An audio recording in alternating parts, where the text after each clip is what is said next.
The following program is rated TV MAL. It contains strong language and is intended only for mature audiences.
Hi everyone, and welcome to the Real BBC. I'm your host, Az from Heel vs. Babyface. I special guest today, Az from Heel vs. Babyface. How you doing? Oh, I'm doing great. How are you doing? Oh, I'm doing awesome. Thank you very much for joining us today. Hey, no problem at all. It's a real pleasure. We'll talk to you in a bit. Let me just do the introductions, and we'll get on with it. Okay, no problem. I'd like to introduce special guest Az from Heel vs. Babyface. Hi, how you doing?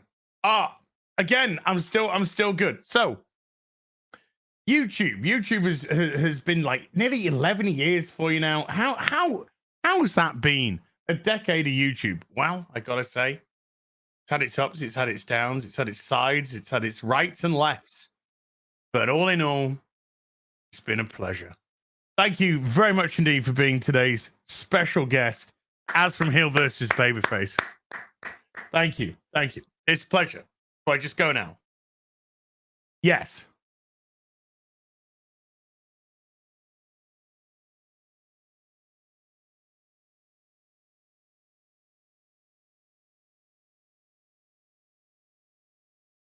Oh, what a guy. What a guy. Oh man, he's my favorite. Hi everyone, how you doing? Gary's running late. No idea where MauLer is. So welcome to the Real BBC. It's just another week in the Real BBC. We got plenty of stuff though to discuss today. What do you mean my streaming bitrate? No, it's not. It's fine. My audio is fine. Go away. YouTube not liking that I've moved away from the microphone. The embargo has dropped on the Ant-Man and Quantumania reviews. Critics say mid. Both Rotten Tomatoes and Metacritic are mid AF on Ant-Man and the Wasp. The Last of Us is boring me to death. And the only with fat Kansas Karen becoming a new character for a couple of episodes. She's crap. I'm so glad that she's gone. And yes, the only reason why I'm still doing the reviews is so that I can get to do stupid thumbnails with Jane Theory because they make me laugh. Other than that, everything's fine. Velma has been renewed for a season 2. We'll get onto that later. But it's not the win that some people think it necessarily is. There's a very good chance that the season was already done. Kind of like Masters of the Universe. They'd already commissioned X amount of episodes. So even when the first series ended of Masters of the Universe, the second series was already done.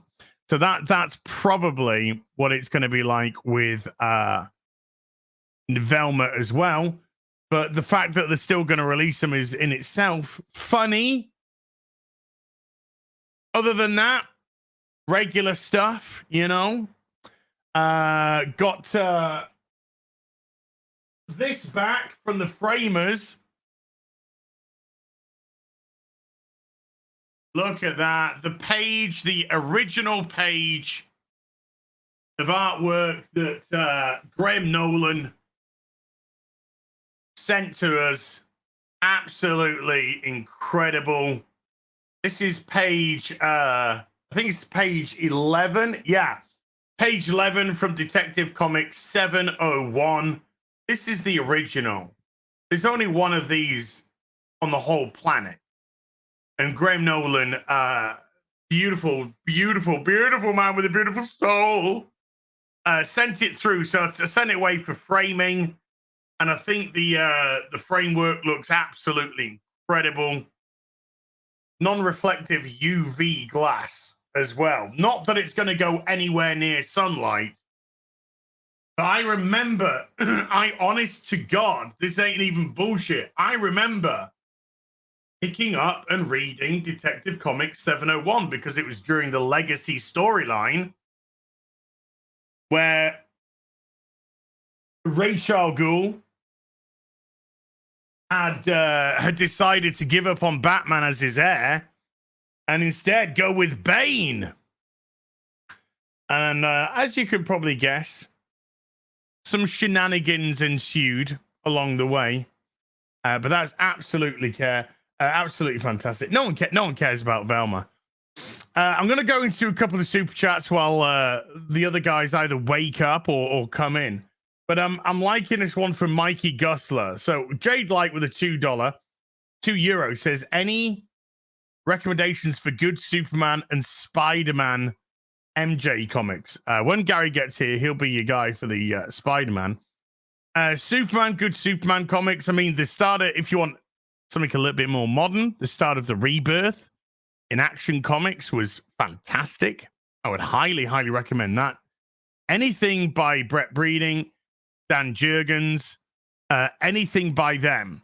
So you're going back into the 90s for a lot of that stuff. But that stuff was absolutely cracking with Superman. But Mikey Gassler has a super chat, not about the Snyderverse. He's got an extensive $50 super chat about Jim Sterling's Hogwarts Legacy review. Let's have a look, see, shall we? So the first one. So I saw Jim Sterling put out his Hogwarts Legacy video yesterday, and it was something. He said that if you buy the game, you aren't an ally for trans. I'm not an ally for trans. Jeff, I don't have to put myself in some stupid bubble for you to go, oh yeah, I'm an ally for you to put dresses on. I'm not an ally for hormone blockers for kids, and I'm not an ally for surgery on kids under the age of 18. I'm not an ally for people grooming kids. I'm not an ally for people shrooming kids. I'm not an ally for sexualization of kids under 18. I'm not an ally for anything like that. So you can stick your allyship wherever or whichever orifice you want to create on your body. And that doing so harms the community. I'm gonna put up a number, folks. I'm gonna put up a number of the exact number of people that have been harmed by Hogwarts Legacy. That's a 0. That's a 0 right there. That's a 0.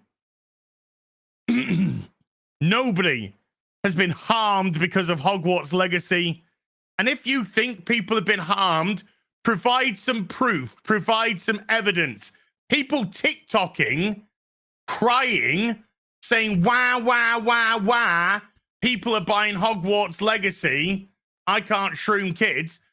That's not harming anybody. Zilch.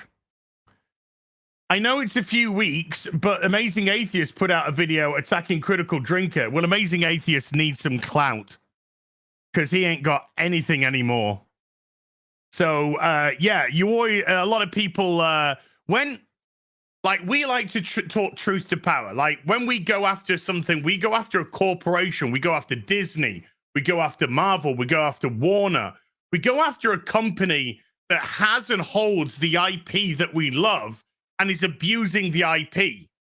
When people start going after it, when a YouTuber goes after another YouTuber, it means that they are low T for the most part, and they're jealous of that YouTuber.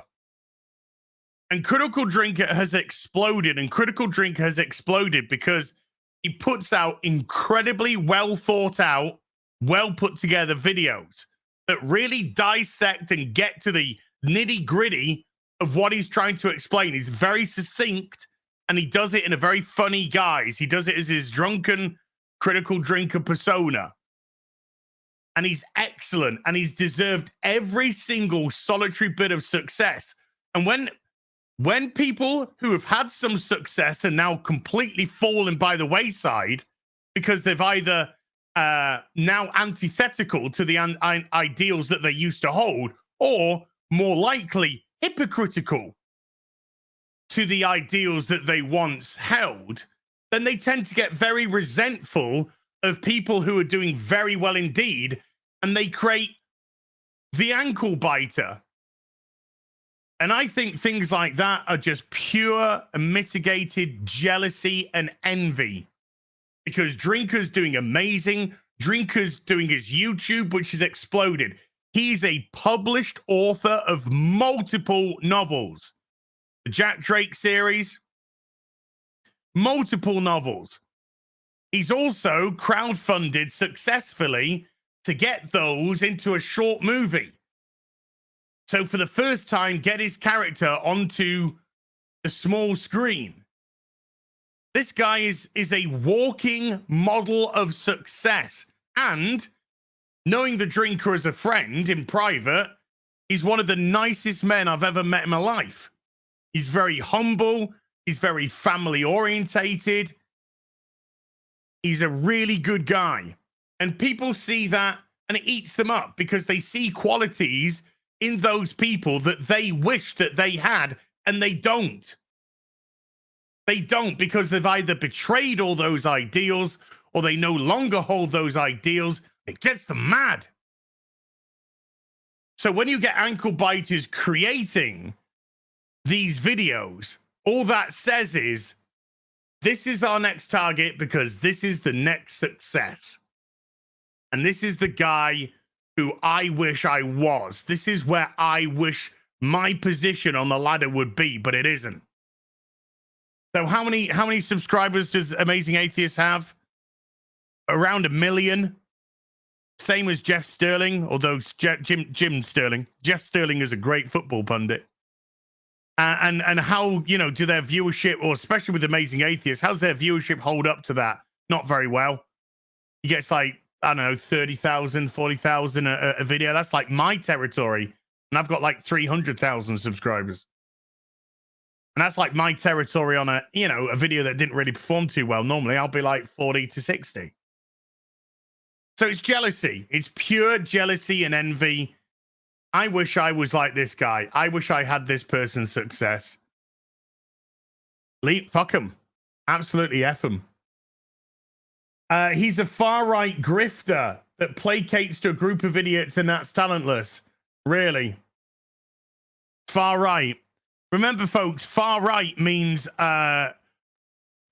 he disagrees with me, or I disagree with him. That's what Yahtzee means now. That's what white supreme means now. That's what racist means now. Misogynist means now. That's what all these words mean now. They mean you disagree with what I think, or I disagree with what you think. And because they're so inarticulate, because they can't actually justify why and construct an actual legitimate argument as to why, then suddenly they're just right-wing grifters, white-ring supremes, white-ring misogynists, white-wing bigotists. It's laughable. They're not even worth your time or energy. Let the ankle biters bite. We'll keep speaking truth to power. They'll get fucking nowhere. And people like Drinker, Nerdrotic, MauLer, all those, they'll just soar to the clouds. They'll just soar to the clouds. See ya. Because this isn't a grift. Because if it was a grift, then you wouldn't get so much support of people that are feeling the same way. And as I've said multiple times, the email that I get the most from people is, I thought I was the only person that felt this way. Tide's turning. And when the tide's turning to such a degree, the only way that these people feel that they can fight back is by throwing the most extreme of insults. But because the most extreme of insults, Yahtzee, white supreme, all that kind of stuff, because that's been so overdone and so overused, it has zero power. The people who once upon a time would be like, oh, I don't want to be considered one of them, I'm going to be quiet, are now saying, oh, shut up, you moron. Let the ankle biters bite. Gunn tweeted that he spoke. This is all Mikey Guster, by the way. Gunn tweeted that he spoke with Zach and said that he's done with DC. I don't believe him. Gunn is a liar and a hypocrite, and Zach constantly talks about his plans and likes posts about his return. Maybe. I mean, you know, I don't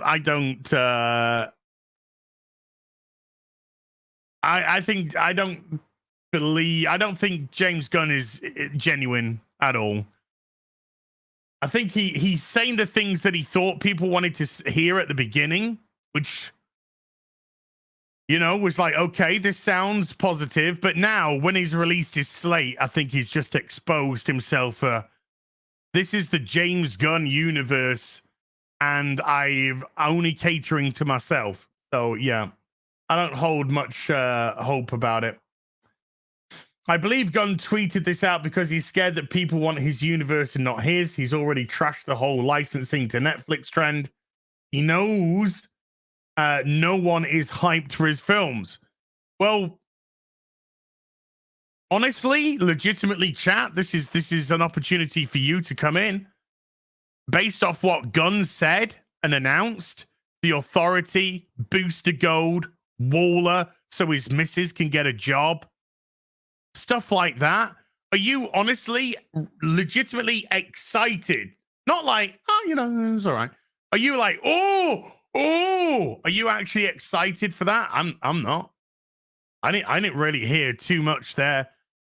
You know, the Green Lanterns conceptually sounds like a reasonably good idea. But other than that, you know, the Superman business sounds a bit Superman Legacy when it's the start. The Batman Damian Wayne, when you're bypassing so much Bat content, which people have been wanting to see a Dick Grayson Robin, wanting to see Jason Todd, wanting to see Tim Drake, wanting to see Spoiler, Batgirl, Nightwing. Nah, bypass all of that. Let's just jump straight on to a Damian Wayne, because Damian Wayne's my favorite Robin. And whatever James Gunn wants, James Gunn gets, I guess. Where's MauLer? Special guest for today's show. I'm loud to me. I'm sorry. Hi. The gym went a little bit long today, and I needed to wash up before I didn't want to sit in my own sweat for 3 hours. No. Where's MauLer? No idea. I'm gonna guess asleep. He was so we both talked to him, and he had been editing. He's in editing mode, so yeah, sometimes he stays up all night and doesn't wakey. There's these really cool things called alarms. You know what? There are. And I had mine set. That's why I set you. I'm like, hey, sorry. I have an alarm set for every single stream that I am part of. Official. I do too. I have one for this. I have one for FNT. I have one for Hot Toys. But it's Valentine's Day, and I had to get my gym in before the show. And the late. Oh yeah, I don't worry about those things. You know what? Being married for almost 20 years. Oh, I'm sorry. Did you see Max von Priestley's tweet? He tweeted from a 40-year-old virgin, where he's like, what I'm doing on Valentine's Day, and he's painting his 40K or whatever. He's like, I'm going to make your silver plants blue. And then he's reading a comic. It's like, yeah, I can get that. We were going to go out to dinner, but we're going to actually just order in and watch some TV. Netflix and chill. Yeah. Well, it's going to be Paramount Plus and chill because of 1883 in the Sheridan verse. I'm just gonna put something in the private chat. Oh, you're gonna tell me to fuck off? Yes. I'm literally calling you all the names under the sun, and then I'm just gonna smile and watch you read it with a shit-eating grin. Okay. Doop-a-doo. Ba-ba-dum. No. Okay. Sorry. So Mikey's final super was, why are so many people hyped about Flash? Are they? Are they? Who's super hyped about Flash? I don't know. I don't know. I'm not. What's there to be super hyped about? The CGI looked terrible. Yeah. Agree. Keaton looked like he doesn't want to be there. Disagree. Yeah. I thought Keaton looked great. I was thinking of Birdman when I was watching him, dude. Have you ever seen Birdman? Oh yeah. Great film. I was like, Birdman is a really, really good film. Yeah, it is. Supergirl replaced Cavill. Yeah, because they took Superman's story from Flashpoint and gave it to Super They Them. Or just third Ezra Miller. That's what I'm calling. Ezra Miller Mark III. Yeah. And Snyder's Zod gets us in. I think that Zod is a cameo. I think it's going to be. I think it's just going to be a little bit to show that the world's not going to be meta-humans anymore, and Zod's now going to attack. So I think he's going to take out Zod quickly, and that's going to be that. Wasn't there going to be a reverse Flash in this? Well, there should be, because his mum gets murdered. Mm-hmm. So there should be a reverse Flash in this. There's a third Batman, which is yet to be revealed. Mm-hmm. Ben Affleck's costume looked absolutely appalling. Yeah, what's that mesh? Without the mesh stuff, it's like, hey, we finally got a blue cape, great. But in the still images, it looked like the cover of a badly photoshopped coloring book. Yeah, it looked dreadful. And I'm pretty sure that's Affleck, because the cowl is an Affleck. It is, cowl. And it looks like he's in like the Jim Lee Hush Batman costume ish. Put the pants on him. Without the pants. Put the pants on him. Take away that stupid construction work. What the hell? Like, Garrett was like, "Did they break his back?" I'm like, "Why? Why would you introduce that in some hodgepodge movie as like, oh?" You know, they would, though. They totally would. They've done Dark Phoenix shitty twice, so why not just ruin some of the greatest storylines? You know what I mean? Got some good news, though. What's that? 2 weeks today. Special guest on the show, Chuck Dixon. Yes. Oh, my God.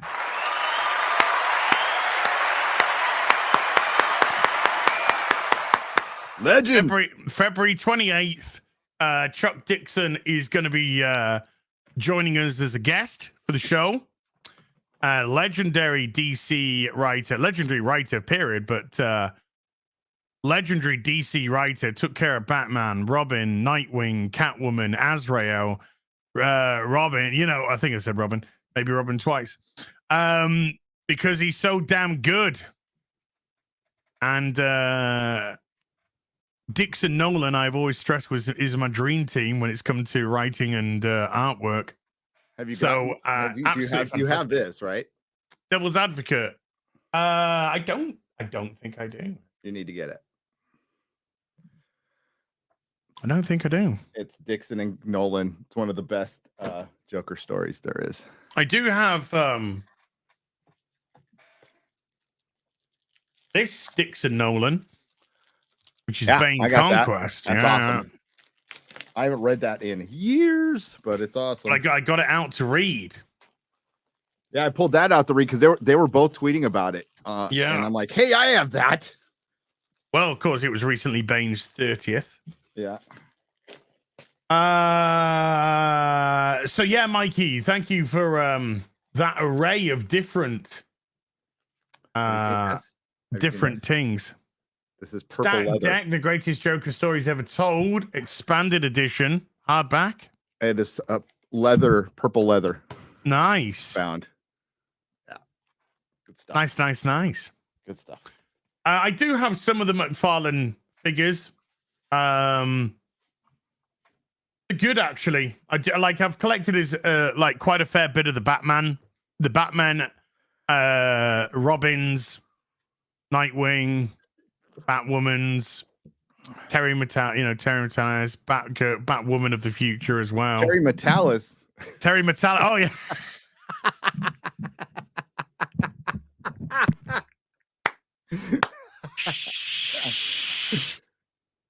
Terry McGinnis. Here, I gotta distract you. Make Marvel Mail again. Yeah, make Marvel. I got it, baby. Make Marvel Mail again. Transgengers, women in disguise. Transgengas. Transgengers. Meanwhile, yes, the embargo was dropped on Ant-Man. Let me guess. Yeah. Let me guess. Uh-huh. Ant-Man takes a backseat in his own movie, and it's a gobbledygook, not a sequel to Ant-Man 2. It's not really part of the trilogy, as people have said. It's just episode 1 of a really bad series in its second season called the MCU. I hear Michelle Pfeiffer takes center stage in the Ant-Man movie, which, hey, I like Michelle Pfeiffer. I do. But I'm not seeing Michelle Pfeiffer's Wasp. Michelle Pfeiffer. Yeah. Just like probably a lot of people aren't going to see a Batman movie for Damian Wayne. Probably the most unpopular of Robins. Yeah, well, that's like Flashpoint. You're starting something at the end. It's dumb. Yes, it's fucking dumb. Oh well, I know James Gunn's ego will get him through until stuff comes out, but we will see how James Gunn ego takes real criticism. Because, he can't even handle like splattering of it at the minute. Yeah. Like he's got I like James Gunn. I think he's really good, and he can do miracles with like weird on the fringe characters. I think that's where he belongs. I mean, he's a trauma guy, so that's like his wheelhouse, and I get it. But I mean, screw Batman. If they don't get the Superman movie right, it's done. If they don't get the first Superman movie right, which is called Superman Legacy. Legacy. What a dumb title. Well, no, it tells you everything you need to know. He's on borrowed time. Yes. We've already seen where Superman's legacy in the comics is going. On borrowed time. The only thing DC knows how to do to Superman is fucking kill him. That's all they know how to fucking do. Yeah. So we'll see how. And aren't they doing that again? Aren't they meant to be doing that again in the comics? Well, last time he had a lot of criticism. He bailed on Twitter, got fired from Disney, and went radio fucking silent. All right. So we'll see how people criticize his work if he doesn't get this shit right. If he does, he deserves all the praise. If he doesn't, he deserves all the shit. He wanted to be the big boss of DC on their third try in 12, 13 years.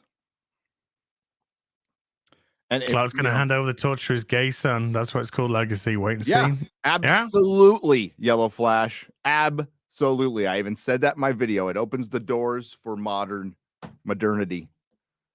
Then we're going to have a gay Superman with a gay fake Superman and a gay fake Batman. By the way, screw you, Yellow Flash. In the first two. Oh, wow. Yeah, shots fired. Because I'm like, hey, read this comic, but I prefer comics more than omnibuses. And I wanted to go back and read Annihilation. And then I realized, oh, fuck, they're all in my storage. So fuck you, Yellow Flash. I got an omnibus of Annihilation and Annihilation Conquest. And for good measure, I got a House of M one too. And I have all those fucking comics. I just don't know where they are. And it's first world problems. Okay. you got to understand my needs. I don't have time to go to my storage and go through my almost alphabetized comic collection. Well, my comic collection's probably about 3/4 alphabetized. That's pretty impressive, dude. 13, 14 long boxes. About 250 in a long box. I got rid of all my long Fake boxes. comic fan. Yeah, I got rid of all. I know. I'm totally fucking poser. Because you know my wife was helping me, my kids were helping me, and then X-Ray Girl's gonna come down and finish. Well, we'll see. She might see it and change her mind. She's gonna come down, finish you off. Okay, wow. Finish off the comic collection. Okay, finish off the Sure. comic collection. How she does. She'll probably live stream it with her like boobs, like alphabetizing like this. I'll be all like this. What's a Spider-Man? You know. Okay, keep going. No, the freaking hundreds will be flying. Just keep bending over. Keep going. This is good stuff. Long boxes I'm done with long boxes. Only short boxes now. Dude, with modern comics, long boxes weigh like 60 to 65 pounds. I know. But if you put in a bronze collection, it barely hits 30, if that. But if I get a short boxes, then my collection is going to be like 20, 25 boxes. So what? Boxes. It looks like more, but it's a lot easier to carry. Yeah, but it's space. It's like, where to go? They're only this much longer. If you put them back together, they're only this much longer than a long box. That's what she said. It's only in my life, that's quite a bit, you know. I'm just saying. I'm just saying. I've been riding that fucking crest of a wave for a long time now. You know, I mean, you weren't complaining at the time, so why are you now? Type business. Ooh, I just bumped into my Devastator's finger. Oh, oopsie! I just bumped into my Devastator's finger. I haven't even opened my Gandalf the White with Shadowfax. I opened it up yesterday. You did? Yeah, I haven't got it out, but I opened it up to have a look-see-poo. And it's beautiful. I completely forgot I ordered that, dude. They're like, it's ready. I'm like, I ordered that? Good. I just got an email today saying they've shipped your second Kirk from the motion. I did that too. I'm like, God damn. So one of the lucky members of the Fellowship in Vegas is going to get a Star Trek the Motion Picture 1/6 scale Kurt in the raffle. Okay. That's right. Storage. You're just going to keep it, you selfish bastard. I've got something downstairs which I haven't opened up yet, which might show up on Thursday on Hot Toys. MauLer is most likely asleep. Did you try his WhatsApp? No, I have his number, but you know. Well, that's on WhatsApp, right? I have your number. I just have him through my Apple. Okay. I need to apologize to you again. So I was recording a video and I had all my volumes down and I didn't have my WhatsApp notifications up. That's why I didn't see your phone calls. So I'm sorry. Oh, what? When you were calling me and I was calling you back? You were calling me back and I wasn't hearing it. A minute later and you were just ignoring it. Yeah. I wasn't ignoring it. I didn't know it was happening. Total difference, dude. As help, Gary, please. I'm calling him. He's not picking up.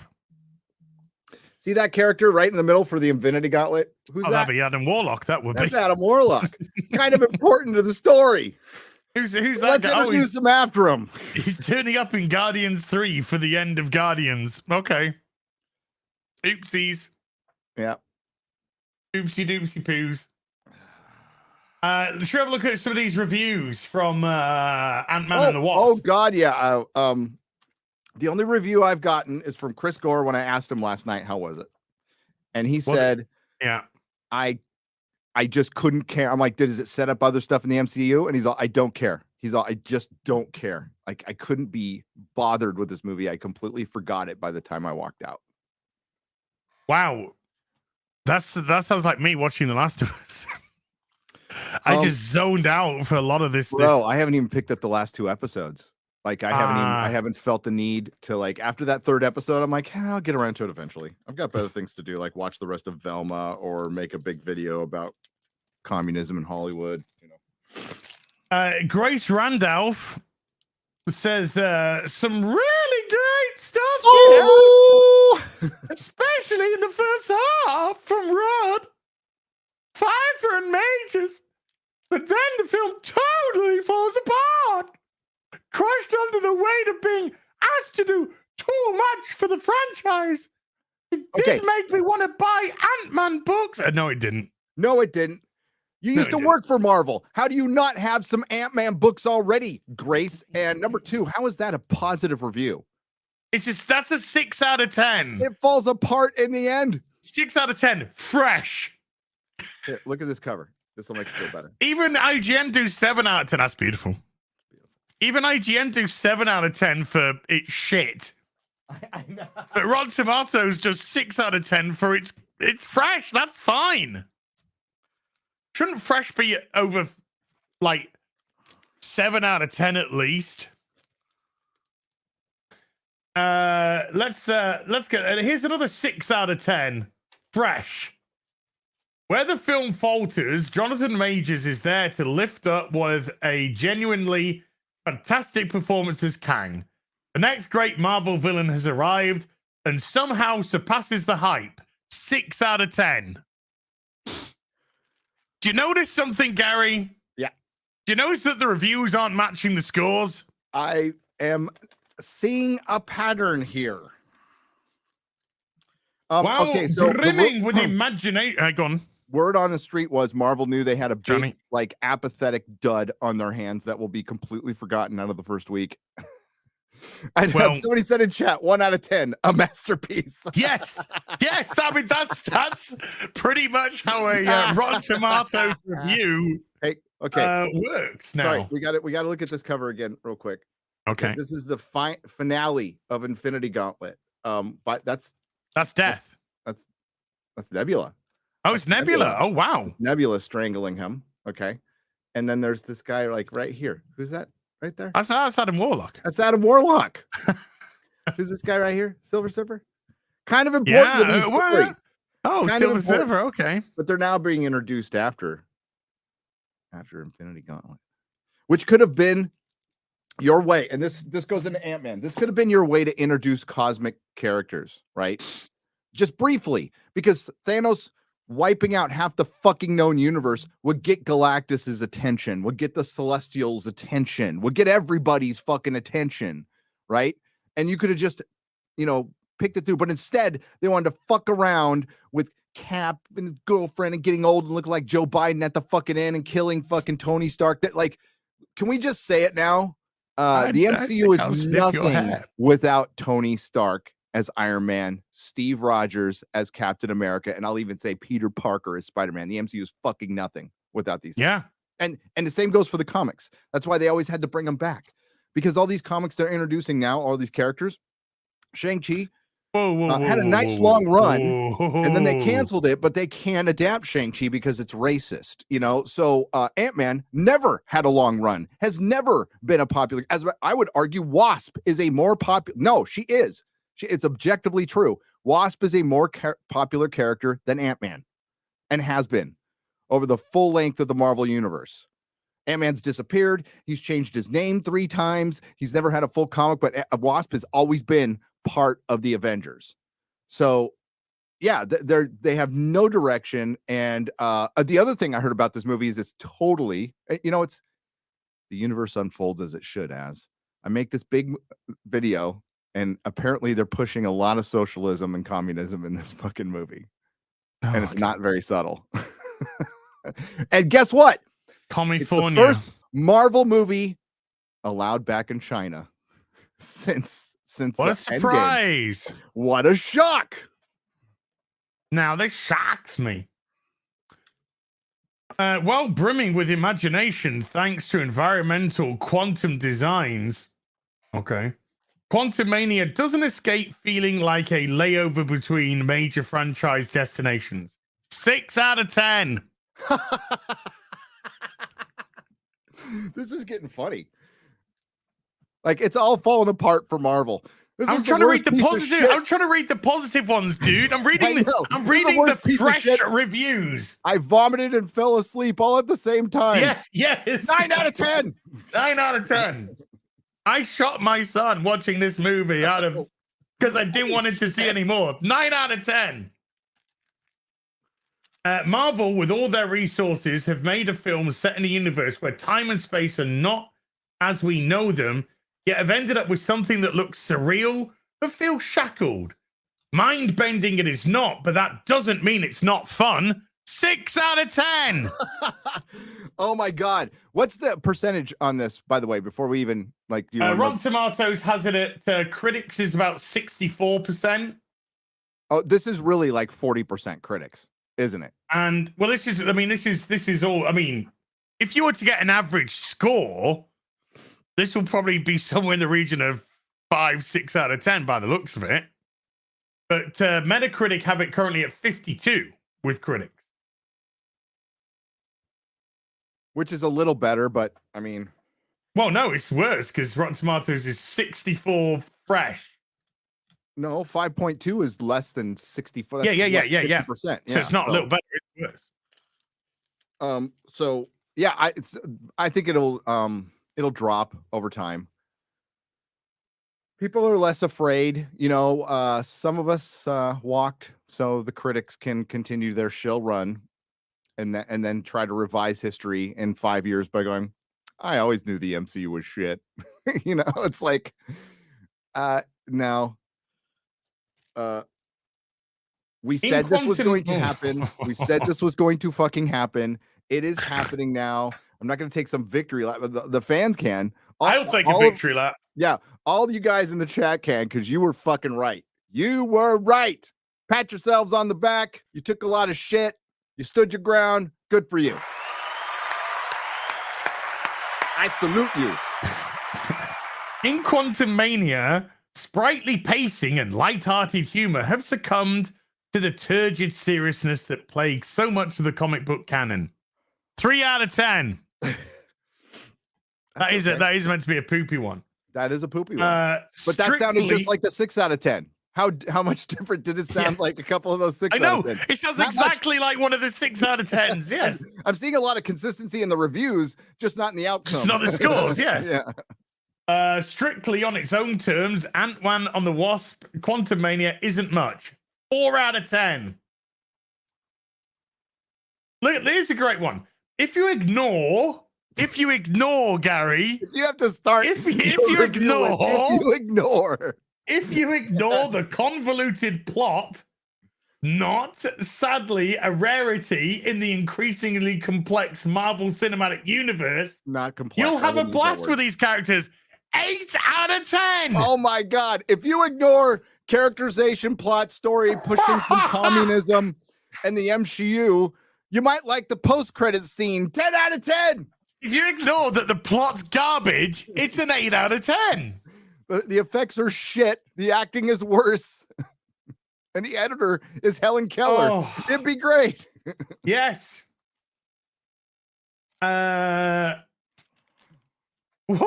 in all, particularly when balanced against the weightlessness of Major's performance, Quantumania nicely hits the mark. It's goofy, but goofy just to the right degree. 6 out of 10. Oh my God.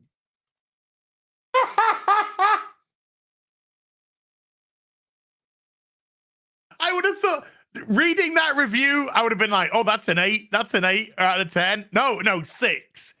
It's mid as fuck. What we got? What we got here?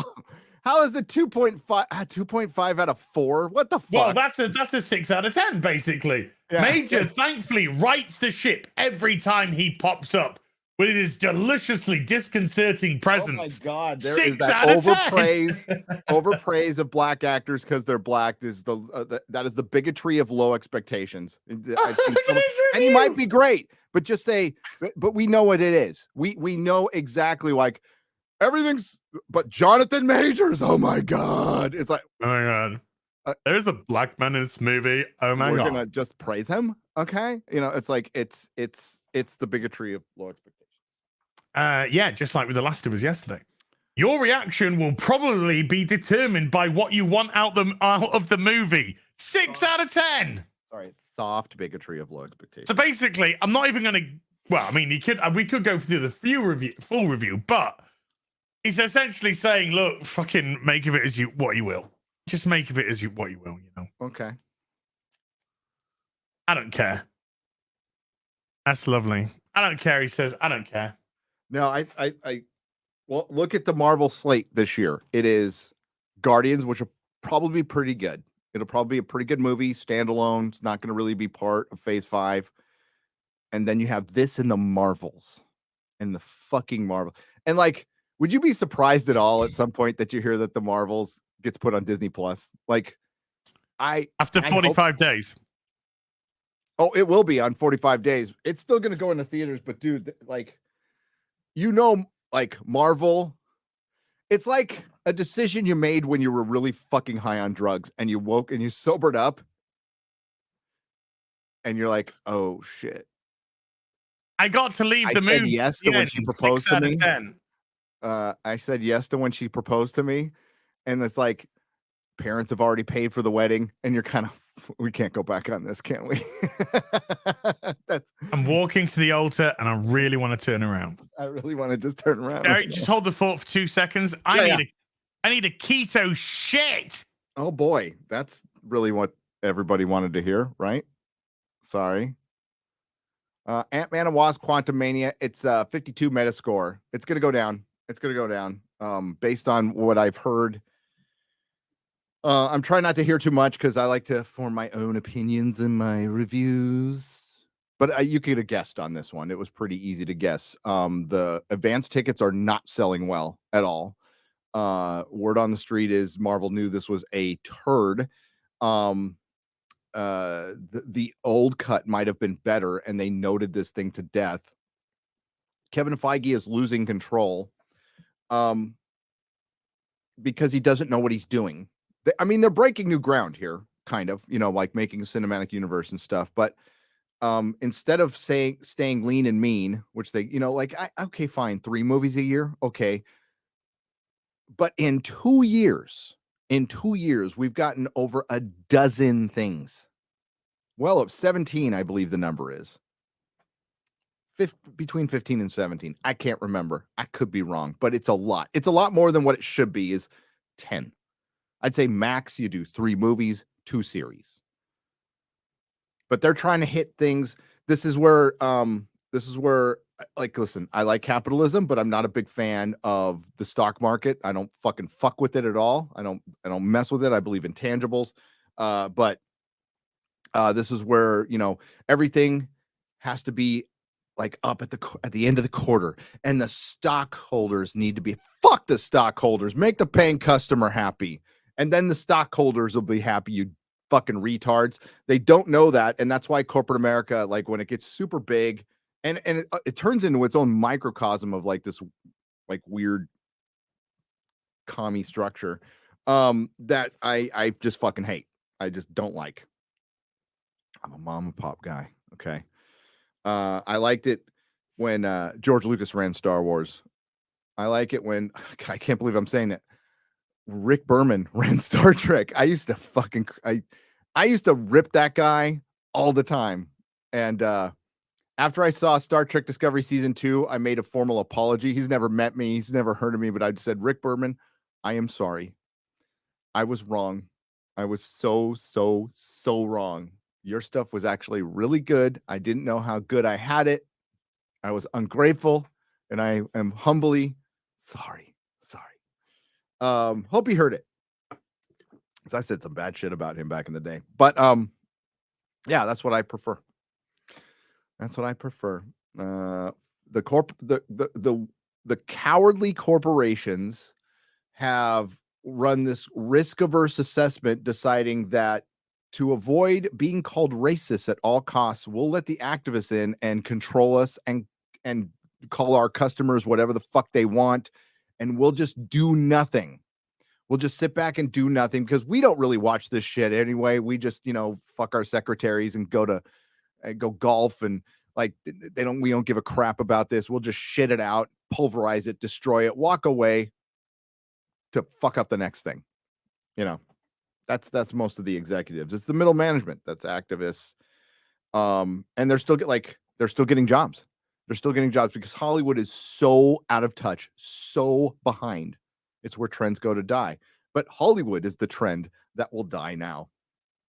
And I'm fucking here for it. I don't care anymore. I mean, people want to turn shit around. That's great. And I think some of that is happening. But Disney will never, ever, ever do it. Like Disney's big idea was to put I guess one good guy on Andor, on their own character that nobody gives a flying fuck about outside of hardcore Disney Star Wars fans. So Andor was boring as shit.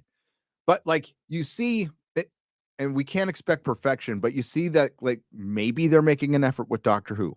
Maybe they're making an effort with Star Trek. Maybe they're making an effort with other things. Why did you have to say that, MauLer? Why did you have to say that? Why did you have to... My body is flushing itself out. Okay.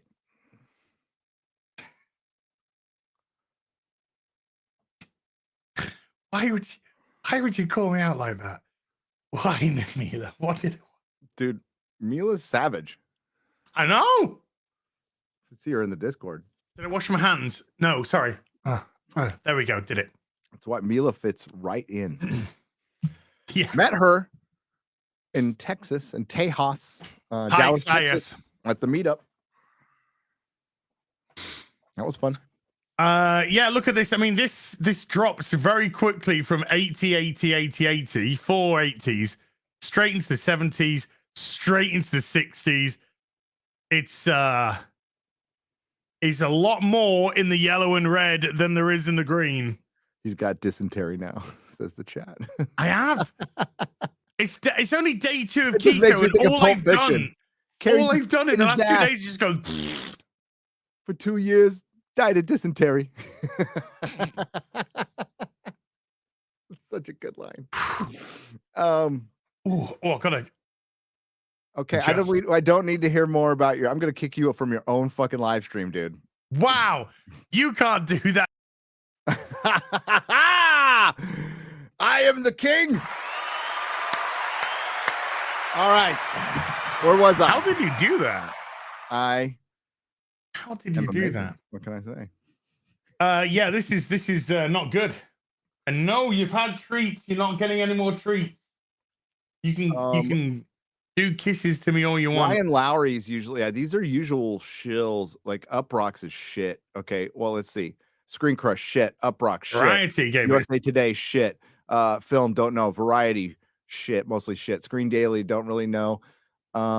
Empire has, God, I used to love Empire magazine. I used to adore them.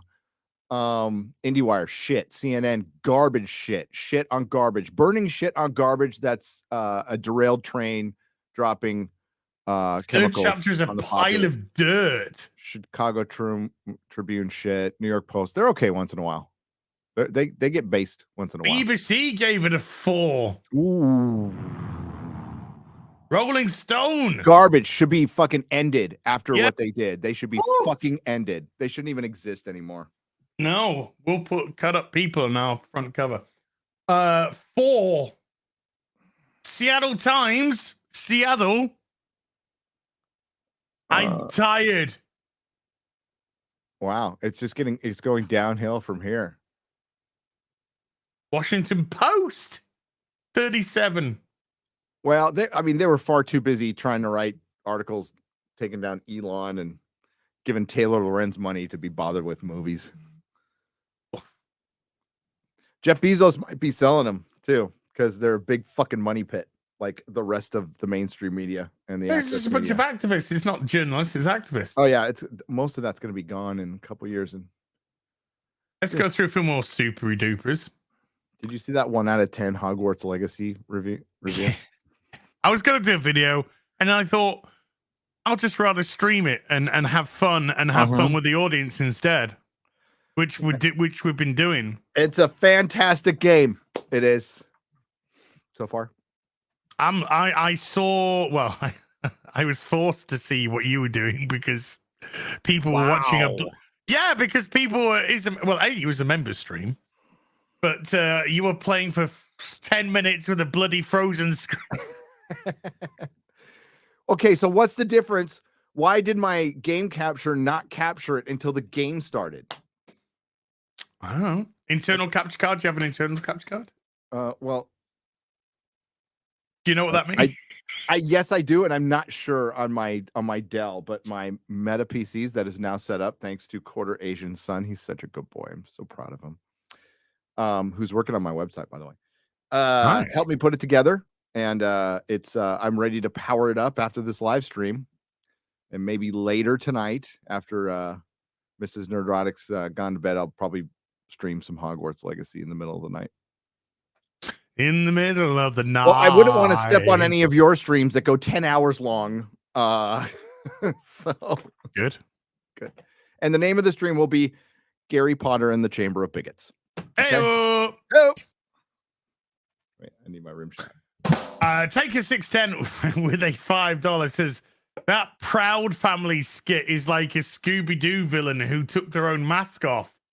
They just want money from other people's labor and experiences. Yep. I mean, yeah, it was just like we've suffered nothing. Give us money. Well, the thing is, many people have said this before, but we have so many people who haven't fucking gone anywhere in this world. Like travel, and then tell me how bad you have it here in America. And I don't mean no. They want to be in America. They want to be in America where they're safe, Gary. Where they're safe to bitch about all of this. Well, they are. See, I know. That's the beauty of freedom. We could just. But they're there going, I'm saying all this. Fuck you. This fuck you, America. You wouldn't dare say this if you were in Saudi Arabia. Especially LA's proximity. Go down to fucking Tijuana and spend a day there. Go to a fucking Tijuana orphanage and spend a day. Because that's what my dad did to me when I was ungrateful once. He took me down to a Tijuana orphanage and fucking set me straight. Wow. Well, not that straight. Well, as straight as you can be being born and raised in California. Oh, that's straight because it did a 3-year stint in Britain. In the water, homie. That set me straight right up until I got jailed. right until I was gay instead of sucking dick.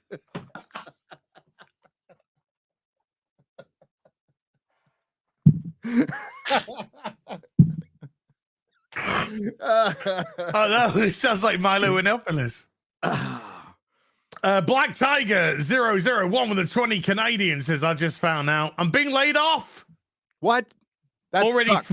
I know, sucks big donkey dick. Already finished Clarkson's farm. Time to draw and start a channel. Black Pencil Ninja. I had to say that really slowly. Sadly, the videos I tried recording so far sound like Ryan the kidnap victim. Get it?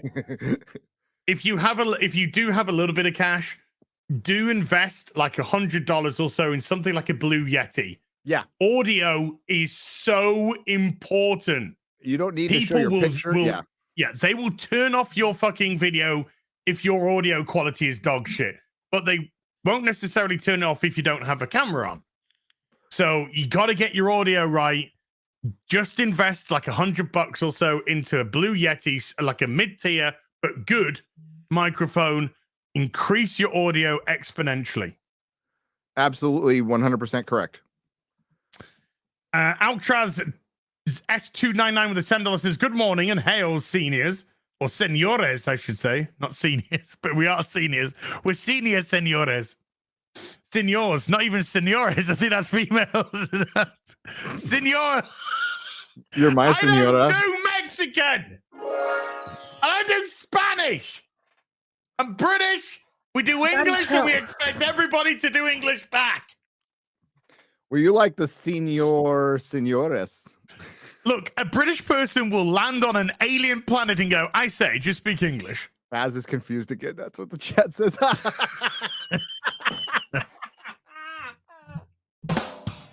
I didn't know my senor from my senora. No, you don't. He's got me into trouble so many times. Well, definitely don't go to Tijuana, Alcatraz brother. says something Spanish and then says, was wondering your thoughts on Marvel Ultimate Alliance's story. Some of my favorite games of all time and made Doctor Doom one of my favorite villains in fiction. It's the one thing that got Doctor Doom right. Like on this planet, it got Doctor Doom. Like that's not, in the comics. Kung Fu Hot Dog with a 5. Nice. So Damn. what I got here is the complete Infinity Gauntlet run with crossovers. So I'm building my set. It says an Infinity Gauntlet crossover, right? There. Yeah. And then I've got like a Marvel, like the last Marvel event that came through before I sold the store. That was shit, but I'm gonna bag and board it anyway. You'll see what it is. Okay. It's a shit fucking series. It's terrible.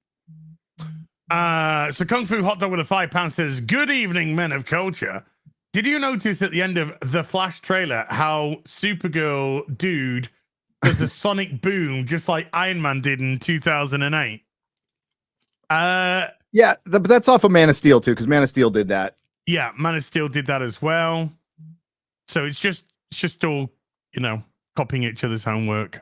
No, they get this pretty girl who's like legit a good looking girl, and they make her as ugly as possible. Like, yeah, they androgynize her as much as they can. Yeah. So like, the praise for my video has been very high, but I did get a couple of "you're crazy, you're wacko, you're seeing things." I'm like, am I? I don't think so. And that Flash trailer was not great. Not great. Okay, like, dude, seeing Keaton back was fucking awesome. That little with the music and the Batman thing is like, fuck yeah, like give. But as I said in my reaction with Quarter Black, and you said it like you take out Flashes and Supergirl and just have a Batfleck Keaton movie, it makes $2 billion. It makes $2 billion. It breaks opening weekend records to compete with Marvel and maybe even crush it. It would kill. It would be the biggest fucking movie of the year. But it's got 2 Ezra Millers running around. Double your grooming. And Keaton, Affleck, Bale, 2 Bill. Oh, dude, easy in like 3 weeks. But no, does this one hit $1 billion? No, you don't think so? No, I don't think this is. I. You think it'll perform like a Marvel movie, like have a huge weekend and then like a 67% drop off in the second weekend? Yeah, I think we don't know how much Keaton there is. I got a feeling there's not going to be huge amounts of Keaton. I put 7 to 750 on this. Okay, I say 750 to 8. If it got to 9, I wouldn't be surprised. I don't know if it's being released in China. China.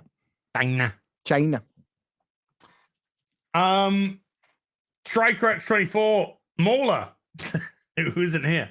Will you ever take Human Form and do a meetup with Gary as and Drinker? Also, Jeremy Johns said new Ant-Man movie was all over the place. I like Jeremy Johns. I think he's good at what he does. Seems like a nice guy. For all those critics out there, that's the guy I subscribe to and watch and like. That's what I hear.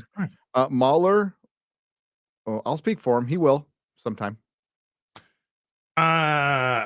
Ryan with a $5 says, "Hail real BBC, passing on the word that fellow YouTuber Thick44 from Neebs Gaming sadly passed away after a 2-year battle with brain cancer." Oh no.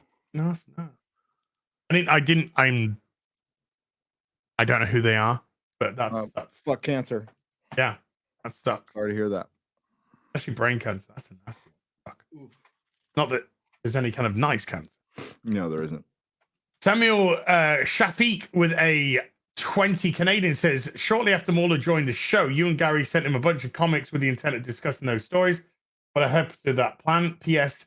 Saw Ant-Man and it's skippable. Well, we just we just been doing other stuff.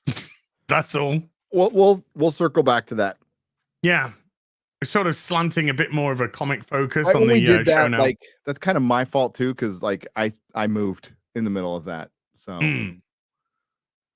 I mean, I am just settling down from my move. So like our Well, house you've is, literally just finished your office. yeah, just finished it. And it still has one more. We got to put the track lighting up, but yeah, I just finished my office. And I've been here for we are 4 days away from 1 year. I got here Really? February 18th, 2022. So I'm 4 days away from a year. I love it here. Wow. I feel at home already. That's how That's much I good. like it here. Yeah. I don't feel That's good. weird or out of place. It's just like, oh, this feels good. I thought I found Eric has become a sorcerer. Thank you, Eric. And Kenneth LaRock has been a sorcerer for 4 months and says, hail to you too. Oh, now it's skipped. Now it's skipped on me. There we go. As his wonky eyebrow with the £5 says, please don't laugh as I put my back out with a huge sneeze this evening. Oh, dude, I've done that. I've done that. Yeah. I have sneezed so hard I've pulled a muscle in my back. Yeah. I had to call my folks to come over to get me off the floor. I've sneezed and I can't get up. Dude, I was working for a company once, and I had like my desk there, and I had like some electrical stuff I was working on here. And I turned from what I was working on to my desk. I just turned and I just ripped the muscle in the back of my back. Just went. Uh-huh. And I was out for, and I was only like 22 at the time, 23 at the time. And it's just like turning. I just turned, just went. I was out of action for a while. Like 2 weeks. God, yeah. It was horrible stuff. But still funny that you sneezed. I know, that's hilarious. These all don't laugh. Fuck yeah, I'm laughing. Don't laugh because he doesn't want us to laugh because then he'll start laughing and it'll be painful. Don't laugh. Don't laugh. Please don't laugh. Black Tiger 001 Canadian says, as alone reminds me of the early days of the BBC. Well, that's because the early days of the real BBC was just me. I just wanted to bag my comics. And so I thought, fuck it, I'll just stream it and talk. We'll just chat. And that is and then I think Gary, you said, I don't know if you said I'll come on with you. Yeah. I was like, all right then, because I got comics to bag. I'll do it. Dude. I am of all the comics you've seen me bag, I'm about 1/10 of the way through my collection. Okay. Oh, how many comics do you have? I don't know. Approximately. I don't know. I have no clue. I used to have like 250,000. Yep. Back in the shop days, I had 250,000. 250,000. It's way like, dude, no. Like people go, what? No. So I had a comic store that was about. You had a comic store? I did, and it was 1,200 square feet, but I had a basement that was the same size downstairs that you couldn't access from the store. You had to walk around the building, go down the stairs. That thing was filled, and then I had the other side. I gave the neighbors a couple $100, and they let me rent a space, and it was all comics. It was all long boxes. That's all it was. Wow. You had to walk through like this. It was like fucking Indiana Jones. So I don't know. I'll get you a number, but I think I have. It's been so long since I've seen it, dude. It's sad. I think I have. Because I broke it way down, but I have 200 or 300 short boxes.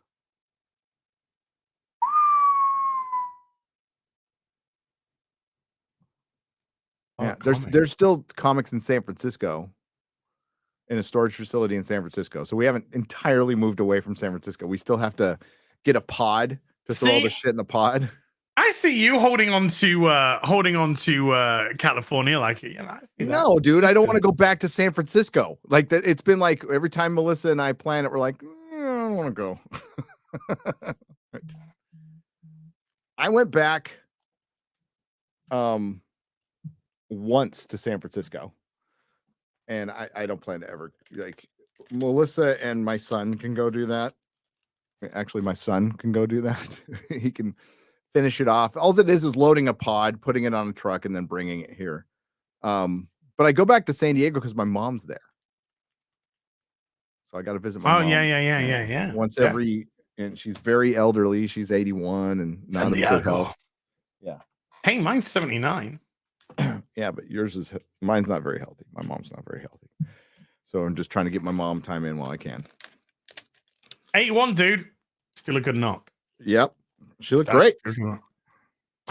Ronaldo Ramirez with a $5 says Chris Gore said Ant-Man 3 is forgettable. Yep.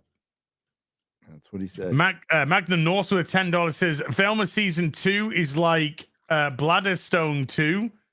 Love the Graham Nolan artwork. Yeah, Gary.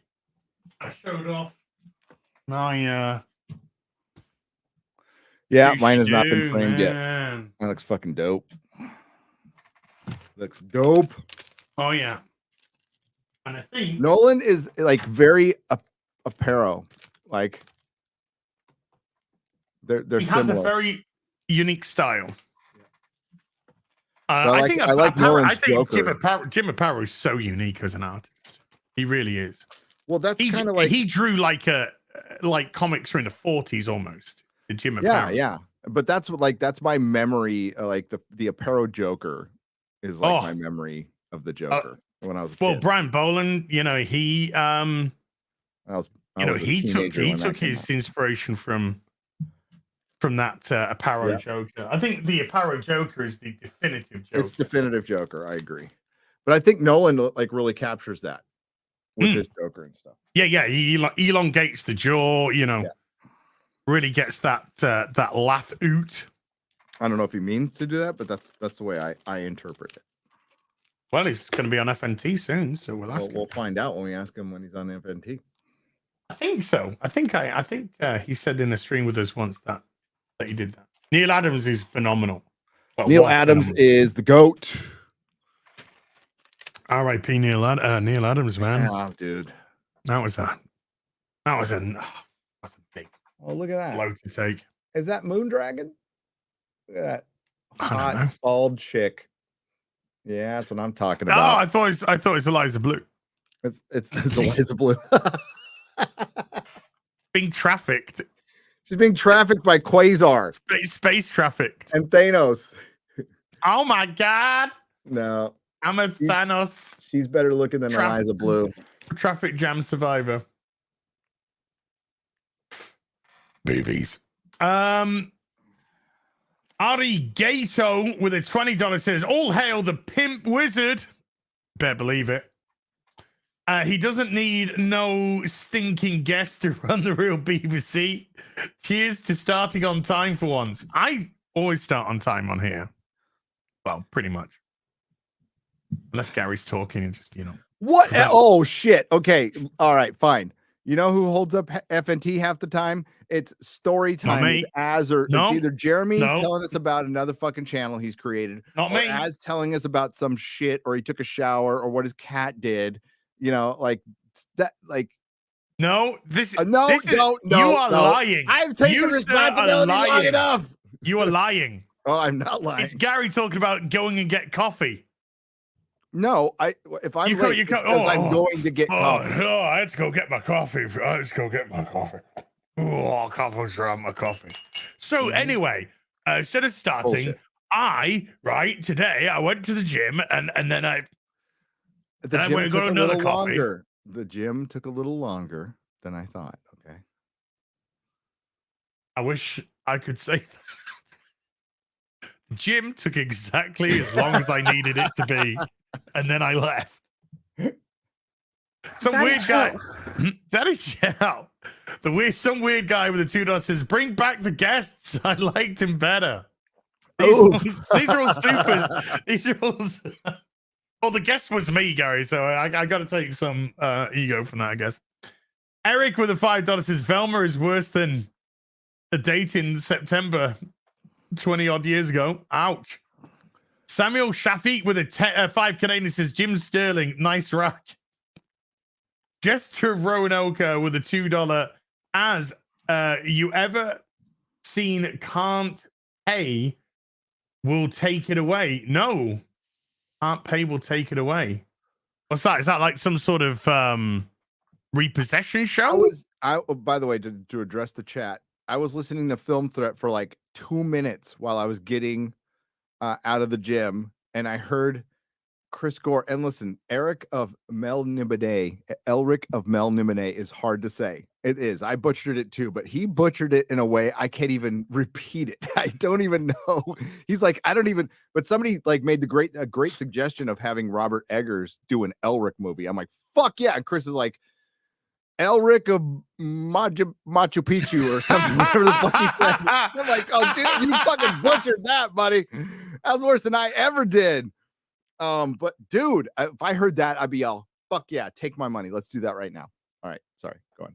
No. Hey, Melly Mac just tweeted out. It is not only Valentine's Day, but it's Lara Croft's birthday. I did not know that Lara Croft's birthday was 14th of February. What's the date of her death? When Phoebe Waller-Bridge took over? I mean, probably 2013 is when they rebooted it, but she died. I think probably a little bit before then. I'd probably say 2000. Lara Croft, 1996 to 2000 and probably 1. A rack like that should never die. What rack? It's diminished now. Oh, dude, did you see the Guardians poster? The newest Guardians poster? I like the trailer. When all the women are completely flat-chested. Nebula is a dude. Yeah. Like they gave her like a fucking dad bod. Find that and like they make fucking Karen Gillan one of the hottest women alive. A dude. That poster is just like, wow. I think what Steph, the fuck was that? Oh my god. But they've here it is. I found it. Here we go. She looks they have like just like a lesbian mechanic. Now that I've got my Twitter account back, look. That's Karen Gillan. I don't know how to feel. You know how to feel repulsed. I mean, well, dude, I mean, I could say I feel repulsed about 90% of the stuff I can't say I feel repulsed about. Oh, I can say I feel repulsed, but if people are into that, that's fine. But yeah, it's like muted women, female empowerment. You're dudes now. How do you feel, women? You just needed to be men. Flattened. Complete women. Flattened. Drax has got bigger fucking mammary glands than any of these women. Yep. And then they made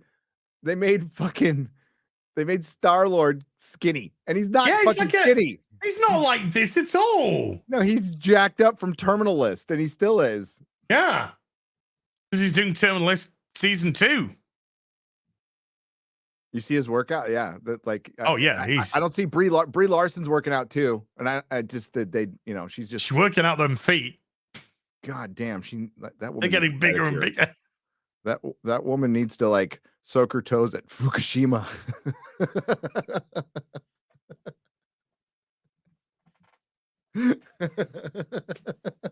She would dip in her feet in the rivers of rivers of Fukushima.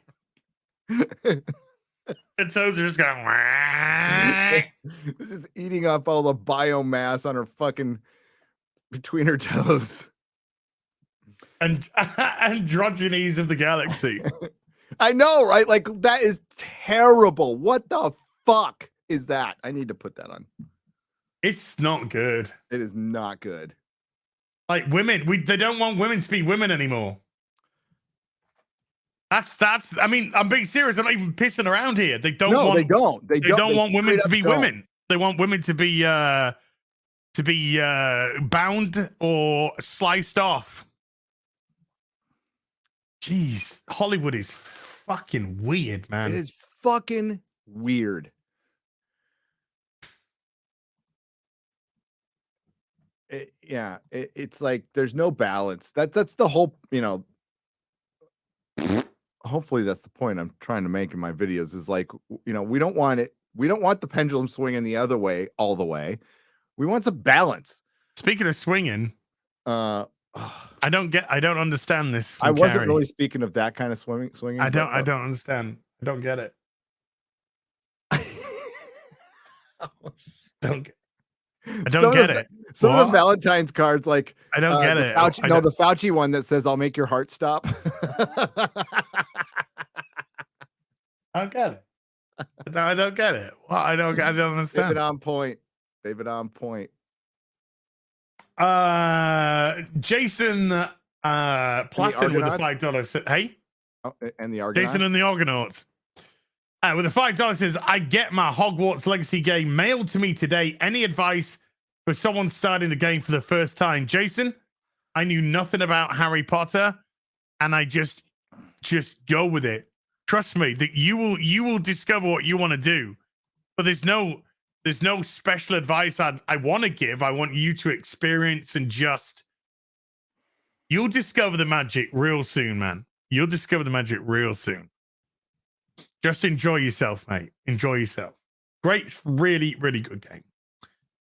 Luigi Ciciari, maybe, with a $50. Sorry for butchering your name. Thank you for being an ally for common sense, Az. Love you, Az. Thank you, man. Yeah, Jeff Sterling said about if you buy Hogwarts Legacy, then you're not an ally of the T community, the Transformer community. And I said, I'm not.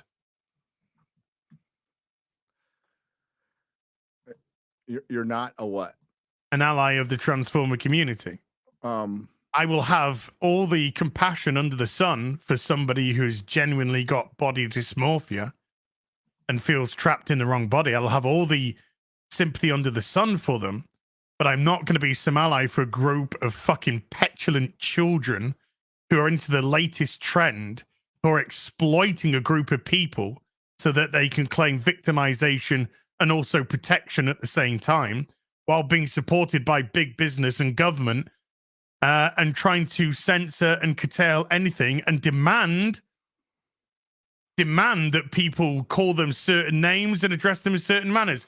Go fuck yourself.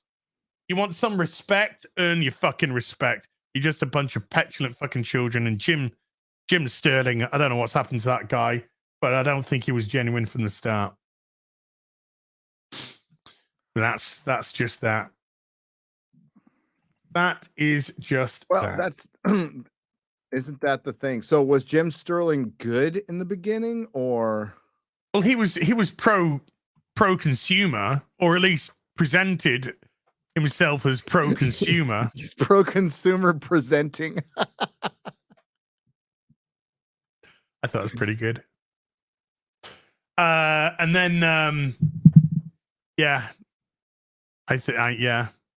He was on the verge of going to like 900,000 or 1 million or something, and then I don't care. I don't care. Let's move on. Gray Man with a 5 Swiss francs says, okay, real talk, Az, how many of your lady fans on YouTube have you dated yet? How many lady fans on YouTube have I dated? 0. 0. Most of them are married anyway. Even if I was interested, most of them are married. Irish Not Sane has been a Witcher for 9 months. Says, Az, you should do more interviews with Az. That was real fun. Oh, did you interview yourself? Yes. Wow. We needed a guest for the show.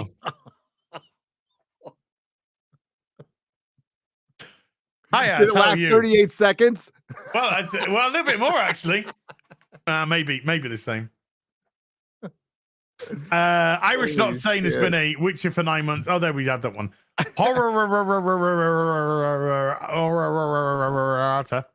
With a $5 says, I've been harmed having to listen to people whine about it. Yeah, my ears have been harmed. My eyes have been harmed reading people crying about Hogwarts. Dude, people crying about Hogwarts, you're insignificant. Your number is so small, you don't even exist. And wow, that's a harsh thing to say. If you want to exist as an individual, be real with your audience and your gripes or whatever. But quite frankly, it's based on the UK numbers. Ryan did a video on this. It's selling 80% more than Elden Ring. Than fucking Elden Ring. It's on physical copies, on physical 80% more. on only 3 systems when Elden Ring was available on 5. Yeah. It is going to be the biggest game. Do not underestimate Harry Potter. Star Wars fans, Harry Potter is Star Wars. It is Star Wars. It is now. It's this generation Star Wars. This generation Star Wars. It will be bigger than Star Wars because it had novels. And J.K. Rowling has stayed in control of it. And it's got these really popular parks. And if Warner Brothers pulls their head out of their ass, they'll be able to maybe continue it because Wizarding World was shit, but it survived that. It survived that. It did no harm to Harry Potter. And this game is fucking blowing up. And we were all waiting to see if it was just a good game. And by all accounts, and I'm not the best judge, but by all accounts, it's enjoyable to play. Mechanics are fine. People are having a good time.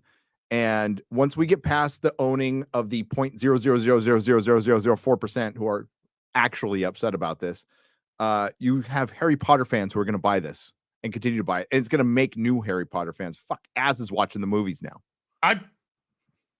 2 secs. Yeah. Yeah, I've watched them all, by the way. I finished it. And because of that, I went out and I went and got the Gryffindor hardback books. Okay, so Garrett is going to tell you to listen to Stephen Fry on the audiobooks. Yeah, I'm going to tell you to listen to Jim Dale. He's better at other voices. Stephen Fry is great too. So maybe your first one, you're listening to Jim Dale, and your second run, you listen to Stephen Fry. I've listened to them both, and they're both good, but Jim Dale's superior. Jim Dale from the Carry On movies, man. Jim Dale held legend. the record up until very recently, I think, of the most voices used in an audiobook. It's 157 different dialects and voices. It's fucking insane. The guy is a legend. And actually, he should take over A Song of Ice and Fire, in my opinion, now that the late, great Roy Dotrice is gone. It's very sad that George took so fucking long. Roy Dotrice died. I loved Roy Dotrice. He was great. By the way, J.K. Rowling made more profit off me buying those hardback books than she did off me buying the game. Yeah, she did. I can guarantee you that. This is spiking everything in sales. Did you hear that? In streaming, Harry Potter movies are starting to chart. There's a bunch of places you can see them. I'd recommend. I got them on Amazon. Peacock, because they're showing the TV versions. It's not the best quality, but I mean Peacock Network's pretty cheap. I think they used to have a free thing, but it's $4.99, and you can watch all the TV versions, the extended versions, which are great, which are outstanding. Not all the movies are good. I mean, 4 is enjoyable, but they hacked the shit out of that book. 6 is a bad movie. It's just legit a bad movie. They cut out a lot of stuff. The best movie is Prisoner of Azkaban. They did the most. They took the most out of the book, but it has the most competent director. John Williams' soundtrack is on point. It's a really well directed film. And Gary Oldman is Sirius Black is the fucking shit. Okay. So there you go. Yeah, I mean, I my favorite. I like Chamber of Secrets the best myself. But that's the best Columbus movie. That's that. But Azkaban's the best. Harry Cannon with a £5 says people calling Harry Potter anti-Semitic, yet the producer David Heyman's family fled Nazi Germany just prior to World War II. Also, the first director knows Spielberg. I mean, look, it was a Spielberg protege. Yeah, if you're on the left, if you're on the left and you see a goblin as a Jewish person, then I think you're the anti-Semite. If You're you're on the left and you you're see a an orc bigot. as a black person, You're a I think bigot. you're the racist. You're a fucking racist. Yeah, I think this projection from the left, this is just disgusting. Absolutely disgusting. I've been in fantasy. I've loved fantasy all my life. I grew up on the Jackson Livingston books and all that kind of Dungeons and Dragons stuff. And never once have I seen any fantasy film, movie, read a book, been involved in any product of a fantasy where I've looked at a race and gone, oh yeah, that reminds me of Jewish people or black people. So when these people on the left come up with these theses saying that, oh yes, orcs are actually a step in for indigenous black people or blah, blah, blah, then I look at that person, I go, oh right, so you are just projecting your racism. That's what you're doing. And I think it's the same with these goblins. I mean, watching the Harry Potter movies, I didn't in any way, shape, or form put the goblins to Jewish people in the slightest. And again, it's the left that come up with these analogies, not the right, or not people in the middle, or not people just normal. It's the far left activist people that come up with these analogies. And to me, it's just pure and utter projection. It's projection, and it's about destroying art, destroying culture. It's all about destruction. I watched Gary's video from yesterday. It's absolutely phenomenal. Phenomenal. Thank you. And he talks about the 4 stages of olds. The 4 olds, breaking them down, and one of them is culture. Yep. Very much one of them is culture. So yeah, when I hear some and it tends to be some white fucking savior leftist talking about how a group of creatures in a fantasy setting represent something in current world, then I just say, oh look, it's the racists. It's a bunch of racists, vile people. But I think the far left is as vile as the far right is. Yep. They espouse the exact same ideology. One of them just is open about it, and the other one uses it as some sort of glorification white savior. It's a way to keep you on the plantation. There's a saying for that. Just look at all the major American cities. Who are they run by, and how? More importantly, how are they run? And have been for decades, fucking decades. Like, there's no way you can blame Republicans for anything in San Francisco or in LA. Period. They don't exist in power. They don't. There's one party, and they keep voting in the same motherfuckers. So yeah, this is and this is why I don't have any time for fools like Jim Sterling, who's a self gratification. That's what he wants. He just wants to gratify himself. And I don't have any time for these fools that try and champion causes by fighting racism with racism, but at the same time trying to say no, you can't be racist towards white people. Oh, okay, whatever. But you say it's about power. Whoever has the power controls the racism and the bigotry. You have the power. We don't. You do. But you have the power. You have the control. You're in control of all the institutions. You're in control of all the social medias. And then you're saying that we have the power. No. Because of the color of our skin. No. You have the power because of the positions that you're in authority. That's why you have the power. And if you want to prove it any further, then you just look at it when any black voice speaks up against you. Suddenly, they don't fit into the exact criteria that you've been like claiming. Eric July, Clifton Duncan, Zuby. Yep. I could go on and on. Yep. Any time that somebody with a black voice, Jane Theory, the wonderful Jane Theory, speaks up, new you face of white them. supremacy, Jane Theory, by the way. Congratulations the new on face of white, yeah, absolutely. The new face of white supremacy. And Eric July. I'm proud to say that Eric July has just joined. Did you see the fucking thumbnail for his video? That was the greatest thumbnail he's ever done, dude. What? It's the woman going, and he's like, instead of the cat sitting there. It's fucking so good.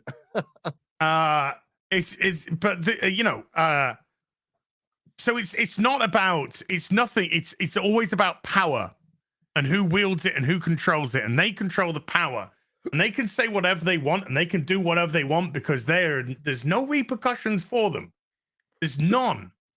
But if anyone speaks out against them, whether they be black, white, gay, straight, whatever it may be, those people will be shot down. Those people will be silenced. Those people will be censored. Those people will be cancelled. It's a joke. And they come after them harder than any, like and this is just what I have witnessed in this culture war over the last 4 years. If somebody like Eric or a woman comes out against this, man, they go after them twice as hard, 3 times as hard, because they're a bunch of fucking projectionists, because they just are that racist and sexist. They are.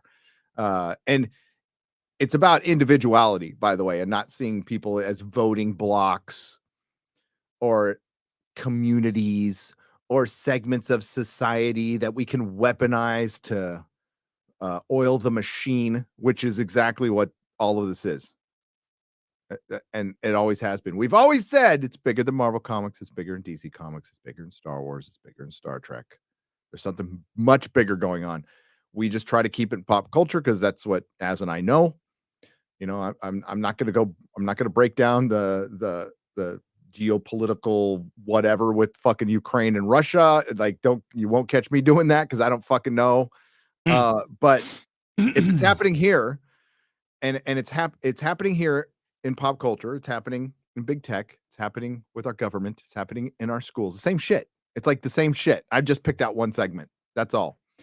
But a lot of it was due to overall apathy, which I am guilty of as much as anybody else, especially when it comes to like local elections and stuff. And the pundits that I talked about in my video on the other side, who have sway, I hate to use this word, influence, completely missing the ball on certain things like comic books and video games, like underestimating the power of video games and gamers is just retarded. Just flat out retarded. It's the biggest form of entertainment in the world. It dwarfs Hollywood. So, and I say that, and as you know, I am no gamer, but I recognize that. Like, it is the future. It will bury Hollywood someday. It buried comics already. And to consistently, like, you don't have to like it, but man, you better respect that fucking audience. And if you don't, they have zilch respect for that audience. Losing. Look at DICE when it came to Battlefield 5. They have zero respect for that audience.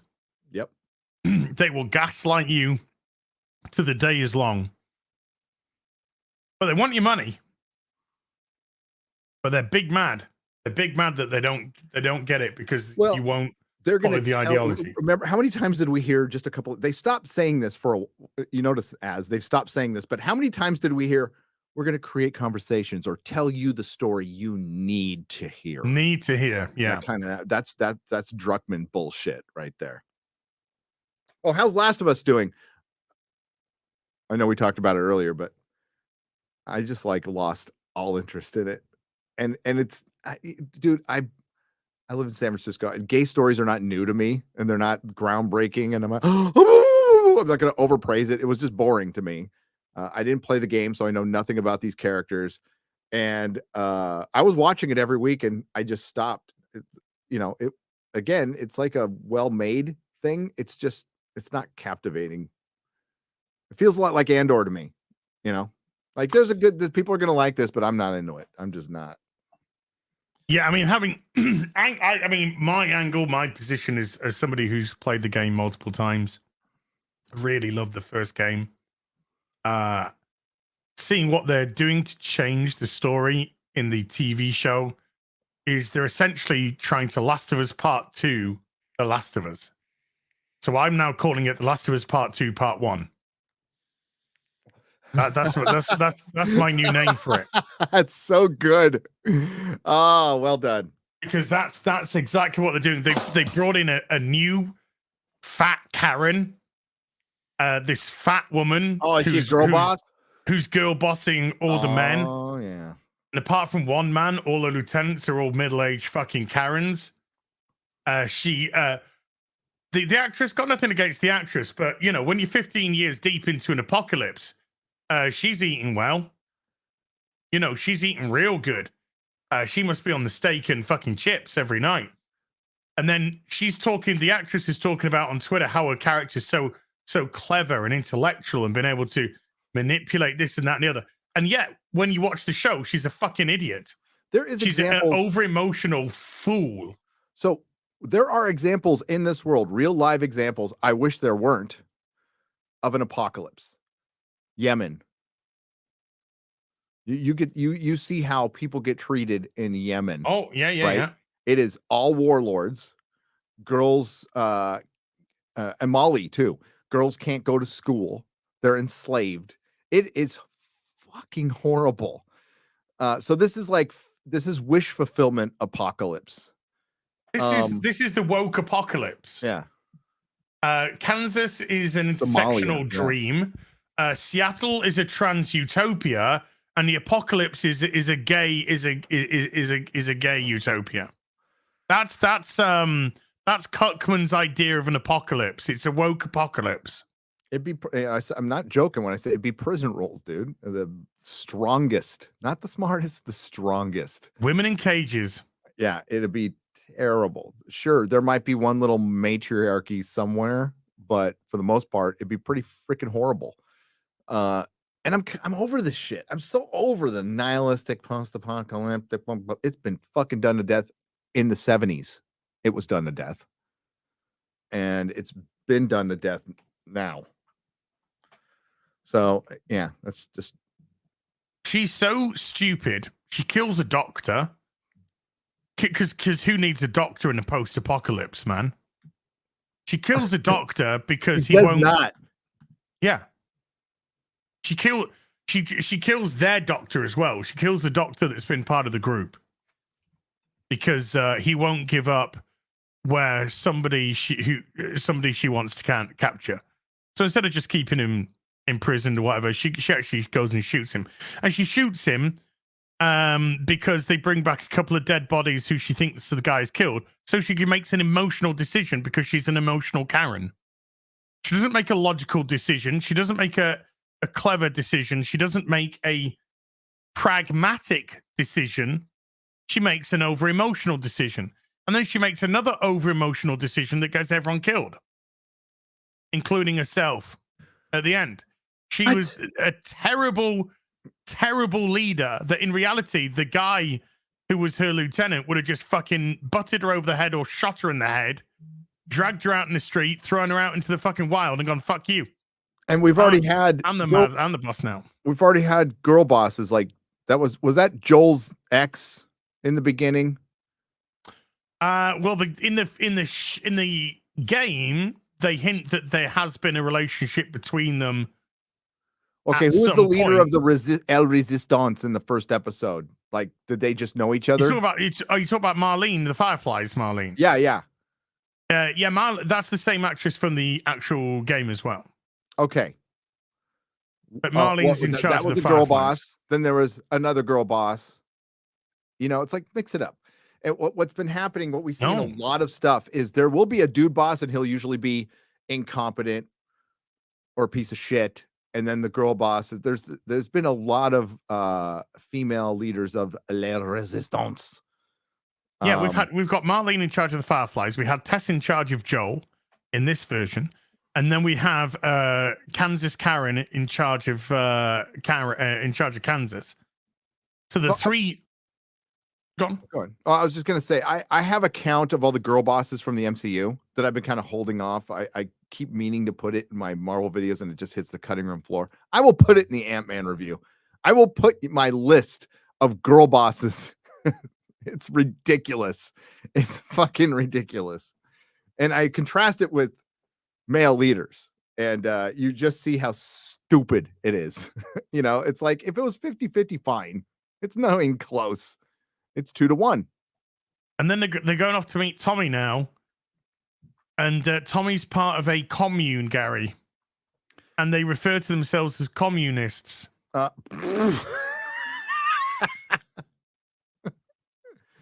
Hey.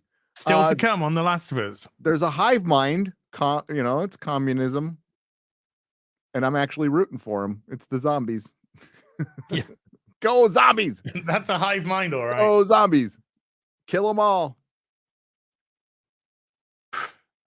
So far, it's just doing my head in. And then we got episode 7 is gonna be episode 7 is gonna be Ellie's flashback, which is the Left Behind DLC.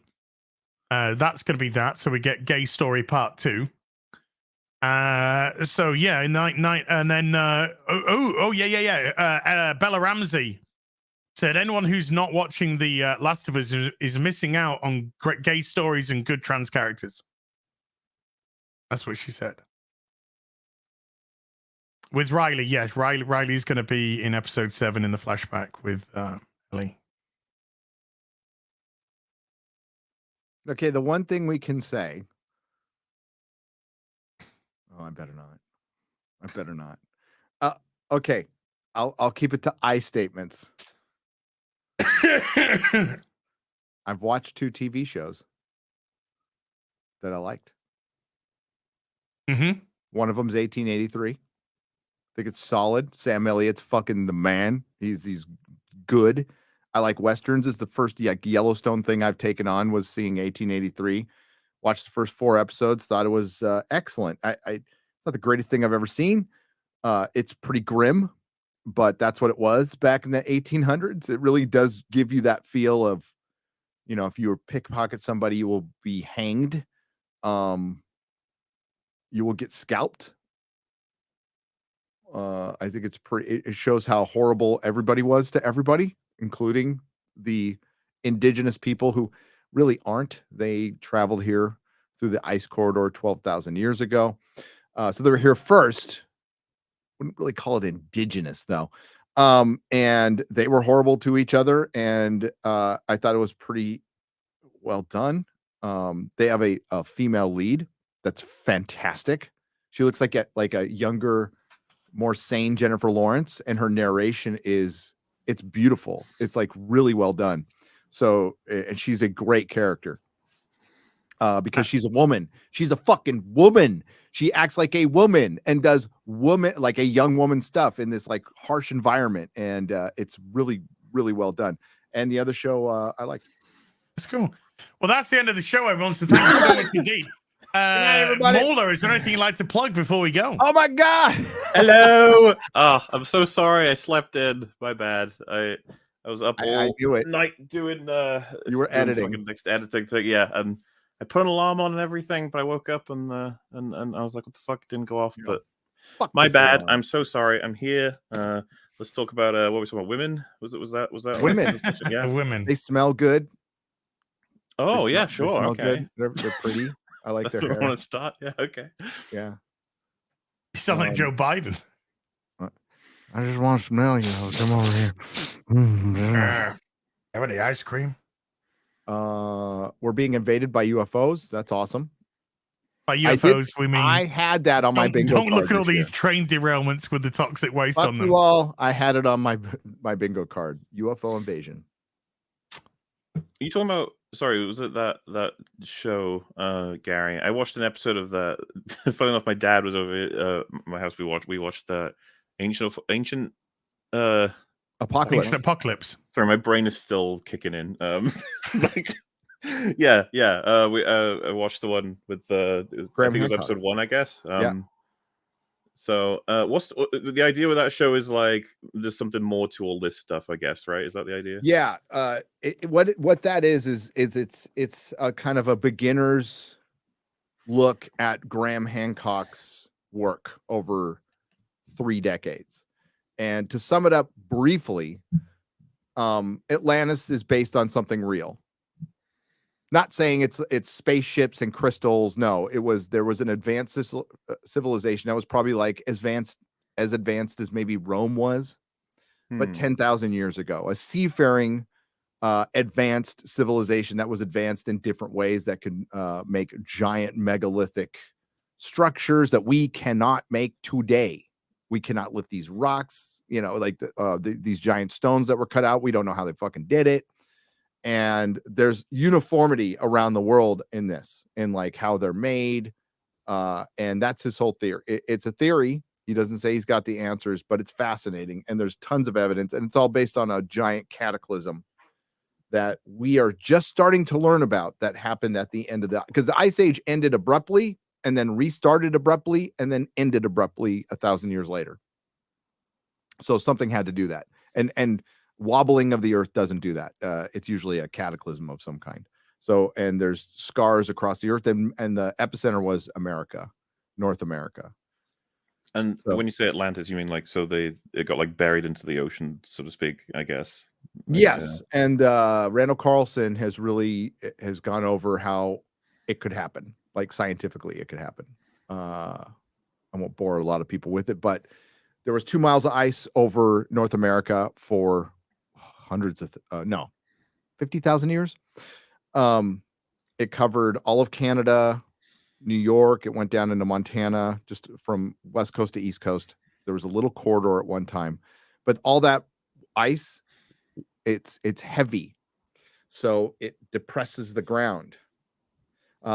Seas were 400 feet lower because all the ice was built up over North America. But what was funny is Siberian stuff was warm, and they can't figure it out. Siberia, which is now permafrost, and which means always frozen, was warm, and it had mammoth. Over here in America, we had 4 species of elephant. We had just giant fucking animals, giant, like 20-foot sloths, all that stuff. They all kind of disappeared right around the same time, and and archaeology has said that it was man who overhunted. That's bullshit. So, and there's also scars of massive flooding, especially in Washington and Idaho. And if you just look at the northern, so there's a lot of evidence that something really bad happened not that long ago, geologically speaking.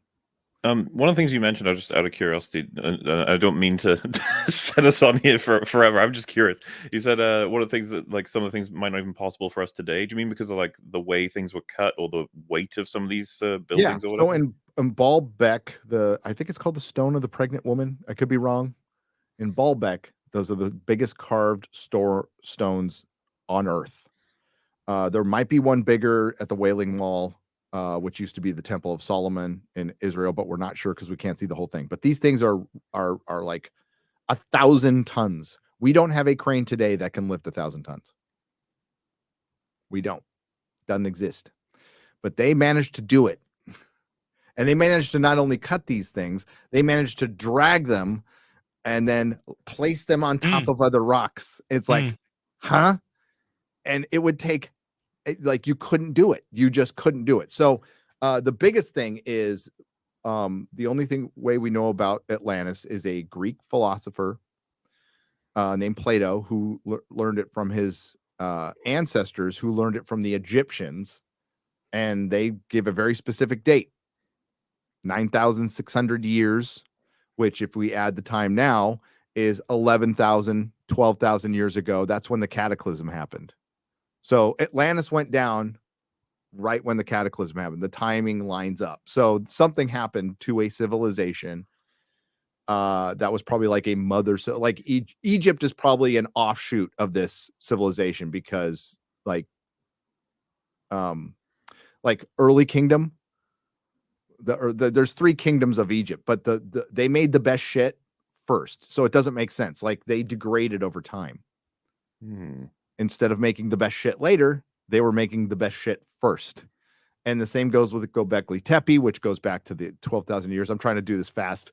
It's watch the whole series, and it gives you, it's like a really nutshell thing of what happened, and just makes you think, Out of because I ask this question to some friends every once in a while, because I'm always curious, but this seems especially interesting potentially for you and as of course.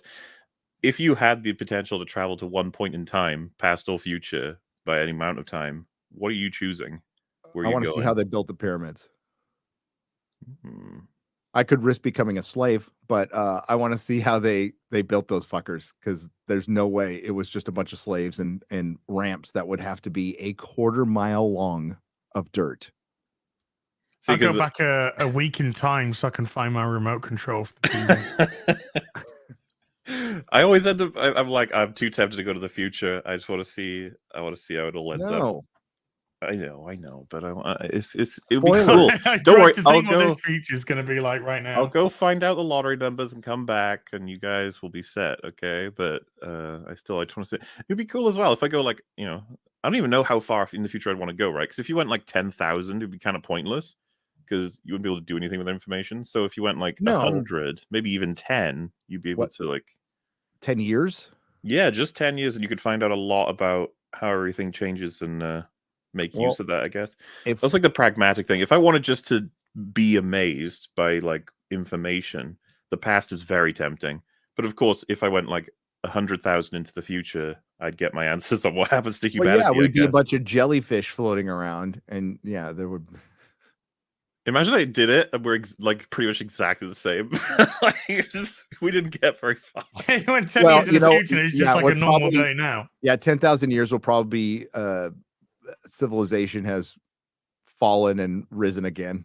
I like wake up in a cinema and it's like launching The Marvels 3, and I'm like, 100,000 years? Really? Took a long time because the second one did so bad. Starring Lee Brawson. The second movie was so bad, it literally took 10,000 years for them to redo the franchise. 40K is our future. Yeah. Yeah, there you go. It's the third MCU reboot. That's what I find out. Everything is war. Big Watch with the 2 Canadians says, hi, I sent you an email. I got news for you. Oh my God. Eric with a $10 says, TS people want to poison our children's minds. I think it's a lot more than just that. I think there's an ideology that wants to poison minds, and it's called socialism / Marxism.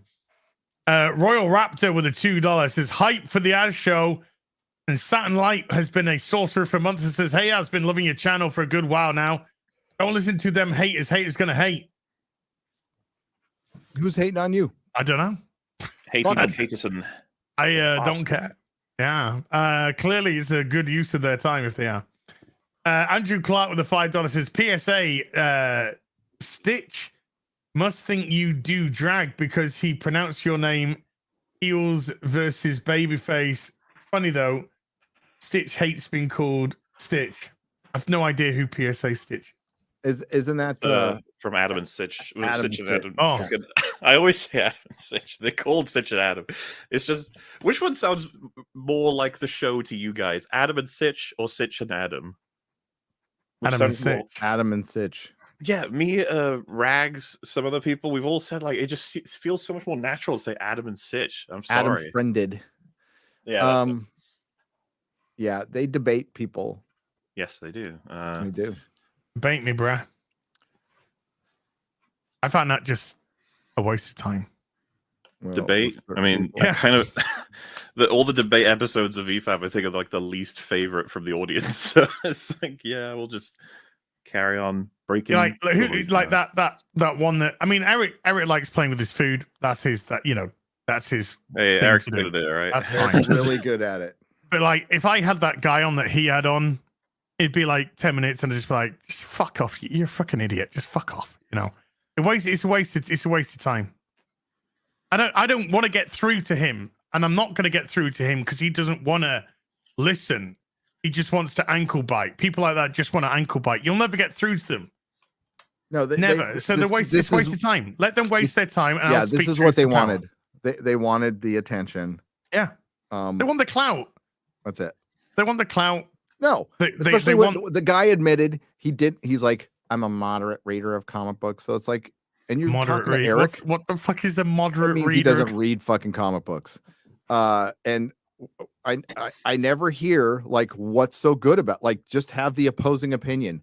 Make us, like I've said last live stream or last time we talked, make a 6-hour video why you liked Multiverse of Madness. Go out and do it. Yeah. Nothing's stopping you. They keep Break it saying down. this. They never do. No. They just want to talk about about you hate Black Panther so much. Why do you like Black Panther? Oh, yeah, it's a good movie. Okay. Where's your video saying how good Black Panther is and why? Highlighting all the bullet points, all the evidence that you want to produce that says it's a good movie. Where's that? I haven't done one. All right, well, get back to me when you fucking done one.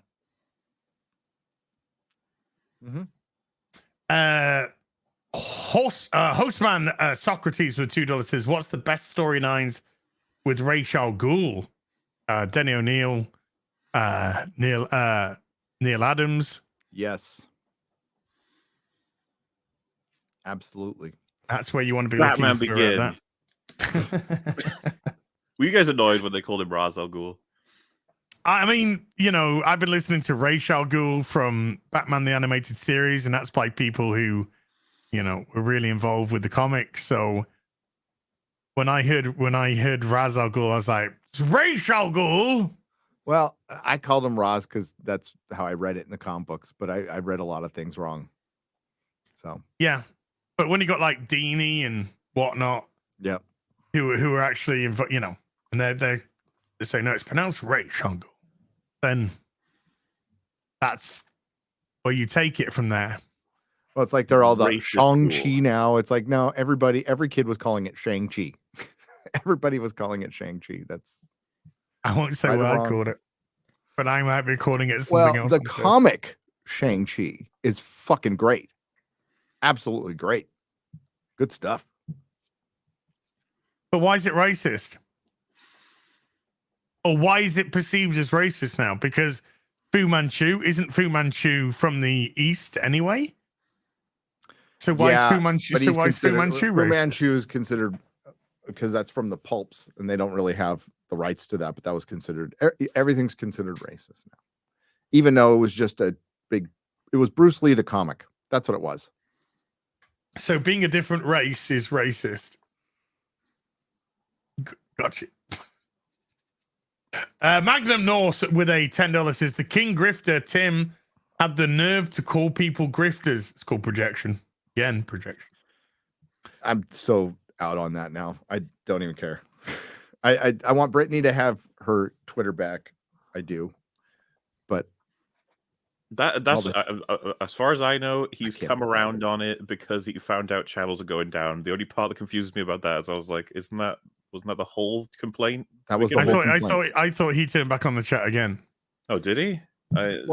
Okay, like on your main show, like YouTube tells you to do that with member streams. They say put them public, but keep the member chat on for member streams only on a rare occasion to drive your. I did it for Hogwarts Legacy because I got to give my members something. I have to. But doing it on your main show, holy shit! Wow. It'd be like me doing it on FNT. I don't care. Yeah, like if that's what it didn't hurt him. He had 36,000 people watching.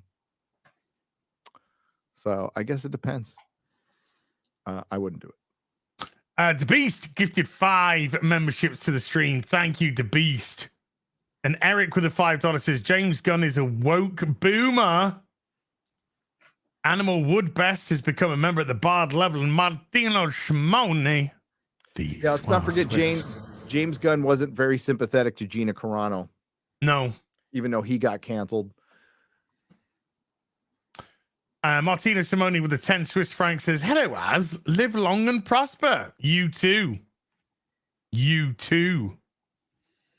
Ryan Welsh has been a bard for 6 months. Best name I can think of with a $5 says, I'm all for passion projects, but you still need to give the audience what they want. Mm-hmm. Where do you think the line is? I think The Authority being the second movie in his slate is the most ridiculous thing I've ever heard of in my fucking life. That is pure self-indulgence. Yes. And I want it said, because I saw some people being like, oh, I'm so disappointed in the coverage, shit on these things before you've even seen them. It's like, that's not what it's about. It's about the potential of them. It's about how the audience see them. It's about, to be fair, if these projects are all good, he's doing them a disservice because people are going to be less likely to see them, less likely to launch. I swear to God, if I was a a bean counter in good old DC and I was familiar enough with the comics, I'd be like, why? Why are you choosing these ones? Well, Why? And if he said, "Oh, I have some great plans for him. I can't wait for him. I got. Oh, they're gonna be so good." I'm like, yeah, I would hope that for whatever you're making. You know, he prefers Grant Morrison and Warren Ellis, which I like some of their runs, but that like you have to look at their storytelling in the context of the entire DC universe. They're the end. They're the end. There's in trouble. You Yeah. need to grab eyes. You can't be like the authority, and then you get the average person being like, "Is that even Marvel? What is that?" And then you're like, "No, DC. It's a fucking Justice League knockoff before you even make a Justice League. It makes no sense. Why would you start on the back foot where you have to reestablish a whole bunch of new? Why don't you throw the IPs, Watchmen in there? You might as well throw the fucking Watchmen in there. It's the same thing. I would say they're more well known by a long shot Makes than more sense, the Authority. Yep. I would understand that more than that. So you know, it could turn out great, but I just don't know how much money DC can burn. Because you know, keep in mind, he did try the Suicide Squad, and that movie tanked. It didn't get what it needed. Didn't get it. I liked that film, so you know, I thought it was all right. All right, but it did terrible at the box office. Absolutely failed at the box office. I just don't know. And that's Suicide Squad again, which is much more notable than the Authority. Yeah, much. And then you got MauLer just to give his wife a job.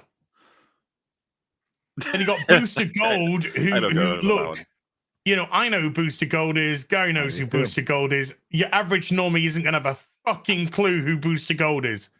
And the shtick is he's a fucking loser from the future who comes back in time to try and use that to be a hero. Guess what? It's the same theme as Peacemaker. It's the absolute same theme as Peacemaker, which is dopey hero is dopey, but then learns to be lovable and good later. I'm fine with him making that. Just not now. And this, like I told you, I think I said to you guys, was it one of you on Open Bar? That is a Phase 4 project, as far as I'm concerned. And who way further down the line? Who was talking about Peacemaker? I didn't hear any fucking hype, any conversation, nothing about Peacemaker. Absolutely nothing. I just saw stupid clips of deconstruction of heroes on Twitter. Oh, look, Peacemaker's taking the piss out of Superman and Wonder Woman, Aquaman and The Flash and Batman. It's just like, oh, fuck off. It's not the same as Guardians, is it? Because Guardians, you get a set of well-established actors in a well-established IP that's holding it up, and it's like super high budget, and it's got your top-notch entertainment, drama, comedy. And then Guardians now is coming to its close, and people are like, what makes Guardians work? In the first movie, they're a bunch of ragtag, criminals thrown together. But then when they go to the Collector and they see what the Infinity Stone can do, and they practically shit themselves. That's what brings them all together. That's what brings that movie home. Well, yeah, and the promise, such a good scene. Yep. I remember the excitement of the trailer being like the Guardians have now crossed over with Thor, and it's like, oh shit, they're coming in. This is meanwhile, like as has just pointed out, I didn't even think about this really. It's like, how much impact has Peacemaker had? Do people like? And we don't even know where he sits in this fucking universe, and we won't know for several years probably. Same for all of them. One of the funniest ones to me is as time goes on, the more and more I think like poor Shazam. It's this film that's like, hello, I'm coming out, everybody, here I come. Aquaman's gonna underperform. Shazam will underperform. Flash will do well. What do you think of the Flash trailer, MauLer? I think it's better than I thought it was going to be. That trailer looks a little more promising, but at the same time, it looks like, I got to be honest with you, like an absolute mess. Mm-hmm. Like stuff everywhere. This looks like a movie where I could fully believe there are about 15 cuts of it, and they've toyed with everything, moved everything around, thrown all kinds of cameos in and out, and they don't really. The final, I think I was watching the trailer in a call with Fringy. The second Michael Keaton showed up, and it showed him, I was like, "Fuck off!" Like, getting I of course I love seeing him there. I love seeing him. Like, I'm just like, get out of my fucking heart. You don't deserve to get anywhere near it. because I'm so tired of this. I was like, hey, you like this thing, don't you? It's like yet another beloved thing from the past that you just drag out. That's what's going to sell the movie. That is what is selling the movie. Oh yeah, and you realize like, why don't you just fucking make a movie about him? Why do we need this bullshit with the Flash? When I saw that, I just Gary, even more so, I just thought, why aren't we getting a Batman Beyond movie with Michael Keaton? Why? They were gonna, and they shit canned it. Probably Apparently so. Sucked, but apparently so. We don't know for sure, but apparently that was one of the canned projects. Yep, it's so tiring because they know they're using Batman all over this fucking trailer. They know what we want, so just give it to us. Why are you fucking around? And even when I saw Batfleck, I was like, I'd rather see a movie with this guy than fucking two Ezra fucking Millers and a them in a fucking bunch of fucking pajamas, fucking in a onesie. Oh my God. With uncoordinated red colors. Doesn't it sometimes feel like they're just shooting themselves in the head for no reason at all? Like, why would you make this? You've all decided, they want this, but we won't give it to them because that would make us money. We wouldn't want to do that. Like, even though this film will probably make money, I don't see why it wouldn't. It's going to be. It honestly comes across as them trying to catch up with Endgame with the amount of like. We're going to go visit Man of Steel and see Zod in a different timeline with real Superman. It's like, oh, didn't that Zod just look? It really looked like somebody just CG'd his head on a fucking like video game. Whoa, body. I was curious about that. That's because it is Gary. Yeah, I know. It's like I was wondering if they like got him back or if they got like him in a room. They just AI'd his face. Dude, I mean, it was good to see Michael Shannon, but I wasn't sure if that was actually Michael Shannon. The CG looked fucking terrible.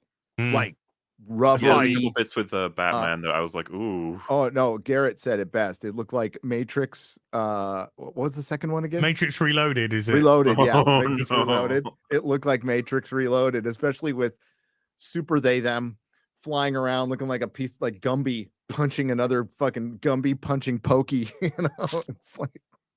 It was bad. And again, it's like, we're going to take Superman's story from Flashpoint and we're going to give you to Tom Taylor's shitty Supergirl. I know. That nobody gives a fuck about. Yeah, I don't Have a nice day. I just don't get it. Why? Why wouldn't that? It feels like so many obvious decisions to be made with this film. You have look. I hate the multiverse shit at this point, but you've got it. There it is. You brought in Michael Keaton back. It's like, all right, what else can we do? And it's like, well, surely just bring in all of the favorites that you can. Isn't that the thing that you do? It's like, no, we're going to throw in some random shit that some people don't even recognize. Like, okay, sure. This is your Hail Mary for your retarded, like, broken DC universe. I would have thought you'd pull out all the stops, but no, instead you want to do that? Okay. Look, the Shazam 2 looks like shit. It looks like dog shit. Like, I'm sorry, I'm not shit. Like... You know, Zachary Levi, I like you, Zachary. But... Versus Helen Mirren, like an 80-year-old woman is your. Come on, shit. I'm just going to see Ms. Mary Marvel's legs because I want to fucking attach a ladder to it and run all the way up and down them. But other than that, I think I was meant to think that in my head. That makes sense. It's fine. I think I was meant to think that. By the way, Helen Mirren was fucking hot in Excalibur. Watch. I love Helen Mirren. I think Zachary Levi's pretty cool. Helen Mirren. What the hell did I call? What did I call? Heron. I like Helen Mirren. Helen Mirren. I had bit my tongue. Look. I bit my tongue while eating my tea. Okay. I like it. I think Helen Mirren. I'm gonna just slow it down a little bit. He's a really cool girl. He's a really cool lady. We shot down a Baroon over the British Empire. And I like Zach Levi, you know, but that film just looks like dog shit. Absolute dog shit from the trailer. And, you know, prove me wrong. I think it's going to be a terrible movie. Aquaman 2. Does anyone give a well, I mean, that actually might do well just because women want to go and see Jason Samosa take his fucking top off again. But this is, I'm just seeing the death of a universe in 3 films. Why do we care? There's nothing to be invested in these movies about other than DC wanting to make some money, Warner wanting to make some money. There's no investment, but it resets the universe going forward. We know because that's why you're here, James, and that's why we got the terrible film slate that you just released and the terrible TV slate that you've got planned. So we know where it's going. So why do we care about where it ends?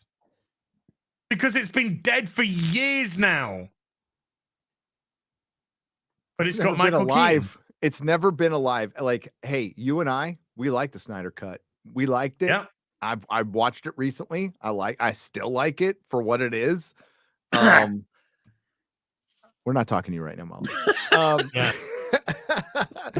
But dude, it never was alive. Okay, you had some good casting, not all, some good casting, and you could have like just kept Henry Cavill, and like casting an old Batman just makes the Superman decision make no fucking sense. They're contemporaries. They're supposed to look the same fucking age.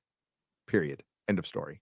And now we're gonna come in with like a really old fucking Batman again. Well, then keep Ben Affleck and Henry Cavill.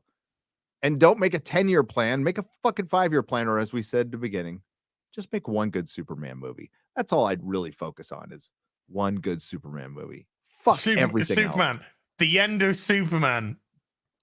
First movie. Superman is going to die later. That's pretty much what the title is. Superman's going to die later, and we're going to pass the torch on to his gay son and Supergirl.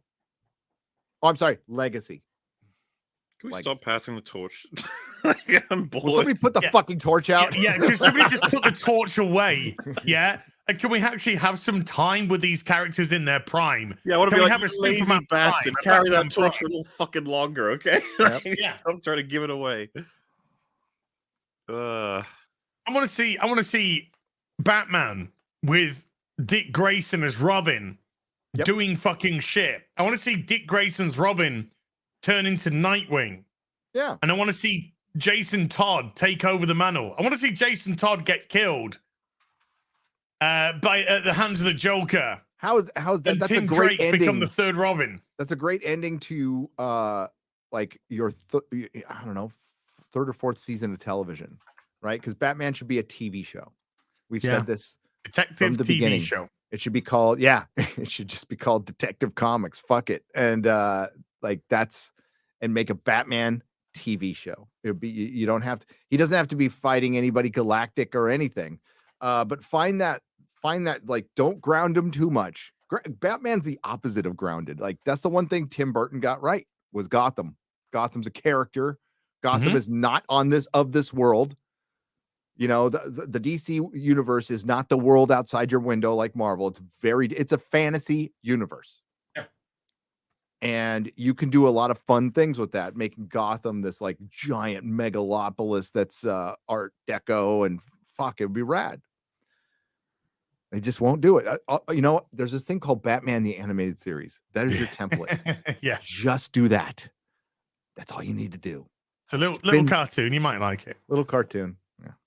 You know, pretty influential. Like, I'm starting to wonder. It's like, when was the last time they made a decision where we all just went, that makes a lot of sense. Good job. And I was like, well, Iron Man 2008. Like, it's like, that makes a lot of good sense. It does. Obviously, you know, I'm joking. It's like Avengers, like, yep, that was a good decision. Like Infinity War, Endgame stuff. It's like, yeah, these are all solid. But it's just like, it feels like it's been a while now since I've seen them do something. 5 years. Yep, that was a decision that makes a lot of sense. And Endgame wasn't good, so it's been 6. No, like, it's just, how many times we said, like, why are you doing that? Like, what is the best superhero movie since Endgame?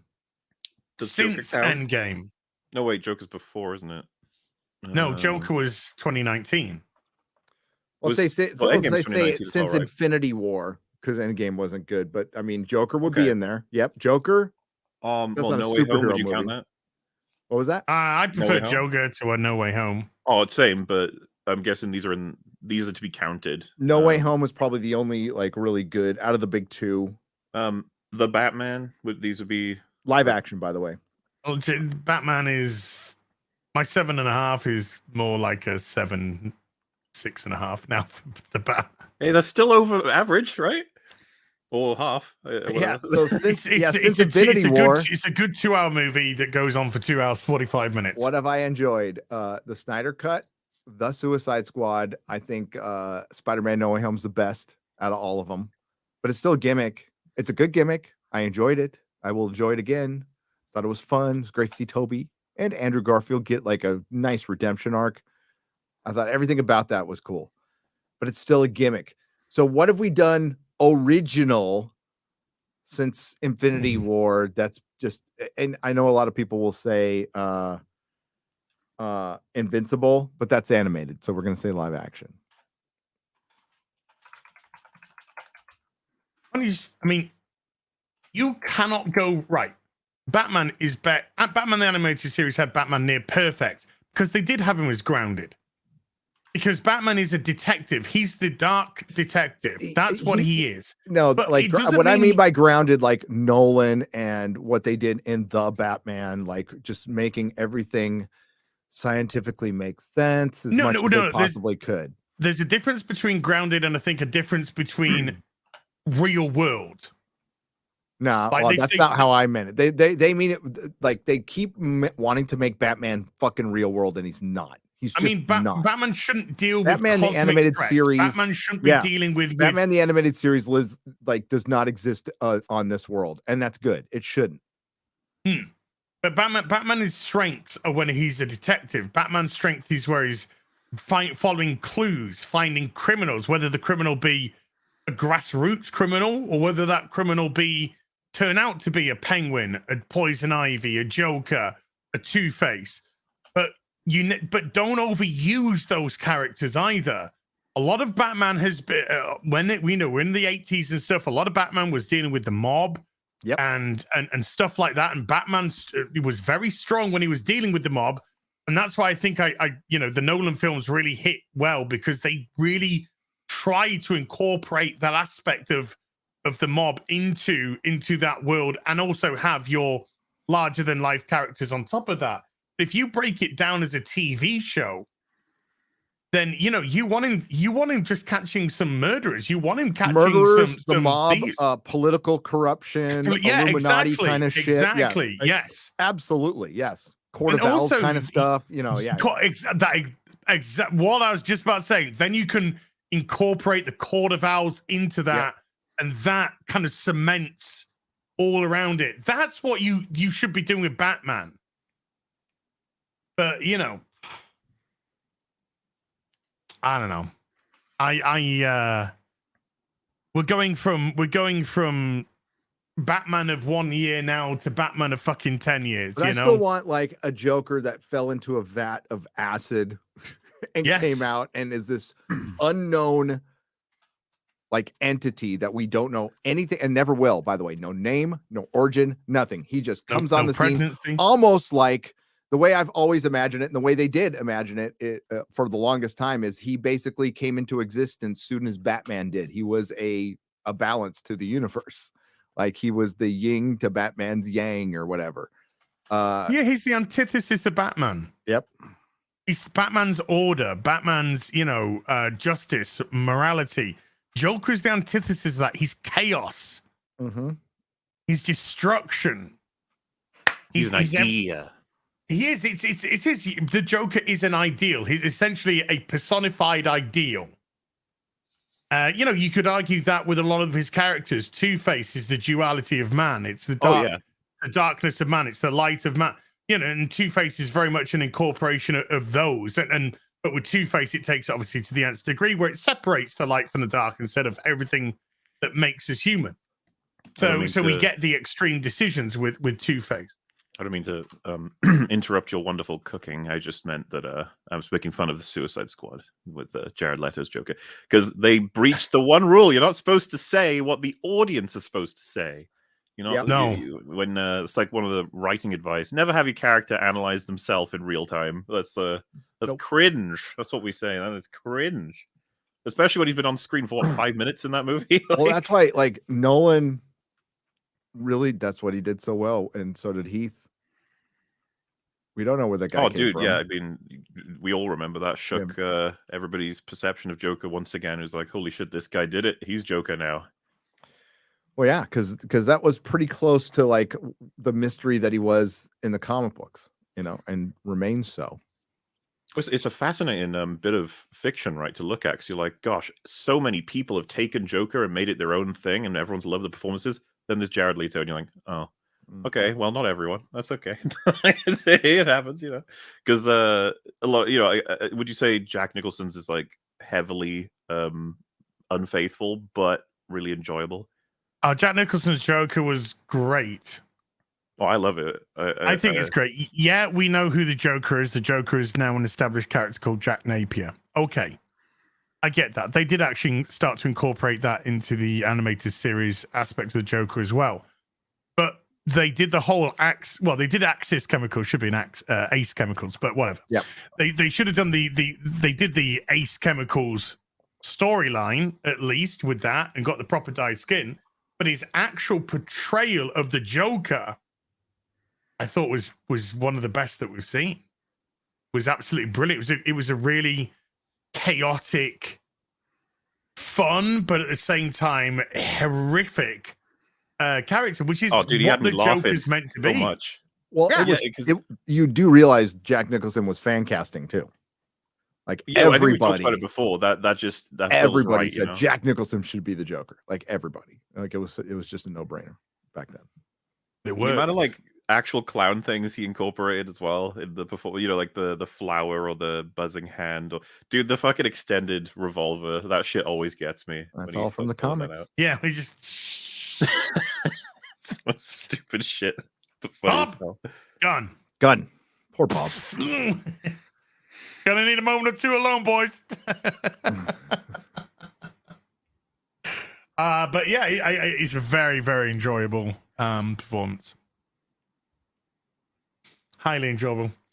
Eric with a $10 says 100% woke James Gunn is gonna gender swap Booster Gold, and it'll likely be his women. His woman again. Yeah. She'll be his wife. His wife will be Superman and Batman. She'll be Supergirl and Booster Gold, and I would MauLer. Dude, the smart thing for him to do is to make sure that his girlfriend only ever gets at most a supporting role and stays as I hope they stay married. I mean, it's Hollywood. If he actually like recasts her into a significant role, everyone will be like, "What the fuck, dude? Like, what is this?" And he'll just be like, "She's a great actress." A lot of people have been saying that's like she's an amazing actress. Like, okay. Does anyone even remember her when she pops up? I thought it was so funny when she came up into Black Adam. I was like, "What the fuck are you doing here? Like, what?" But she's getting a payday, dude. That's what she's doing. Oh, dude, you can't blame her. It's getting involved in the new head of the DC universe. That's why not? I suppose. All the women who sucked Warren Ellis's dick are just like, that's what I wanted. Yep.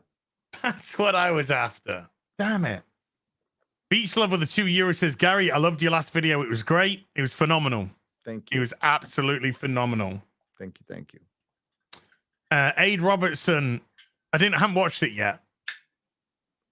Who? But it was phenomenal. You watched it. Shut up. Of course I watched it. It was phenomenal. You told me you watched it. I know. I was like, God damn it, this is possibly the best video I've ever seen. Fucking Perry killed it. Aid Robertson with a £5 says, guys, FNT question. When will Gundam be on next? Soon. Gundam's like a force of nature. He's a force of nature, but like he's welcome on this show too. And we're gonna get Yellow Flash in here too. He was in the chat. I don't know if he's still around, but yeah, we're gonna get Yellow Flash on as a guest. We're gonna get Yellow Flash and Gundam. Dude, if Gundam like messages me and says I want to be on the show tonight, he will be on the show. I love Papa Gundam. It just depends whether he's awake, whether he's sober. I have no expectations of Gundam. He is a talent. I wish him material force. I wish him good health, and a long life, because I love that guy. The Beast with a $2 says, to us all riding solo today, remain blessed. Total gravy, baby. MGTOW, baby. I can remember somebody said, "You're MGTOW." I was like, "I'm not MGTOW," and I got a little bit defensive about it. But mainly because the MGTOW like people who I've seen are very like anti-woman, and I'm not anti-woman at all. No. But I do just do my own thing. I'm not, you know. I'm too old now to settle down and get married. I'm too old. Oh, I'm too old and stop. I'm too independent. Stop.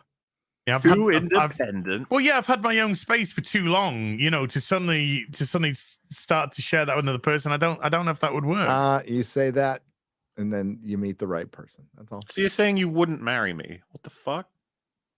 I'm saying, why haven't you asked? Oh my God, it's getting gay in here. Fat Steven Seagal has been a bard for 27 months. Thank you. Daryl the derelict. Oh my God, the dyslexic me. Daryl the derelict with a $10 says, "I hope Christian Bale is in the Flash movie so Michael Keaton can ask if he has a frog in his throat. Keep up the great work, gents."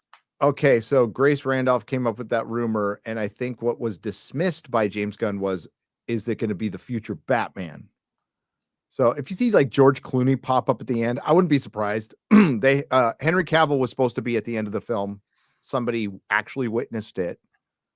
That's probably been cut out. I don't know why. Why not just leave it in? You know, if you're going to reset everything. Yeah, again, these are the decisions where it's like, that's an easy no-brainer, right? A small George Clooney cameo, whatever. But I could totally see them being like, what if it? Then come up with some stupid reason for why not to do it, and just be like, okay, whatever. Yeah, like you can't go back. Like, is Nolan coming back? No, then don't worry about Bale coming back. Just don't. Well, I mean, Bale did that fucking atrocious Thor movie, so he did. He'll do anything. He was good in Pale Blue Eye. He was good in that. He was, and like, are you referencing like the quote I think he has of saying like, I only come back for Batman if yes, Nolan does. Nolan, yeah. It's like, I wouldn't be surprised if that. You know what? Guess who promised to never come back as Wolverine? Guess who promised to never come back as Professor X? Yep. Thing is that what happens is they go like, oh well, no, that's different. That's a never coming back. Thing, you know? But you never hear the last part unless they back up a giant Brinks truck of fucking money. Then I'll come back. Like, yeah, and I'm not going to fault anybody for that. Yeah, no. The reason they say it is to make the role seem a lot more prestigious, right? In that last one, it's like, oh, you know, that's my ending, so to speak. But yeah, none of us have any issue with like Hugh Jackman, especially in a multiversal scenario.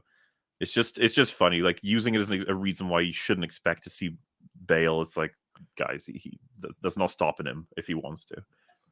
Well, but now that's the thing, though. Since like when we talked about this after No Way Home, we're like, oh fuck, the only thing they're going to take away from this is cameos. Yep, and they're not going to think about like, you actually finished some stories that were kind of left hanging from the previous characters and made them an integral part of the movie. Now they're just going to go, no, let's just put the cameos in.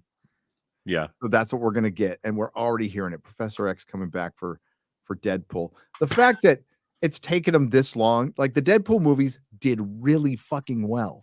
Like really well. Yeah. R-rated movies. Yeah. And the fact that it's taken them this long to make one shows how inept Disney is. And Kevin Feige, I think he's getting way overpraised now. Like his shit's been falling apart for quite some time.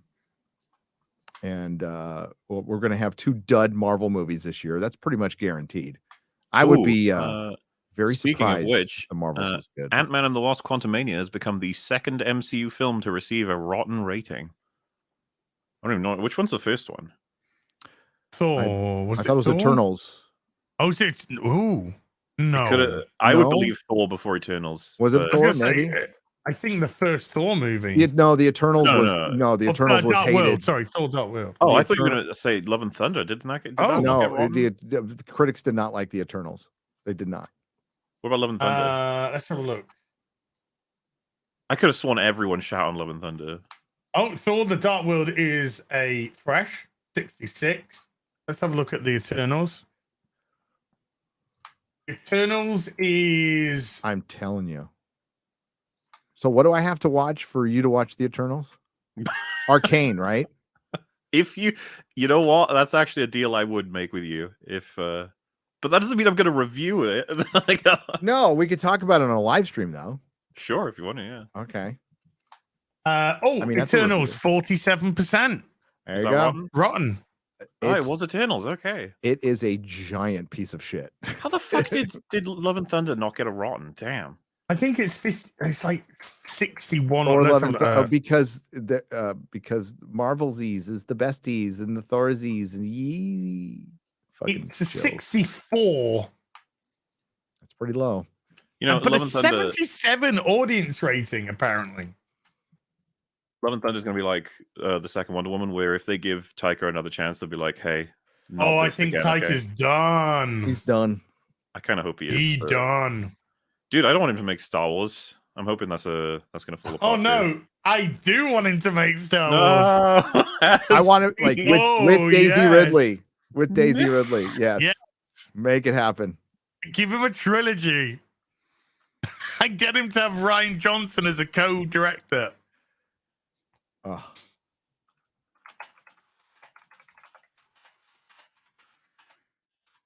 What the weird? And never mind. It's just, don't go on the internet. It's a rabbit hole. Dice roll with a $10. Hey there, fellowship. I hope this super chat will get me some good grace to plug my crowdfunder. Many of us are tired of higher food prices, less safe food supply, and a less quality and size. What's your crowdfunder? Is it Dice Roll? There you go. Maybe their crowdfunder is a Dice Roll. Dirt is King with a $5 says, Gary asks, did either of you read Demon Knights? I love that 20+ issue run. Still have the back half of that series. No, I did not. Grayson Barnett with a $5 says, it's absurd. The real Grayson, like me, isn't playing Robin. Graysonism has no place in this world. Help me, Gina Carano. You're my only hope. Okay. Hernando with a 5 Brazilian, I think.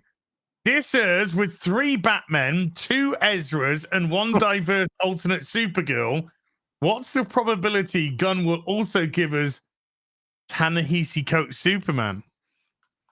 I don't think that's going to see the light of day. What do you guys? I'm assuming you're on board with the idea this film will be successful, but where would you drop the box office? What do you think? What's the prediction? I think 750. I don't, because I have serious doubts of being able to scratch out anything close to $1 billion, but I'm curious if this will be enough. Like, just how much of a draw is Michael Keaton Batman? Do you think? Well, I think it's going to start off hot, and I think it's going to drop real big, real quick. Mm-hmm.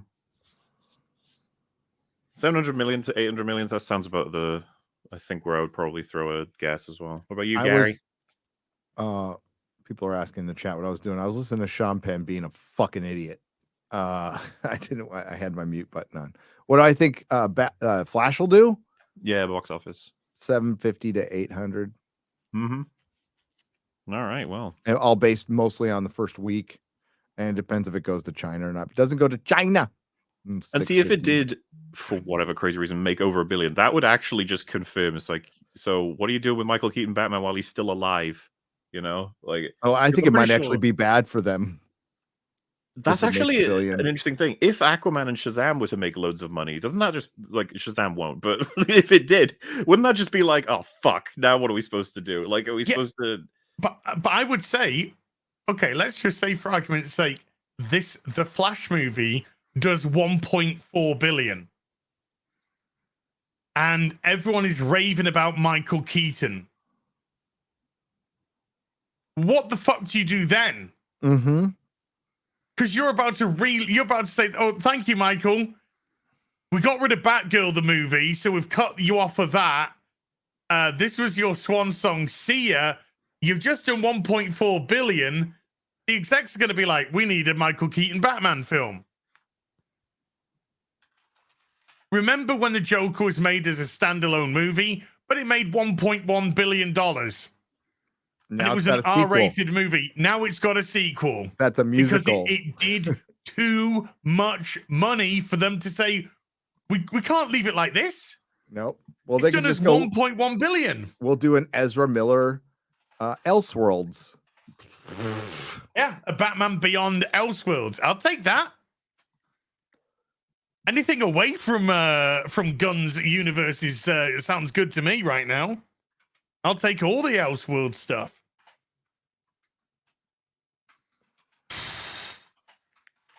What do you think, MauLer? Regards to what exactly? If the Flash what happens if the Flash makes 1.4 billion?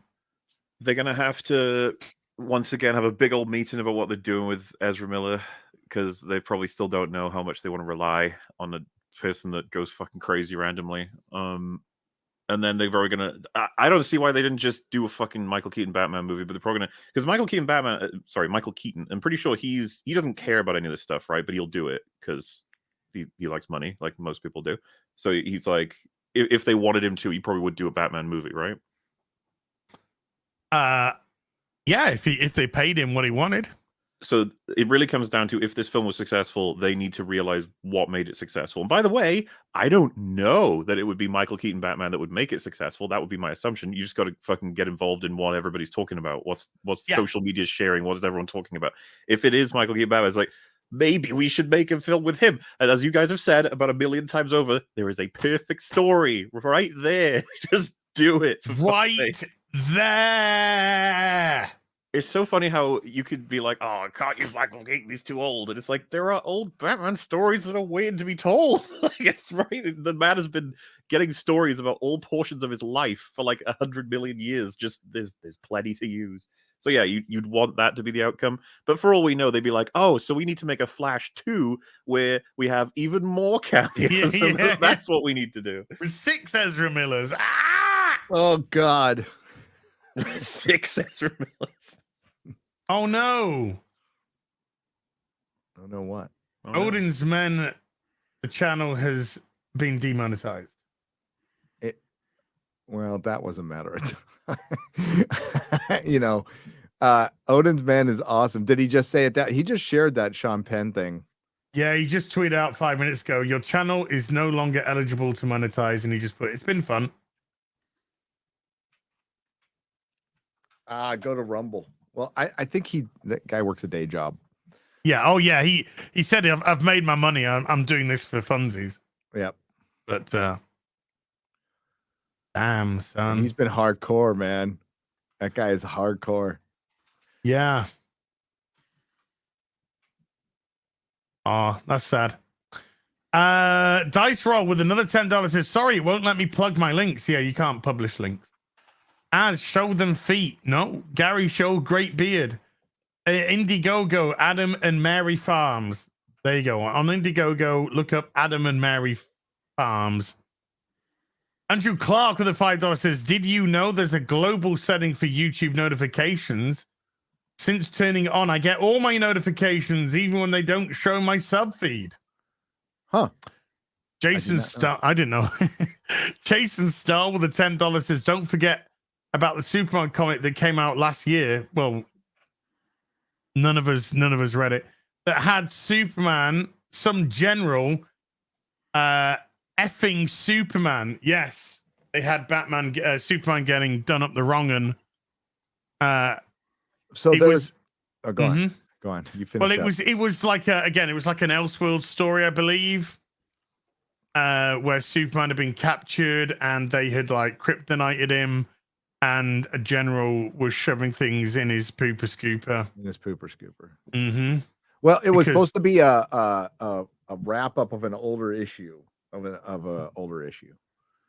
I don't know if it was within continuity or not, because I had quit reading DC Comics by that time. Yeah, we quit like 3 years ago now.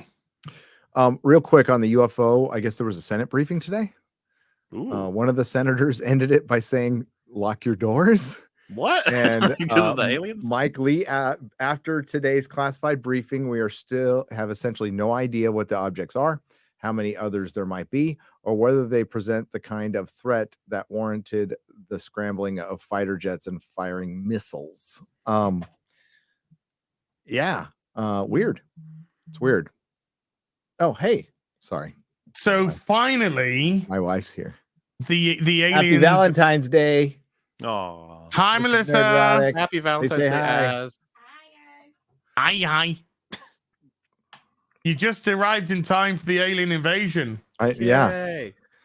Can't wait to get anal probed. That'd be funny as fuck if they chose to invade on that day and they were like, "This was our way of saying we love you. We mean no harm." Don't worry, there's an alien invasion. Nobody look at what we're actually doing. Yep. Don't look at the environmental disaster that is Ohio right now. God, Yeah, around and that area. plus the other two, the 3 train derailments with the. Don't bother looking at that, folks. Just look, aliens. Derailments always happen in 3s. What are you talking about?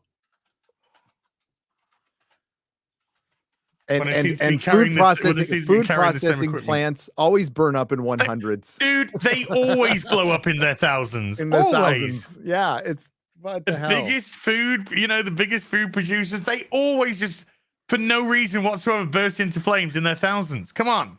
For anybody who thought things would go back to normal after COVID, how much did things go back to normal after 9/11?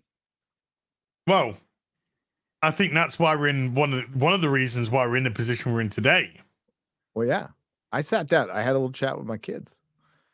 The day we locked down for COVID, I said, this country will not be the same one that you were in before. And, we need to be ready. I'm good and paranoid. So we have like bug out bags and all that stuff. I'm not prepper yet, but that's what I want to be. I want to be like straight up Tremors prepper. Comics is semi-prepper, isn't he? He is. Oh, yeah. Comics is ready, dude. That little guy is fucking ready. Dude, I am ready to order Domino's pizza at a moment's notice. Right? No, comics division. Like, I'm a when prepper. the world ends, I am going to his house. Yeah, I'm a prepper. I have about 5 tins of chicken soup. So yeah, I got a dozen cans of beans. I got my replica Mjolnir hammer. I feel like that's enough. If zombies attack or whatever. I got a couple of foam Witcher swords. Comics owns a ranch. So so he's got a house, but he also owns a ranch. Kind of off the grid. You guys ever see the Cloverfield Lane movie? No, but I know about it. Like that. Well, to be fair, like the part of it being about Cloverfield is probably the worst part of the movie. Like because I'm assuming you guys know, but the production was like it was an actual just film, and then J.J. Abrams or whoever comes along is like, I want that to be a part of Cloverfield. I would probably recommend it. It's quite a creepy movie. John Goodman plays a prepper, and it's like Cloverfield happens, the whole world falls apart, and I think 2 people managed to get into his sort of why am I struggling with bunker? Basically, and it's like highly advanced, protected. He's prepared this whole time, but he's really unhinged and like antisocial. It's a really like stressful movie almost. I think a lot of people agree though the ending is shit because it just has to tie into Cloverfield. It's like what makes it. And shit. it didn't need, and it was supposed to tie into that Netflix movie, right? Which is God. portals of some kind. So you talk about the Cloverfield paradox. The Cloverfield paradox that they announced during the Super Bowl and then played it afterwards or some shit like that. Yeah, I remember when it came out. There are 2 movies that made it so that whenever I watch a movie with friends, I always want to record just in case. And Cloverfield Paradox is one of them. We watched that just casually. Is that the one in space? Yeah, and it's fucking terrible. It's one of the worst movies you'll ever see. I remember us watching it. We were just laughing, making fun of it the whole time, and I was just like, "Shit! I wish I'd recorded this." Well, like, Jar Jar Abrams making something terrible. That is. Where the fuck did he go, Gary? What's going on? Where is he at? Why are you making some movies there, JJ? What's going on? Because he made a lot of money, but the one thing he wanted to be, he will never be. Spielberg? I've said this before. He will never be Spielberg. We got him on that one. So we got him in the ego.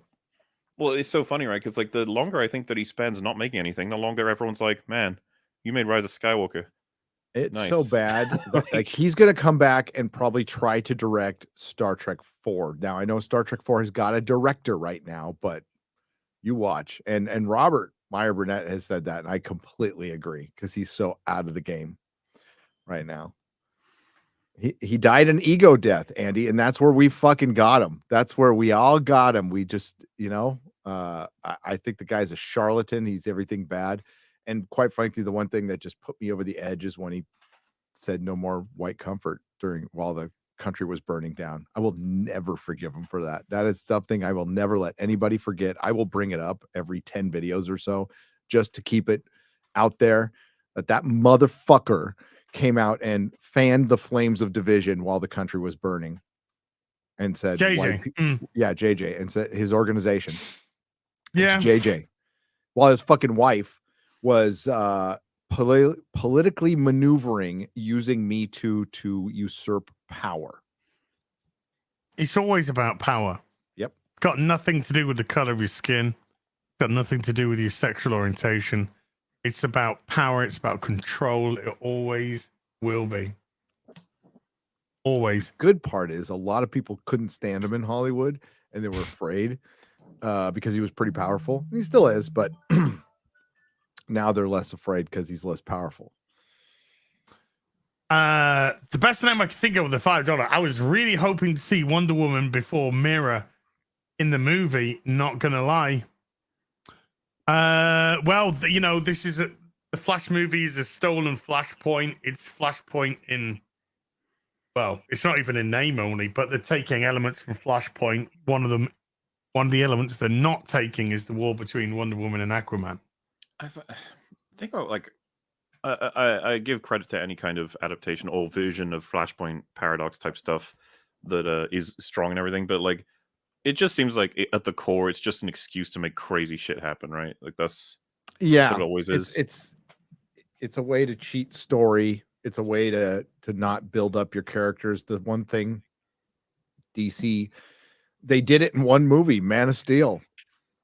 That's their one origin movie. They did it with Wonder Woman too. And that did well. They did well. And that's what they just should have built on. You have to make origin stories. You have to, especially with characters you don't know. Fucking Batman and Superman, that's arguable. But with Wonder Woman, Aquaman, you need to do these like legit, like do really small origin stories. They fight one villain, whatever. And they abandon it. They just abandon it. So now we're getting fucking Flashpoint. It's like, Mark Waid, I freaking hate Mark Waid. Mark Waid is a piece of garbage, but he did a really good Flash run. He's done some good runs that you can adapt. That would be fine. Wally West Flash, though. I know. not Barry Allen. Wally West Flash, Barry Allen disappeared. I was pretty young when Barry Allen disappeared. So for majority of my life, I was reading Wally West. Because Barry Allen was dead since '86 from Crisis on Infinite Earths. And that was a great. That's my son's favorite Flash by far. Do you guys love it? You have all these like comics and stuff, and then you have me watching something like the CW Crisis on Infinite Earths, and that's my experience with that IP. Oh, it's like... Jesus, no. Sometimes I think people are like, "Oh no!" Like, if you can look at this content, please, not that version. Well, that's why like the CW ruined. I think even before Snyder got there, the CW ruined DC. Fuck yeah, dude. Because quite frankly, that's what most people have probably seen. So that's your idea of it, and it's why it's such a bad idea to spread it out too much, and maybe they were so resistant of doing a Batman and Superman thing, so they did all this peripheral shit instead of just like make a good Batman TV show, make a good Superman movie. Well, the Arrowverse was fine, and then Greg Berlanti wanted to fuck every dude that he hired. So and they Me Too'd the guy who was I'm forgetting his name now. Plastic Man. No. They Me Too'd a writer, the guy who was like one of the head writers. Yeah. And they got rid of Elongated Man. It wasn't on my. I think it was on my channel. I don't know if it was on this channel. The first video I did that got over 1,000 views was a long time ago, and it was a Flash panel at WonderCon. I can't remember if I think I took it up because the audio, everything about it was shit, right? Because I was just recording it on a fucking flip phone. But it's the first one where they were just talking about the Flash. I think it was like right before the first season. Yeah, so that writer who was with help me, what was his name?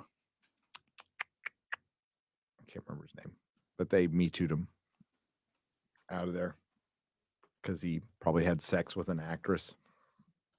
Oh, what? Greg, easy, Greg. Easy, Greg.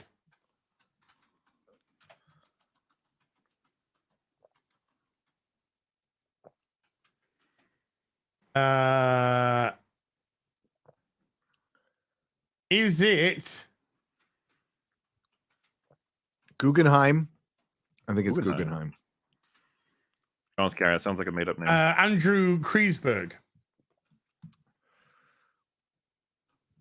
I'll let you know. Hang on. I don't think it was Guggenheim. Hang on. Andrew Kreisberg. Have a look at that one. Yep, that's him. That's the guy who got Me Too blown out. Bella Ramsey wore a chest binder for 90% of shooting The Last of Us. That's the headline I want to see. What a chest? Why was she wearing a chest binder? What is chest binder is what holds your tits down, so you don't. Down. It doesn't look like you have got. She needs a jaw binder. Oh, she's playing a 14-year-old, so maybe it was for that. Jaw binder.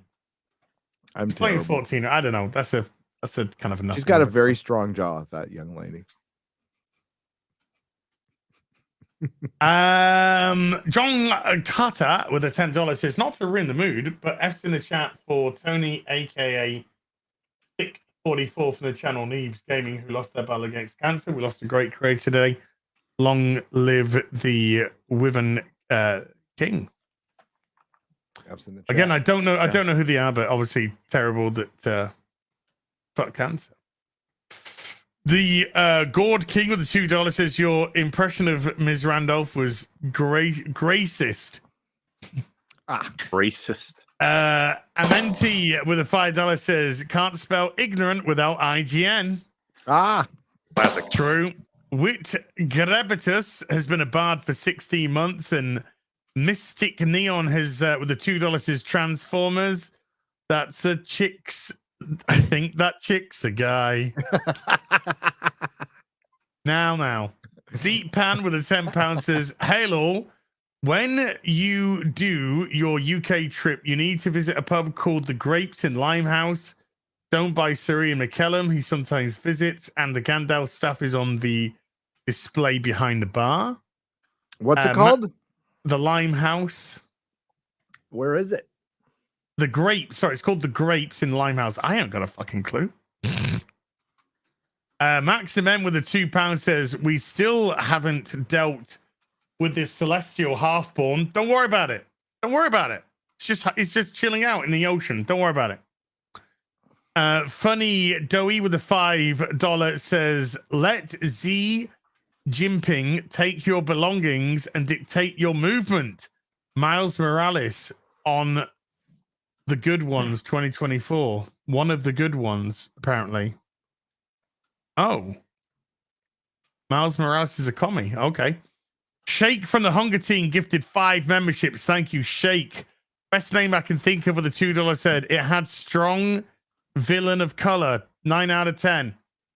Funny Dougie with a $5 says Helen Keller could smell a better plot than Disney Marvel can fart or Rotten Tomato critics could sniff. Eddie Kepnang with a €2 says, what are good cosmic Marvel comics to read? Well, Gary. What? Say that again. What are good Marvel cosmic comics to read? Oh, cosmic comics. Annihilation. There you That's go. a good one. Pat Steven Seagal with the 2 Canadians says, as Keto Flush Plush when happening right now in development. Jared Scott with a $5. This $5 says my sister will say the movie is perfect, just like she thought Wakanda Forever was. Dang woman. Mr. Pickmin with a $5 says, give cats treats. She's had a treat already today. The front leave porch. one. She'll probably leave one in the middle of his room. Dude, I fucking emptied a litter tray yesterday, freshed it all up for her, She did one poop in it. I come down this morning. She's left a fucking present on. She left a present on the carpet. One fucking poop in the litter tray. She's just like, no. It's full now. Yes, this is not. This is Maybe not get the behavior that I think of. We get 2 trays. Fuck it. You know?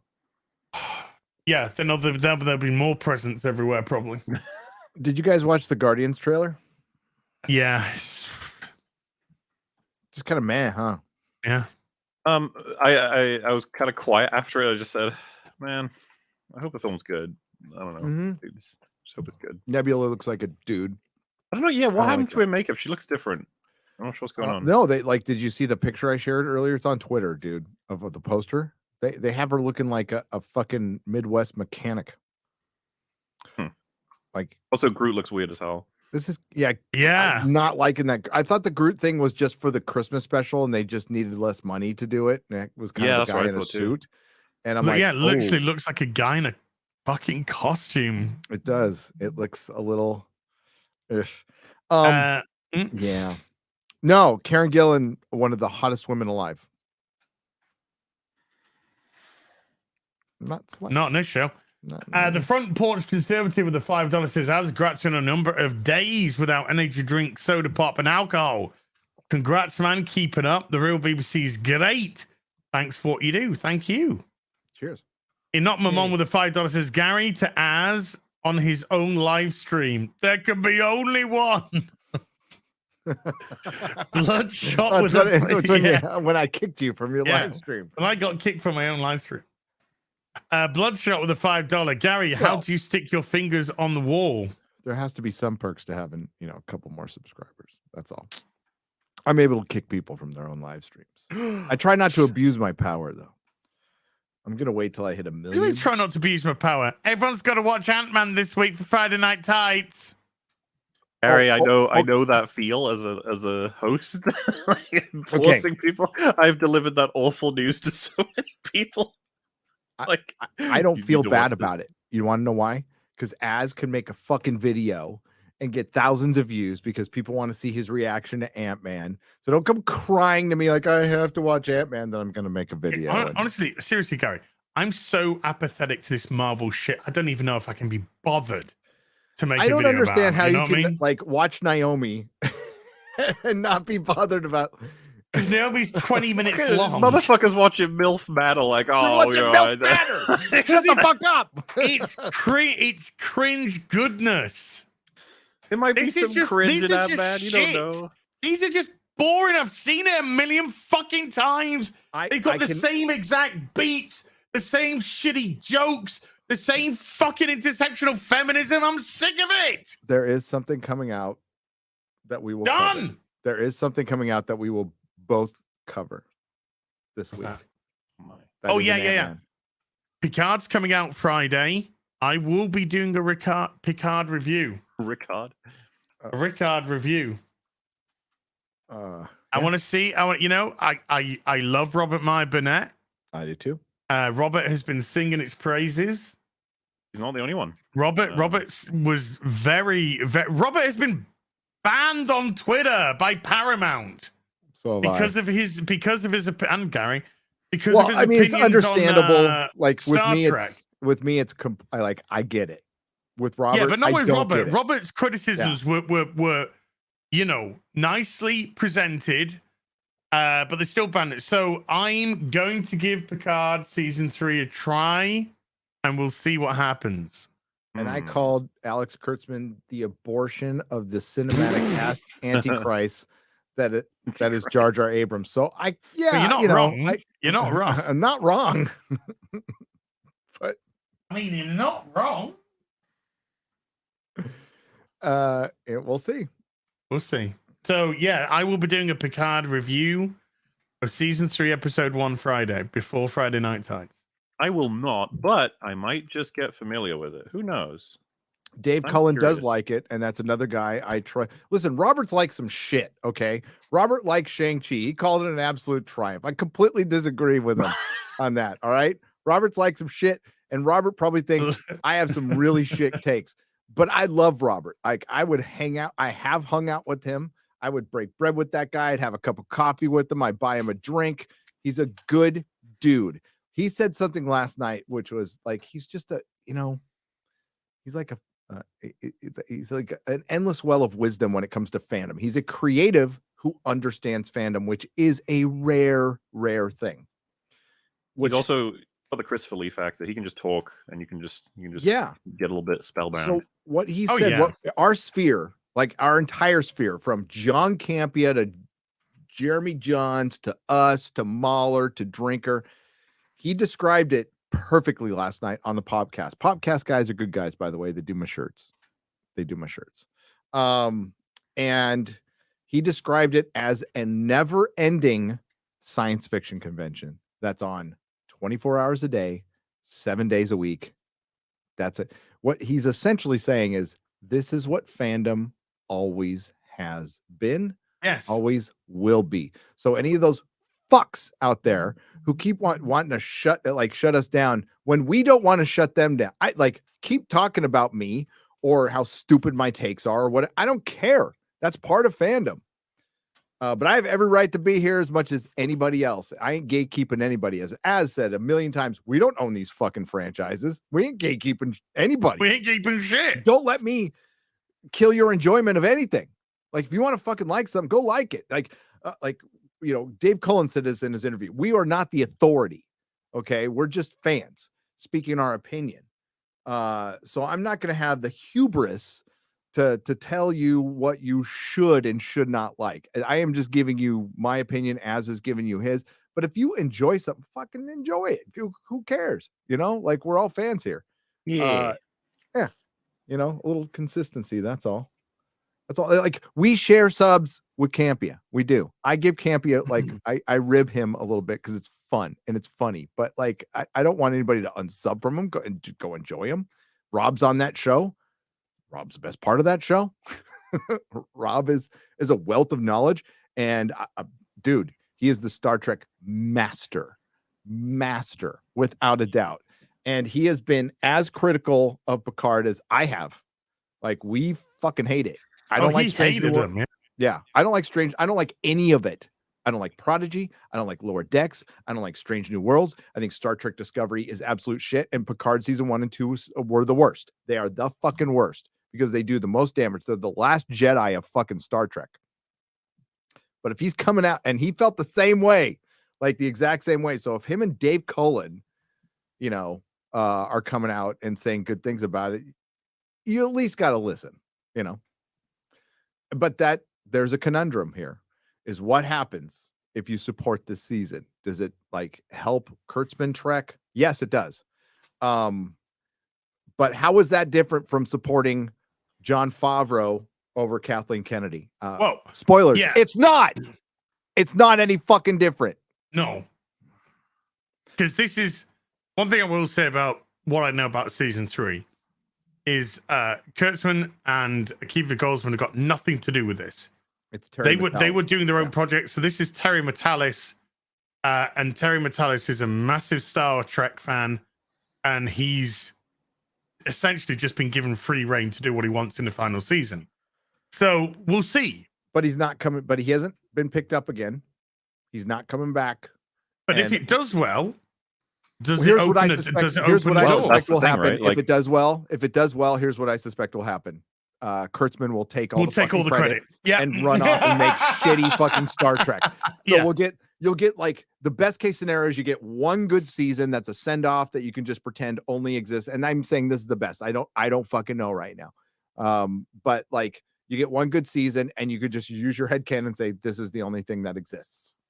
Is Picard still a robot? Yeah, I guess. That's bad. It's just bad. But what are you supposed to do? But it's the same thing with supporting Andor, which you are free to do, by the way, or The Mandalorian. And it's we're supporting Jon Favreau, who works for Kathleen fucking Kennedy. Well, Terry Matalis works for Alex Kurtzman. But I would say that if you enjoyed Andor, which I did not, but if you enjoyed it and Disney Star Wars tried to go in a different direction, that's you winning. Now, I don't think Disney Star Wars will listen to fans. I don't. I just flat out don't. But if people start listening to fans and you see a change in direction, and you're not going to get everything you want, I'm not going to get everything I want. But if we see a 75% change in direction, that's fucking good. That's a win. But the reality is there ain't no Star Trek after Kurtzman runs it. There's this dream that somebody else will take over. No. Kurtzman ran it into the fucking ground. It's done after this. It's fucking done. It'll be comic books and books. And then it'll just age out. Same thing with Star Wars. We could have this dream of somebody taking over from Kathleen Kennedy, but the damage is fucking done. Yeah. It is a damaged franchise. Done. RTD taking over Doctor Who. David Tennant came back in the finale. Does anybody remember Jodie's finale just was a couple 3 months ago? And David Tennant returned, and it didn't help. Dude, I saw someone complaining, like there was some magazine that was like celebrating Doctor Who, whatever, and they had all the doctors, but David Tennant was at the front of them, and they were like, "This fucking bullshit." Everyone's obsessed. David Tennant's like taking over. He's obsessed with people are obsessed with him when he's not the face of Doctor Who. And I was just sitting there thinking to myself, like, well, he's the current Doctor. He is the current Doctor, so yes, he is the face of Doctor Who. He is the face of Doctor Who. But then, even if he wasn't, it's like, I mean, he's one of the most popular. If you put either the first Doctor, Tom Baker, or him there, that would make sense to me. Yep. It's like, yeah, and it's just like, yeah, of course, Jodie's gonna get memory hold. That's just what's gonna happen. Nobody liked her fucking era, man. I think, so it works. Like, ultimately, as fans, we want good stuff, and it's going to be a process. And I'm sorry, I don't think any of these franchises can truly be saved and built back to what they were, which were fucking monster franchises, especially Star Wars, like monster fucking giant franchises that just print their own fucking money. That's just not going to happen anymore. But if we see the culture turn around overall, that's a good thing. And we're already starting to see that. Like, woke is just eating itself right now.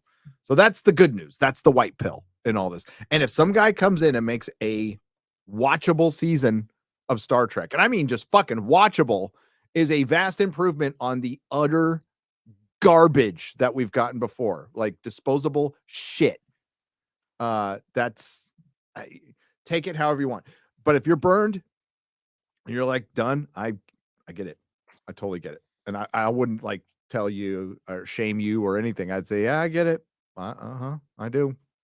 Yeah, no, I'm on the live and let live side on that one. Just like if you don't want to boycott it, even just go right ahead. But try not to shit on everybody who's interested in sort of reviewing them for what they are, each project. Because we've said before, like any praise of Andor, it doesn't really. I don't know if it's going to have much of an effect because it wasn't that popular. So they're going to be like, oh, we should be doing more. Mando season 3. Everyone's going to go fucking nuts. And they'll be like, aha, so Andor was a mistake. We should do more Mando stuff. Like, great. Yeah. I don't know how watching Picard season 3 is any different than watching The Mandalorian season 3. I see no difference. There's no difference. None. Zero. They're both run by other creatives. Where the big bosses. Kathleen Kennedy's never been fully in charge of creative at Lucasfilm. Okay. So you got to look at Pablo Hidalgo and the story group. They are the most guilty of fucking up Star Wars. Pablo Hidalgo and the story group that Kathleen Kennedy hired, but they're the ones making the creative decisions for Star Wars. And that's also including Dave Filoni and Jon Favreau. Jon Favreau worked on fucking Boba Fett, right? I don't know. I don't know how much involvement he actually had with that, but I mean, Boba Fett was some of it. He was plotting it out. I never watched all of it. I watched like 3 episodes in that series. I watched the Mandalorian season 2.5. 2.5 for me. I can't be. I thought it was called Our Mandalorian's Better Than Your Mandalorian. I thought that's what it was called. Yeah, You guys remember the dramatic shift in production values on episode 5? It was like watching TV movie stuff when we were just watching 4 episodes of just piss in like their backyard set for Tatooine. It was insane. This is like, you guys could have made this more subtle. Remember those Gamorrean guards just walked off the edge of the cliff to be accommodating? And people pointed out like the Gamorrean gods look like shit compared to the ones from Return of the Jedi. It's like, how are we here? What's happening? He lost a lot of weight. Disney happened. Disney happened. Razorburn has been a bard for 4 months. Jorgensen is with 2 Canadians says consumes the bugs and Velma bigots. Oh, yep. Grand Admiral Adam has been a sorcerer for 3 months and says since it's dinner time in the UK, does this mean that Gary is as his Valentine's date? Why not? Sure. I am at Merkin with a £5 says another Witcher prequel announced as Gary. Thoughts? What? I ain't heard. Hold on. No. Prequel announced? Let's have a look. We'll prequel our way out of this problem of Henry Cavill leaving. Report. It's a report. Is it from? Where's it from? What's the website? CBR. Oh, fuck off. So it's probably got absolutely no credence whatsoever. Credibility. Yeah, CBR has no credibility. None of these access media sites. They have skeleton crews working for them right now. They're paying pennies to their, and quite frankly, they're just rewriting press releases at this point. So they're not credible at all. Like Variety, Deadline, if they're running with something, Hollywood Reporter, yeah, there's probably something to it. But other than that, according to Redanian intelligence website, yeah, no, that's like Winter is Coming reporting on fucking Game of Thrones and House of the Dragon rumors. New story and production details on The Witcher's Rat live action prequel. It's wrapped. Witcher's Rats. That's Rat. It's called Rats. It's called Rats. The Witcher's Rats. Oh my god, this is a worse idea than doing a Flea Bottom prequel for Game of Thrones. Are you fucking kidding me? Not the greatest name. I look, it's dead. Yeah, Witcher's doomed. It's done. It's over. They don't know it yet. No, we've already heard that they're basically going to split one season into 2 and call them 4 and 5. But it's going to be one season. Essentially, you might get 5 episodes each. But they will be shortened. It'll be the same thing they did with Jodie Whittaker's ending when, I repeat, the show was canceled. You guys know that, right? Doctor Who was canceled. It was fucking canceled. My guy was right. Why? Why did it be notice cancelled? I'm not saying I'm right, by the way. It only had the lowest viewing figures of Doctor Who ever. But I know. I am Merkin. Canalist with a 5. Canalist with a $5 says, "As did you see the Batman '89 hot toy went live this morning?" Yeah, and I absolutely will be getting it. What, another one? Well, my '89 Batwing is shipping at the end of this month. Oh, is it a Jazz Inc. or is it? Jazz Inc. Batwing. But this one is Hot Toys, and they're doing an updated version of the '89 Batman. Just it's come out now. I've already got one. I don't have an '89. So this would be perfect to go with my. I got my Batman Returns one where like you can cut yourself on the ears. If you poke your finger on the fucking ears, you will bleed. They are so sharp. Tell me, do you bleed? You will. Is Yellow Flash in here still? What's up, Yellow Flash? Yes. Is he? He's buying that very toy now. Oh, and they're also re-releasing the Batmobile as well. I've already got that. And Jazz Inc. are also doing their Batmobile, which is licensed, by the way. Okay. I can't drive. What use is that to me? Dude. You can't drive? Well, I guess Eldritch Gods can't drive. You're way too big to get as an Eldritch God. And then the Batman comes with a very nice gothic stand. Yeah. I'm not allowed to buy any more view. I can't. Tax season. Been saving up all year for tax season. Finally got my 1099 from the Google. That looks good. Looks fantastic. Fuck you for showing it. I can't buy it. Take this away. Oh. I hate you. I hate you. Oh, it's got the oh yeah, yes. I can have that next to the back wing. Oh,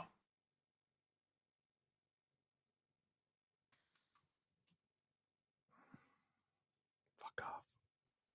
they're releasing this, by the way. This is coming out the back computer as well. I got no room for it. You've seen my office. I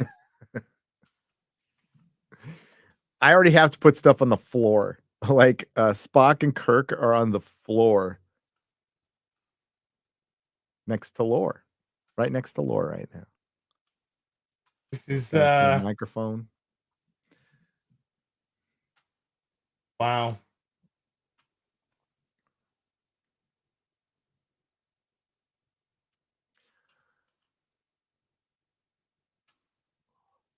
Fuck you.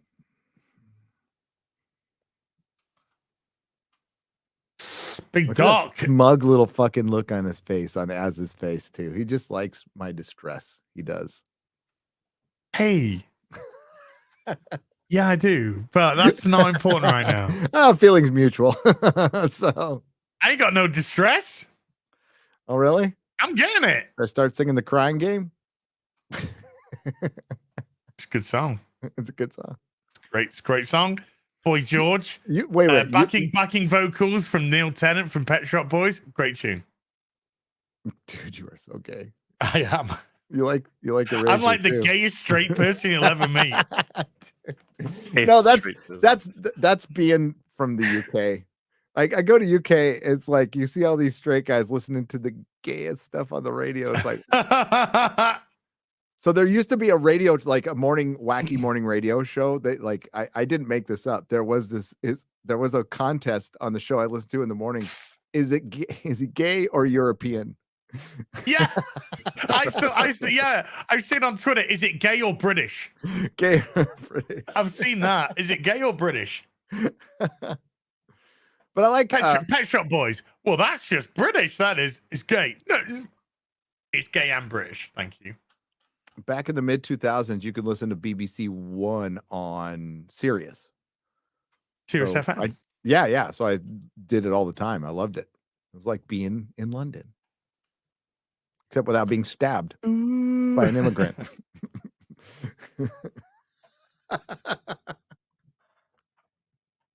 Oh, keep him in London. Big Doc with a $5 says, oh, by the way, guys, we're on 3 hours, 20 minutes. So do any of you need to skedaddle? You know what? I'll stay.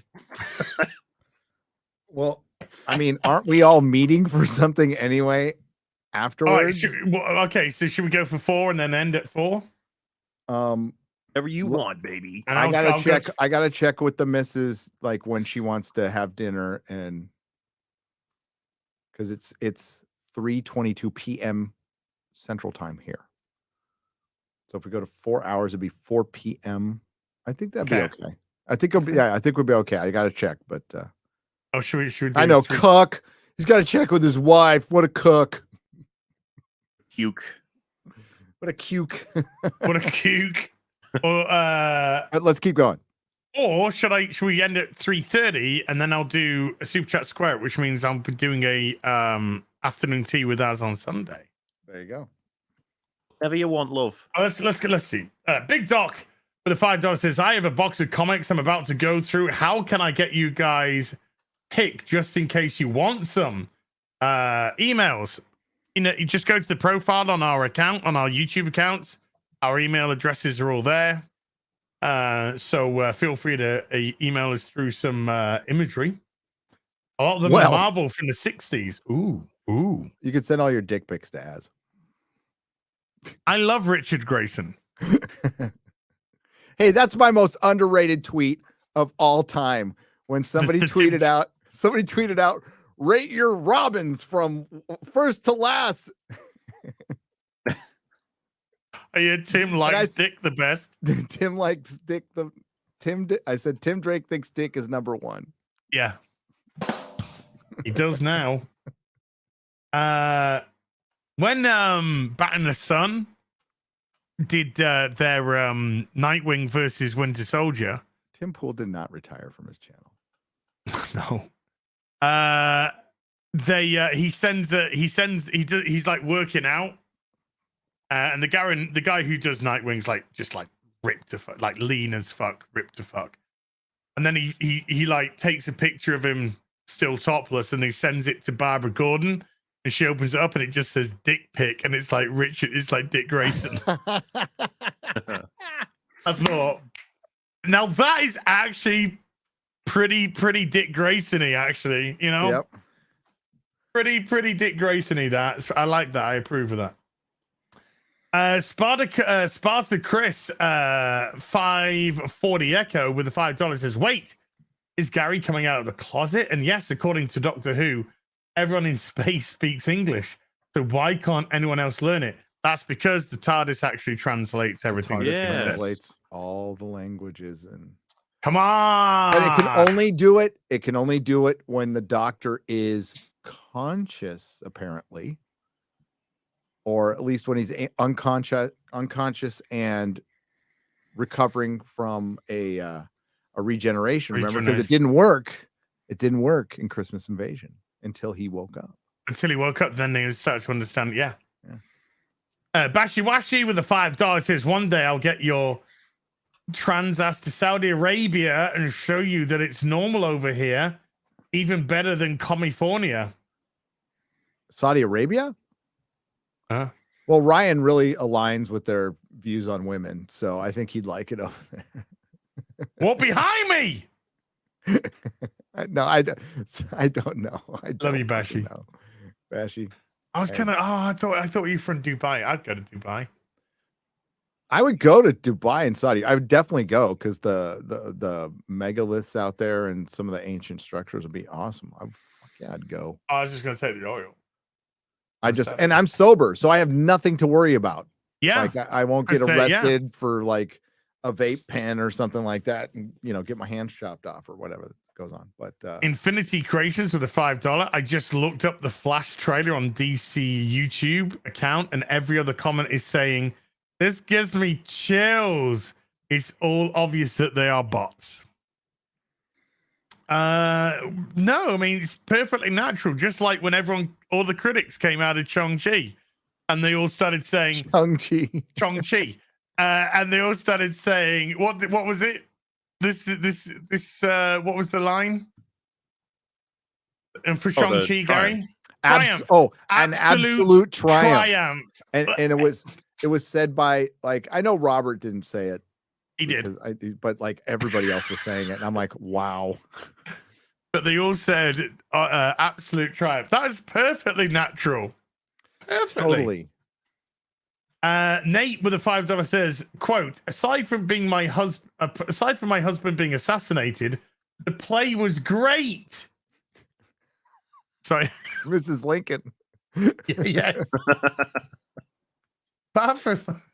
That was the downer portion of the play. Snowing in Vegas is trending. It snows in Vegas all the time. Okay. I've been there when it snowed. Oh no, it's my thing just updated, so I lost my place. Hang on. I think there's probably too many soups to go through. Hey, I found it. Mary Todd Lincoln on Yeldy Tomato.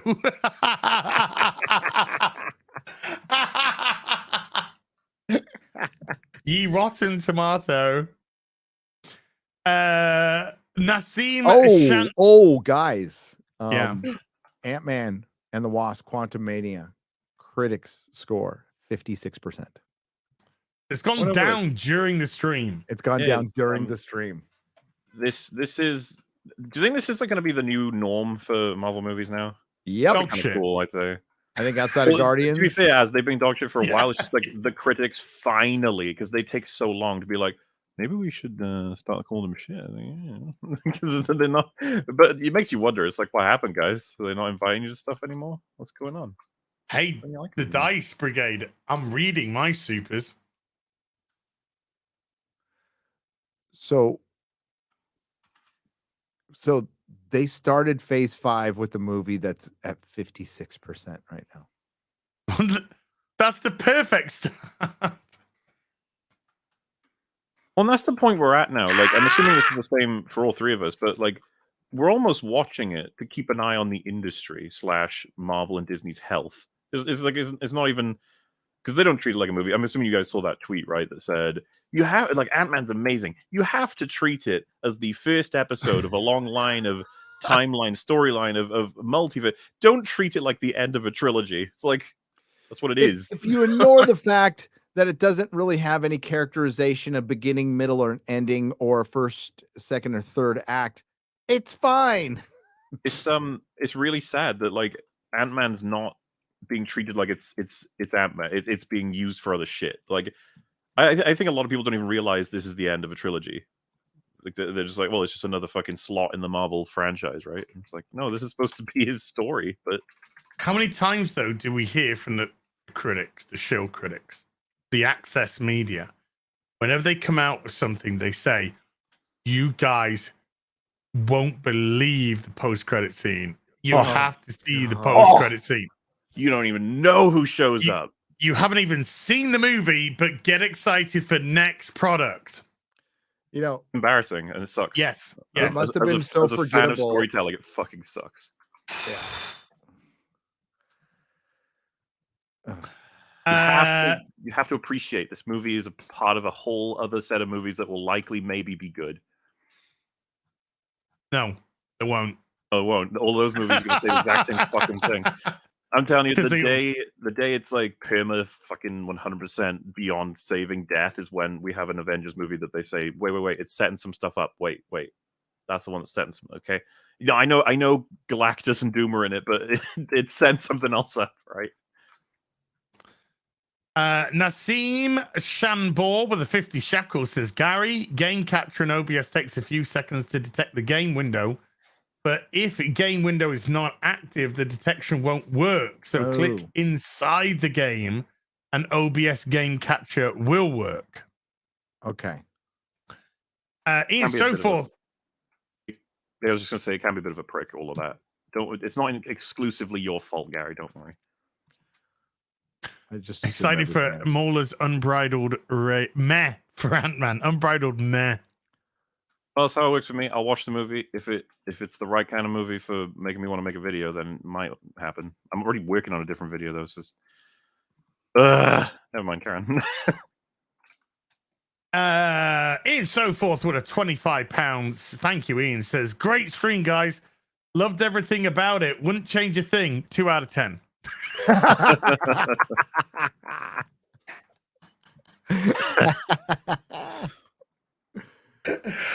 is perfect. That is a perfect Rotten Tomatoes Marvel score right there.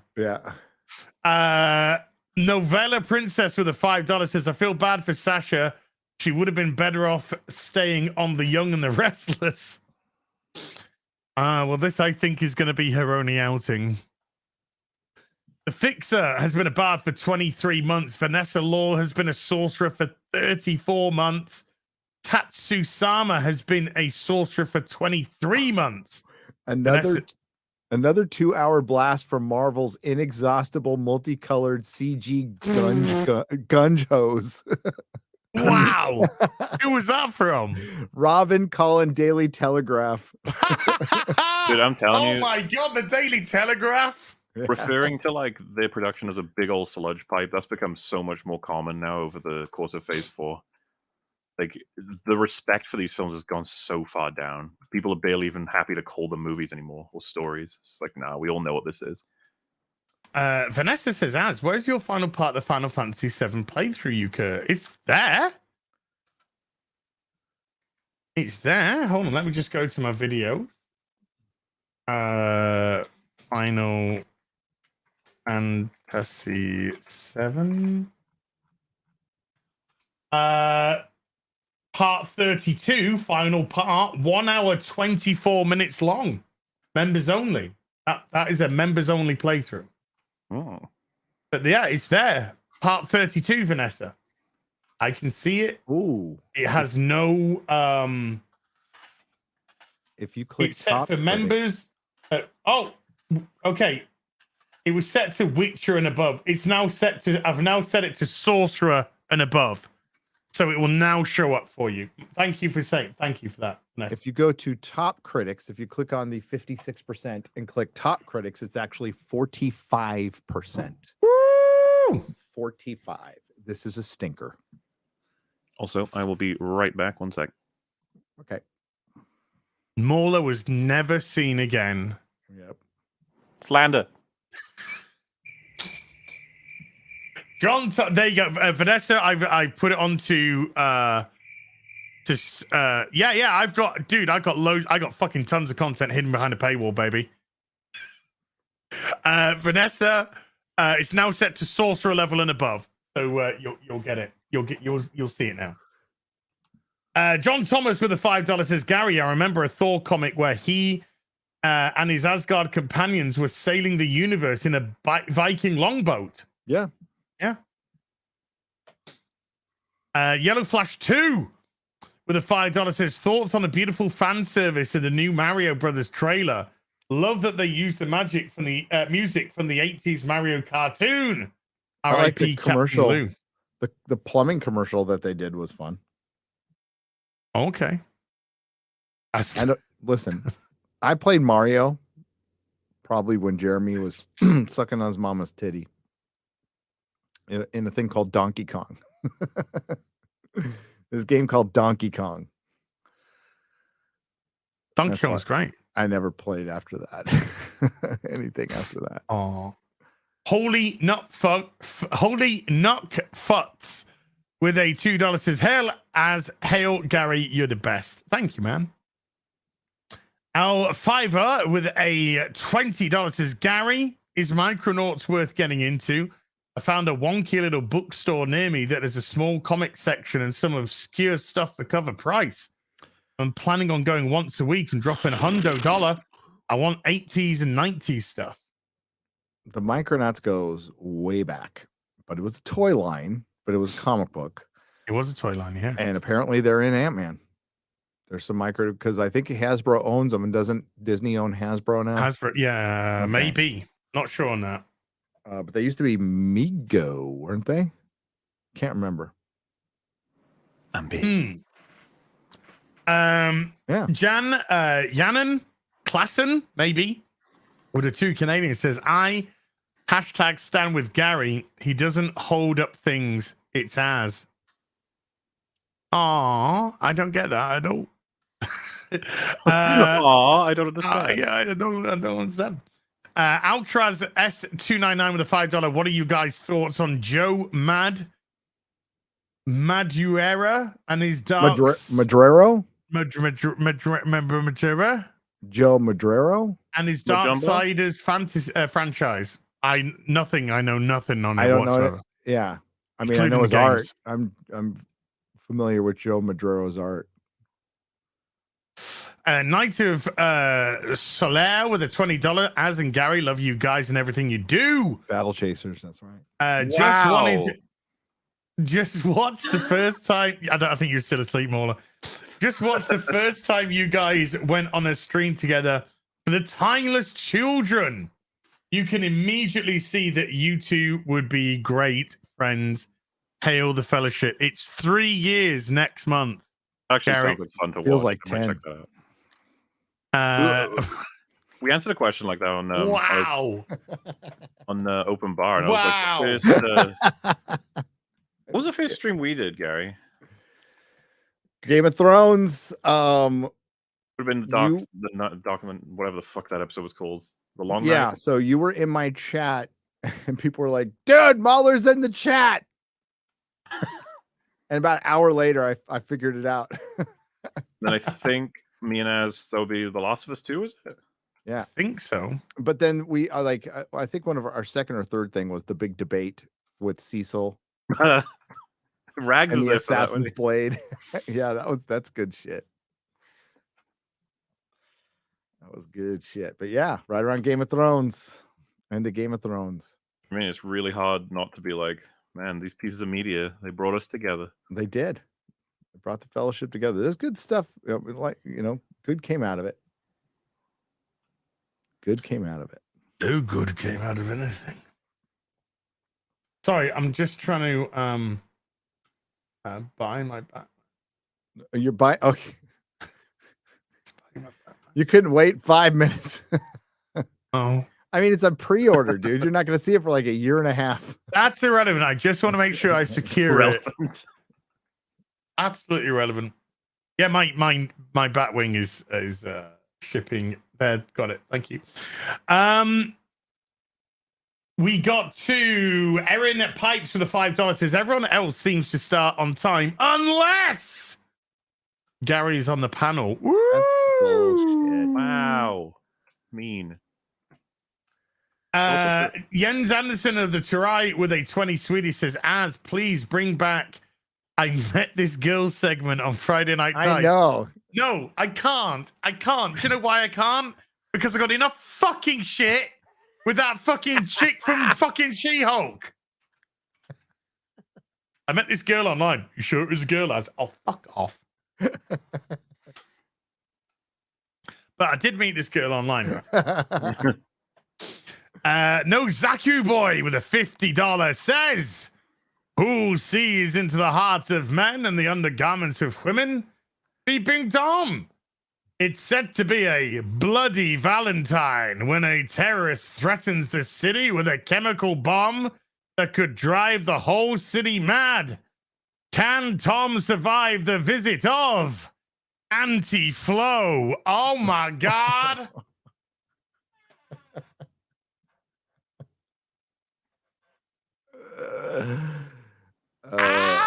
Okay. Big prick, thank you.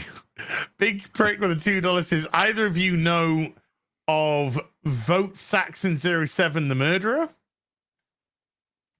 No. No, Vote Saxon is a Doctor Who reference, though. Yeah, I know that, Doctor yeah. Who. Yeah. But I don't know of Vote Saxon 7 the murderer, no. Steve GT26 has been a sorcerer for 4 months. "I'm a wizard now." And Matthew Gubbins with a £2 says, "Well done on getting your Twitter back, Az." I know, right? Congrats. Mark Wilkins with a $10 says, "Men want women to be women, not feminazis, as Rush used to call them. Mhm. Also, the one thing that every woman on earth wants is a man." They've been propagandized out of it, though. Only in the West. Only in the West. Bass player 2011 Iffy with a $20 says, "I do hope you guys cover good comic runs one day so you can show what Marvel and Disney and DC are skipping or destroying with bad adaptations. Hail to the real BBC, as I discovered it almost 2 years ago." Nice. Oh, wow. Yeah. The Grizzly with a $50 says, "What do you think? What do you both think?" Because I guess there was two of us at the time. That the future of Hollywood is there. Hold on. What do you both think that the future of Hollywood, if there is one? Do you think that Daily Wire or other competitors, not likely now, will consume them? Or do you think that belatedly, after a huge shrink, they'll finally wake up like Warner Brothers trying to? Well, I think with all the recent stuff with the people at Daily Wire opening their mouths about certain things, just kind of showed that they are not. Well, yeah, there's a within the media aspect of I mean, Shad just did a video on the rights Civil War. I think it's stupid, but that's what they do. You know what they do. That's what they do. And that's what happens when things get too big and you know, especially when your whole thing is based on a mission, you know, a cause. What's one of the biggest uniting things for any group of people? It's having an enemy. Divisiveness. So when not much is going on, not a lot has been going on. Yeah, you start looking around for other stuff to. Yep. Seriously, don't want any part of it. Like, you know, like again, if a friend of mine gets or a few get yeeted off of Twitter, I'm going to say something about it, but that's where my focus lies. Mm-hmm. I mean, they'll guess what? There'll be 10 more Eliza Blues and Jack Murphys. There just will be. That's part of life. But and expose them when they come out for sure. but it's how people react to it, especially, like if you had that person as a guest on your show, so what? Who gives a fuck? Nobody cares. Nobody cares about that. But sometimes the egos go a little wild and people can't admit they're wrong, I don't know why, because that's not part of the part of the whole new authenticity on I can't talk. Authenticity thing is going, I might be off on this one. People appreciate that a lot more. Oh god, yeah. I wish everyone was more willing to just be like, yeah, I don't know about that, or oh, yeah, I was wrong on that. I was wrong. See how easy that is. I know. I tell you what, the day that I'm wrong, I will do that. For the Emperor has been a sorcerer for 5 months. Hail to back at you. Pat Stevens to go with the 2 Canadian. Imagine if Hogwarts crew does Clash of the Titans. Wow. I mean, as a video game, that could be really fucking cool. The Grizzly with a $10 says, I'd also love to talk shop about Warhammer. That's one of my favorite settings. It was inspired by Dune, which is my favorite novel. There is only one Dune book. Don't let others say otherwise. Interesting. Okay. Luca Rosman with a €5 says, as Gary, if you play as Hufflepuff, you get to visit Azkaban. I'm a Gryffindors. Wait, you can't go to Azkaban as the other houses? Sounds a bit lame. I think he means something different more. Oh, is he memeing? Are you memeing with me, sir? I think I've got news for you. Mavdick96 with a $2 says, as I'm a carnivore and proud you're going keto. I know. Day 2, I'm shitting like a trooper. Adrian Nazaruk has been a bard for 16 months. The Iron Omega. How you doing? With a $10 says, I've seen it in the Warhammer community with the latest Femme Space Marine drama cycle. The pro-women Space Marine side attacked any and all women who sided against them, dodged them for weeks after. Oh, I'm looking at chat. Dogged them for weeks after. Everyone's saying Azkaban is an exclusive quest line for Hufflepuff. Oh, okay. Okay. That doesn't sound good. I would at that point I'd probably choose Hufflepuff just so I can go to Azkaban. Damn. As is a leaking donut shop. Yeah.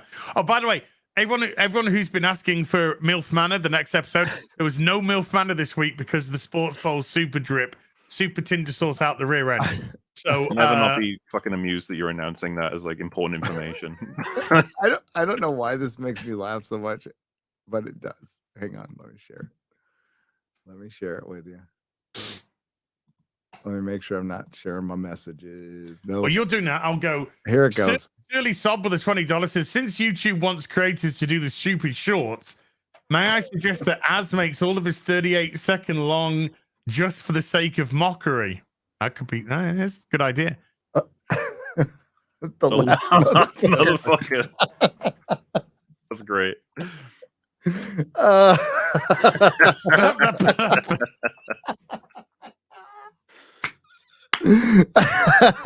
know what? We're laughing, but it would sell. I would watch the shit out of this. I would watch it. Oh, you kidding me? I'm about to do some Jedi shit on you, motherfucker. It's so good. Crimson Swashbuckler with a $2 says, just got Warlock and Infinity Watch #1 in the mail. Cobra 6 with a $10 says, you look at all the woke crap going on in Hollywood, at Disney, and in politics. It's hard not to see current day Sodom and Gomorrah waiting on Rain of Fire. Well, that's probably going to come from China or Russia. You guys seen Rain of Fire? Seen Rain of Fire? No, I've never seen it actually. That's dude, Rain of Fire, is it? Rain of Fire is the shit. You'd is like it good? A lot. Oh my god, it's Dragons good. in London, isn't it? I was about to say, it's such a basic premise. Just dragons that we dig too deep. We wake up a bunch of dragons and they fuck up the world. It's like helicopters versus dragons. Oh wow! Soldiers versus dragons. Yeah, I don't know why that hasn't. That's one that you'd expect to be remade. Like, dude, it is so fucking good. I want a proper samurai versus zombies movie. That's what I want. Oh no, sorry, samurai versus predator. That's what I want. game. Oh, read the comic book. I know. They've done it. N. Freeman with a $10. As you left out intro showing all Fedra cops being murdered and dragged, but they didn't show snitches dying, and Karen's right hand was killed by a bloater at a distance, so you couldn't see. Yeah, he had his head ripped off from about 200 meters away. So what's a bloater? It's like A it's just bloater a is a zombie has boy. been floating in water. It's a big infected, but well, because there's no spores, they've had to change the bloaters, because the bloaters would take parts of them, throw them, and when they exploded, they would explode spores. And also, if they got their hands on you, it's just like you dead. Yeah, you're fucked. Immediately dead. They're So like armored and yeah, the bigger, the stronger. like And it's he, very he video literally gamey. rips the guy's head off in the last episode, but you see it in the shadow from about 100 meters away. So Yeah, they they really don't show it like they do in the game. no, they really played down that one. Ultimate Fatty with the $10 says, just imagine that you were the richest guy on earth back then, and you had all the slave, rock, and food. How long before you want the best stacks of rock anyone has ever seen? They're all pretty crazy, but Fat Steven Cigar with a 2 Canadian says, stop Lucas selling Star Wars. Oh yeah, go back in time and do Go that. back in time. Yeah, that's is- something to think about. That's a good one. That's a good one, buddy. If you're gonna George. do that, you'd probably want to find something more fundamental, right? Like maybe even find a way to get employed at Disney and take over as CEO. No, keep Jar Jar Abrams from babysitting Steven Spielberg's kids. Like, just No, was it George? We need to talk about the prequels. Yeah, that Needs could be to talk it. about the George, I'm prequels. from the future. I trust me, you're making a mistake. well, I would Trust go. me, So, you have okay, gone we're too going far back. in a few places. Don't fire Gary Kurtz. Don't get rid of Gary Kurtz. You two work it out. Just work it out. Also, you might want to hire a director for I was going to say The Last Jedi. No, No! Return of the Jedi. Sith. Richard Marquand. You mean, yeah. You might want to hire. You might not want to go alone on that one, George. Yeah, well, you might want to call your buddy Gary Kurtz. He was still Yeah. around, I think. Yeah. You just tell like George, this is the biggest mistake of your life. You're going to regret it forever. You end up eating like Walmart steak, and they take pictures of you. Yeah, being they sad. take pictures of you, and your wife leaves you, and you end up having to have sex with younger women. It's terrible, George. Timothy Torrigan with a $5 says, Gary, please watch Mayor of Kingstown. It's the best TV show. Tulsa King got me to watch it. So glad. MauLer, your Samsung cases are for old phones. Huh? Have you got Samsung cases for sale? Samsung case? Yeah. Do you have any merch? Samsung cases, phone merch? No? Oh, if that's like, yeah, if that needs like updating or whatever. Well, obviously, just don't get it if it's not suitable for your model and stuff. Mark I'm gonna get that Wilkins is flip one. I'm gonna get that new flip one in the next couple days. Flip phones Cool. are so 2000s, Gary. flip phones are the best. Well, no, when I'm done with YouTube and I leave online, Gonna buy a flip phone? I'm going to buy an old flip phone, and that's if I have one at all. That will be my only communications device. I will be- That is a ditching really myself good on idea. That's a really good idea. If I retire, I'm going to retire. Me and the old lady are going to go. Oh yeah, first thing I'm doing when I retire is fucking shut down Twitter, delete it, Mhm. and probably delete the internet. That'll be Gone, fucking I'm 50 gone. years too late, rather. Yeah, it will be. It'll be 25 years too late, but never mind. If I can't find one, then I just won't have one. There you go. Yeah, Mark Wilkins has been a bard for 5 months. Norwegian Kryptonian with a 25 Norwegian says, go back in time and watch all Pink Floyd concerts. Nice Marmot Oh, with a that'd be cool. $5 says, Gary, I love you, man, but we have But cranes capable of lifting 3,000 tons. Darth Wait, Q- so on what Gary said, I assume what Gary meant is that we don't have the potential to do it right now. But if we wanted to, we could probably devise some kind of device eventually Well, with engineering. we might now. The last time I checked on that technology was like 7 years ago. But you have to the strongest cranes are the ones that build dams. So Like if they wanted to build a crane that was capable of lifting, let's say 5 times what the current best crane could make, we could possibly devise it. We have could no... possibly. So if they wanted to like lift the stone of the pregnant woman up, sure, they could now. So how that doesn't change. How the fuck did they do it 4,000 years ago, 5,000 years ago, 6,000 years Impressive ago? nonetheless. Oh, yeah. Darth Kurai with a 19-month sorcerer membership. I'm grossly uninformed about cranes. Sorry, my crane knowledge is not up to date. I tell you what, when we create the stream, the real cranes, we'll make sure to get all the facts correct. Is that not what this is? Damn. Mm-hmm. No, this is the real BBC, I'm afraid. Oh well. Loki Aroth with a €5 says MauLer, Randall Carlson, Graham Hancock, Uncharted X, Robert Schloch. Welcome through Robert the Schock. rabbit hole. What? Robert Schock. Robert Schock. Welcome. I meant maybe down the rabbit hole, through the rabbit hole.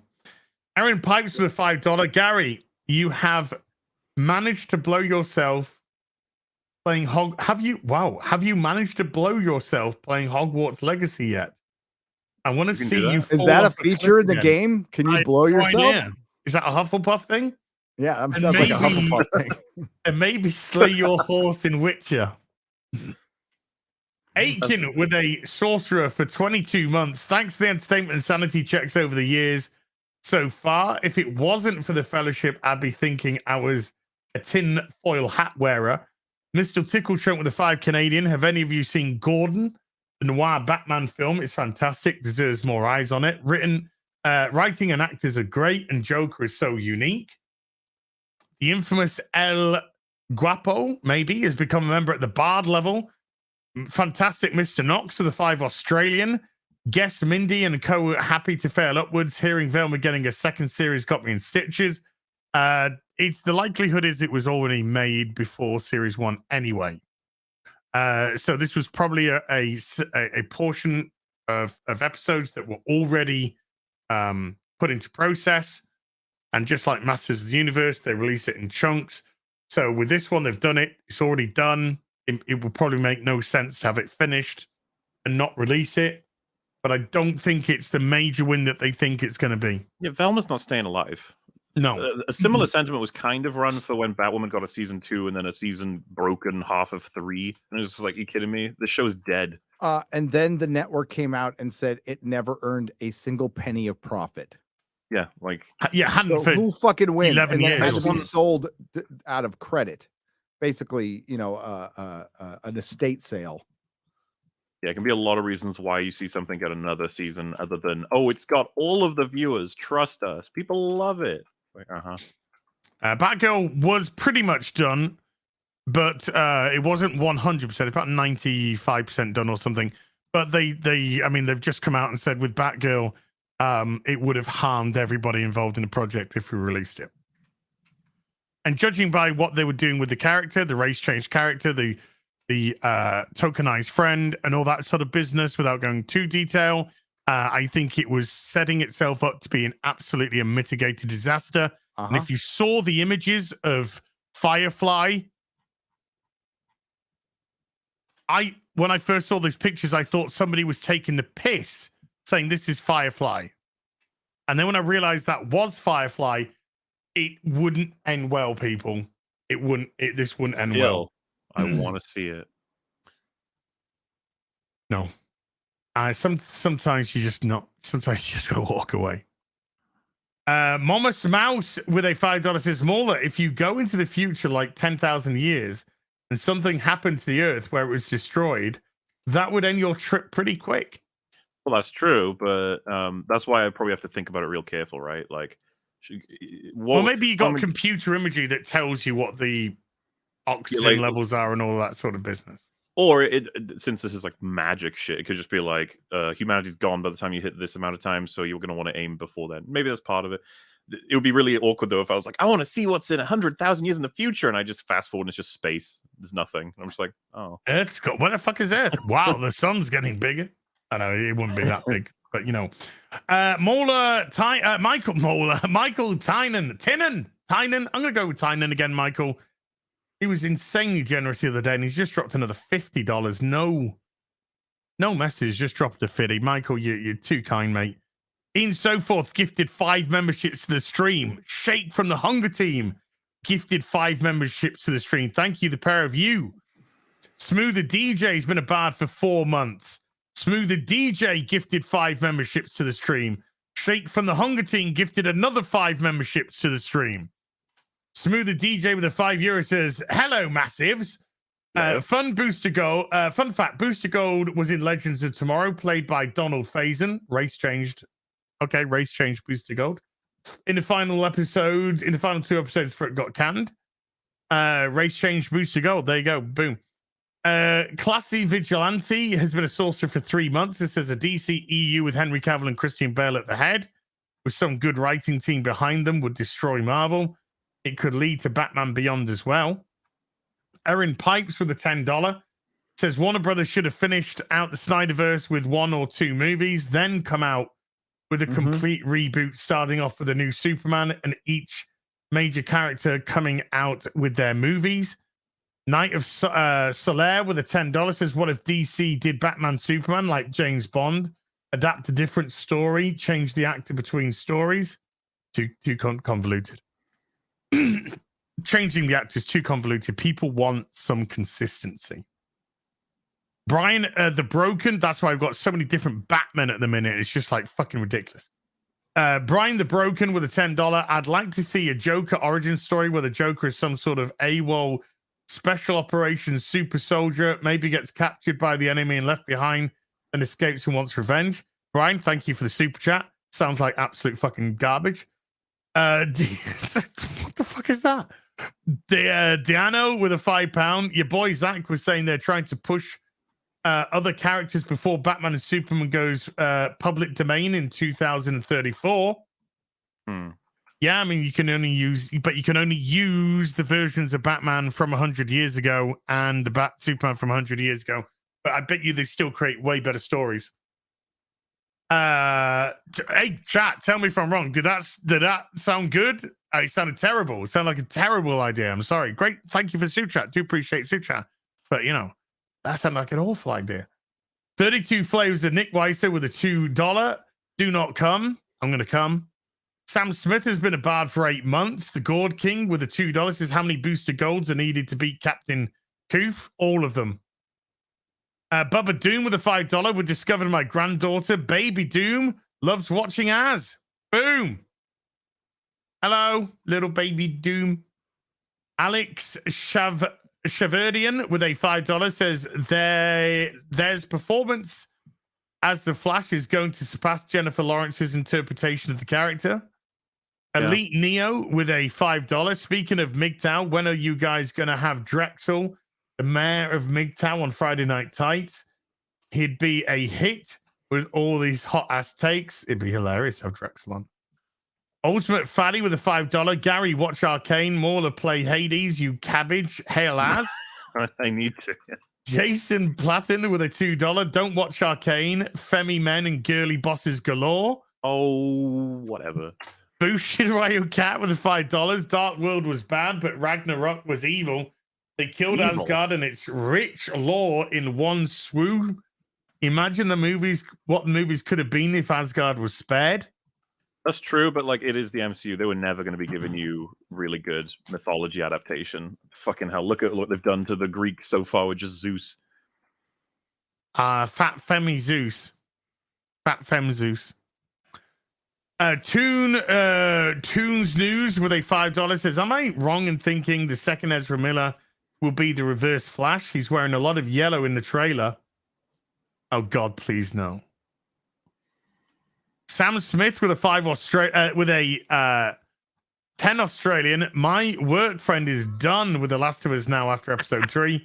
Then went on to say that it's hard to even find a show without LGBT people in it. Propaganda getting too obvious even for normies. Come on, every 9 episodes of a show needs 2 gay stories, 2 episodes for a specific gay story, and trans representation in the apocalypse. What are you talking about? Crazy. Bearded Fizzy Cast with a $5 says, "Hey y'all, I'm thinking of doing my own streaming and pop culture commentary channel on some spare time around my job.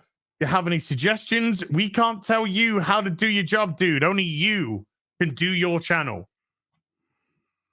Only you can do that. If you've got no ideas, trust me, you don't want to make a channel. If you have ideas, that's when you want to make a channel. But we can't tell you what to do. It's got to be from you. Otherwise, it's not, as the word we've said many times, authentic. Yeah. It's got to be authentically you. It can't be pseudo Az or pseudo Gary or pseudo MauLer. It's got to come from you, man. It's got to come from you. Illustrate Z with a $5 says, got into comics around Amazing Spider-Man 300. Love the art at the time, especially the Image crew. What are some of your favorite comic artists? Graham Nolan, Jim Aparo, Norm Brayfogle, Kelly Jones. There you go. There's Dan Frager. Love Dan Frager. John Wayne. Fragaboom. Fragaboom. John Wayne with a $50 says, Gary, 25 acres is not a ranch. Comic division has a farm. I know. I work for a 40,000 acre cattle ranch. Oh my, okay. Thank you for the $50. Farm ranch. Dude, I'm from SoCal. Okay. I lived on a fucking a quarter acre of land that was worth $1 million in the middle of a cesspool where people were getting murdered down the street from my house. Neil Adams. I don't know. Neil Adams. I'll add Neil Adams to that as well. Magnum Norse with a $10. The Last of Us is good until we hear 4. Jesus de Villa with a 13-month Sorcerer. Thumbs up to you. Tic Tac with a 5-month Sorcerer. Nerdrotic, we need more laughs from our geriatric gamer streams. Oliver. Tonight, late. Oliver with a $5 says, love or hate the show, Eternals ripped off Steven Universe Season 2 and the emergence of a Celestial way better. And make Green Arrow great again. Yeah, please. Super duper fandom boy with a €5 says, do we need comic movie adaptations at all? Comics are going already a graphic media, and every adaptation is either flawed, not faithful, or cringy and goofy. Plus, they're good. You know. Look at my wife is clowning me in the chat now. I'm getting roasted by my wife. Geriatric. Geriatric. Helen Hunt's forehead with a £10 says 10 Cloverfield Lane ending was not a tie into Cloverfield. The aliens at the end were not connected in any way to the Cloverfield monster. Ending was in the original script before Jar Jar's involvement. Yeah. So what they did was they made then they made that Netflix thing with the portals that's supposed to bring the monsters and the aliens. Yeah. Yeah. Well, because what I had heard was it was originally one way and then they tacked on all that shit at the end. But what I guess they're saying is that ending was always that way. They've just contextualized it as a Cloverfield thing, which exactly. I'll be honest with you, it's a little bit unfortunate if that was always the ending, because I always thought it was it felt really fucking weird. But I think the bigger lesson to learn here is those are the people who were in charge of Star Wars, and they did the exact fucking same thing. Yeah. They just tack shit on, and it was all about marketing. What I mean, the first Cloverfield movie is fine. I like it. Found footage, and the marketing campaign was pretty good. But that's all J.J. Abrams can do. Inclined to agree. Magnum Norse with a $40 says 4 iron. Bass player 2011 Iffy with a $20 says, I'm wondering how much longer the Mandalorian can go. The thing that brought the normies in was Grogu, and he's gone. He's back. He's fucking back. That kept he came back in Boba Fett, the book of Boba shit. Yeah, imagine all the people who didn't watch Boba Fett. I know. Like, what? What's Grogu back? It's an absolute joke, and I can't believe people are like, there's nothing there. There's no story. They haven't done anything for 3 fucking seasons. I say 3 seasons. You know what I mean? And the thing that kept the hardcore fans was stuff like the Darksaber. That's back as well. How many of those fans are left? None, because they're both back, ready for season 3. Eddie Brock with a €2 fiddy says, plans to visit Ireland for FNT British tour, Gary? Coming soon. We'll have our dates. Villa Toro 7 with a $5. OG's going to be catching more L's than tonight, boys. Let's go. OG's going to be catching more L's tonight, boys. Let's go. OG's. The OGs are going to be catching more L's. I don't know which OGs you're referring to.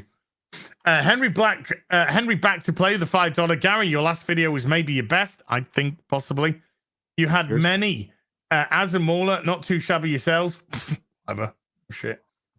Cheers to the fellowship. Thank you. Shark Dentures with a $5. Wow, Gary. Taking your wife on a romantic dinner on Valentine's Day. What a simp. Right, guys? Guys? Simp. Mr. Mixicle Pick with a $10 and a retracted message. Then Mr. Mixzipple. I can never say this. Mixel Pick with a $10. I can never read it in the comics either. Have you guys read Batman War on Crime by Paul Dini and Alex Ross? Masterpiece Batman comic must read. Wasn't that because Paul Dini was attacked, robbed, and kind of made him really realize that he was not the hero that he thought he was, type of thing. Mixel.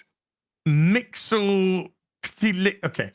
Paul Taylor with a 10 Canadian says, Hail Rebussy as Gary MauLer, and most of all, hail pineapple on pizza, the topping for sophisticated palates. The peanut gallery need not comment. Oliver with a $2. Just saw John Cena wearing high heels and a skirt. John Cena doing John Cena things. Sam Scott with a 5 Australian. I bet you this super chat money that none of you can tell me what Sassy the Sasquatch said to the police officer when pulled over in the Big Les show. Drop your drawers and 10 quid's yours. Yeah. Andre Medelsky with a, but I don't take the bet, so I'll take you 5 Australian. Andre Medelsky with a 50 check says, hey guys, I moved over and here's my first super from my new place. It looks very nice in here. 2 out of 10. The Grizzly with a 10. Oh, we just got MauLer. Jeez. Came late, left early. The Grizzly with a $10. Did you guys see that Hogwarts Legacy is the biggest selling game of all time? Forbes is saying it beat out Elden Ring nuts.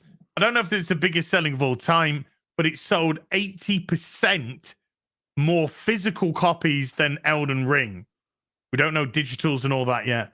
But it's selling like hotcakes. Yeah. Hotcakes. It's selling like Hogwarts Legacy. You got to rename all of that. You got to rename the Streisand effect. And selling like Hogwarts hotcakes. effect.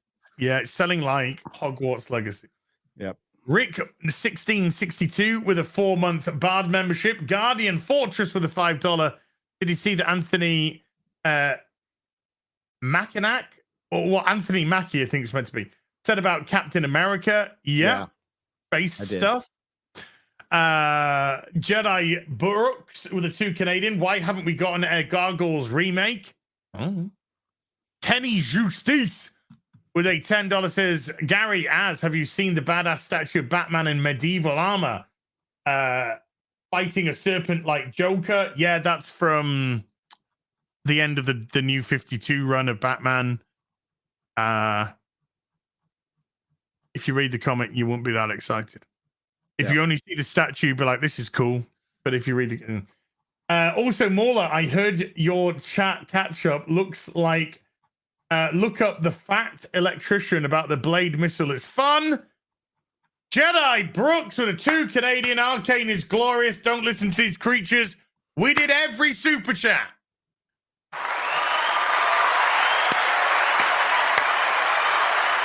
And thank you. My girl Galadriel. My girl Galadriel.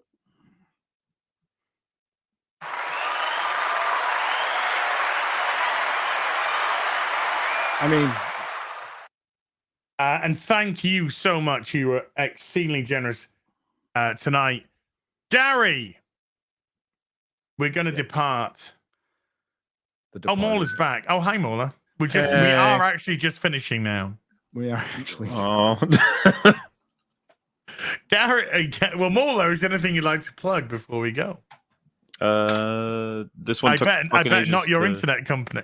No, fuck them. I've fallen out of the internet. This every once per 2 days, getting really fucking annoying. But well, the EFAP's coverage of The Last of Us episode 5 will be out tomorrow. That one took fucking ages to edit. There was lots of talking about things, and I decided to put a lot more visual references in this time. So hopefully you folks will enjoy. Other than that, I guess Ant-Man will be talking about that on the next EFAP.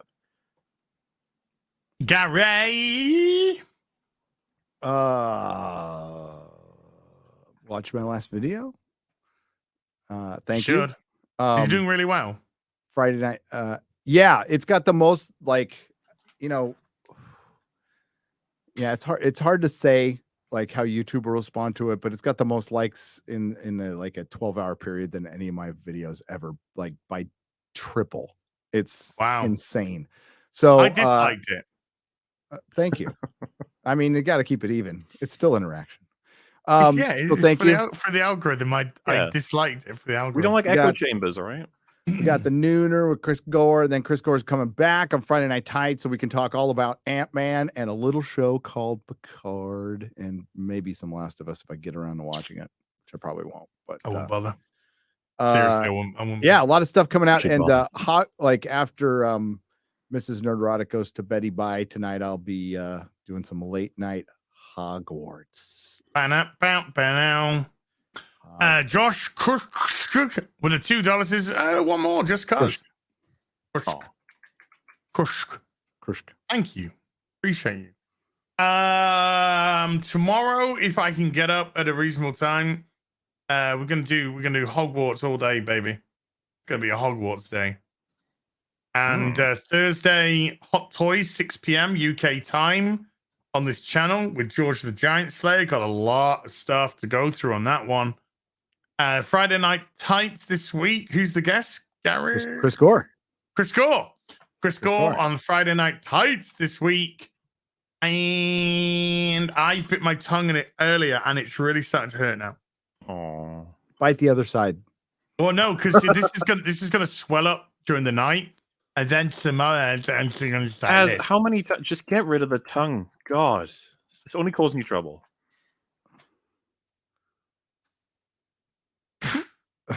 Raxus with a $5. Just stalling. Also, been a joy watching you play Hogwarts Legacy. Thanks, man.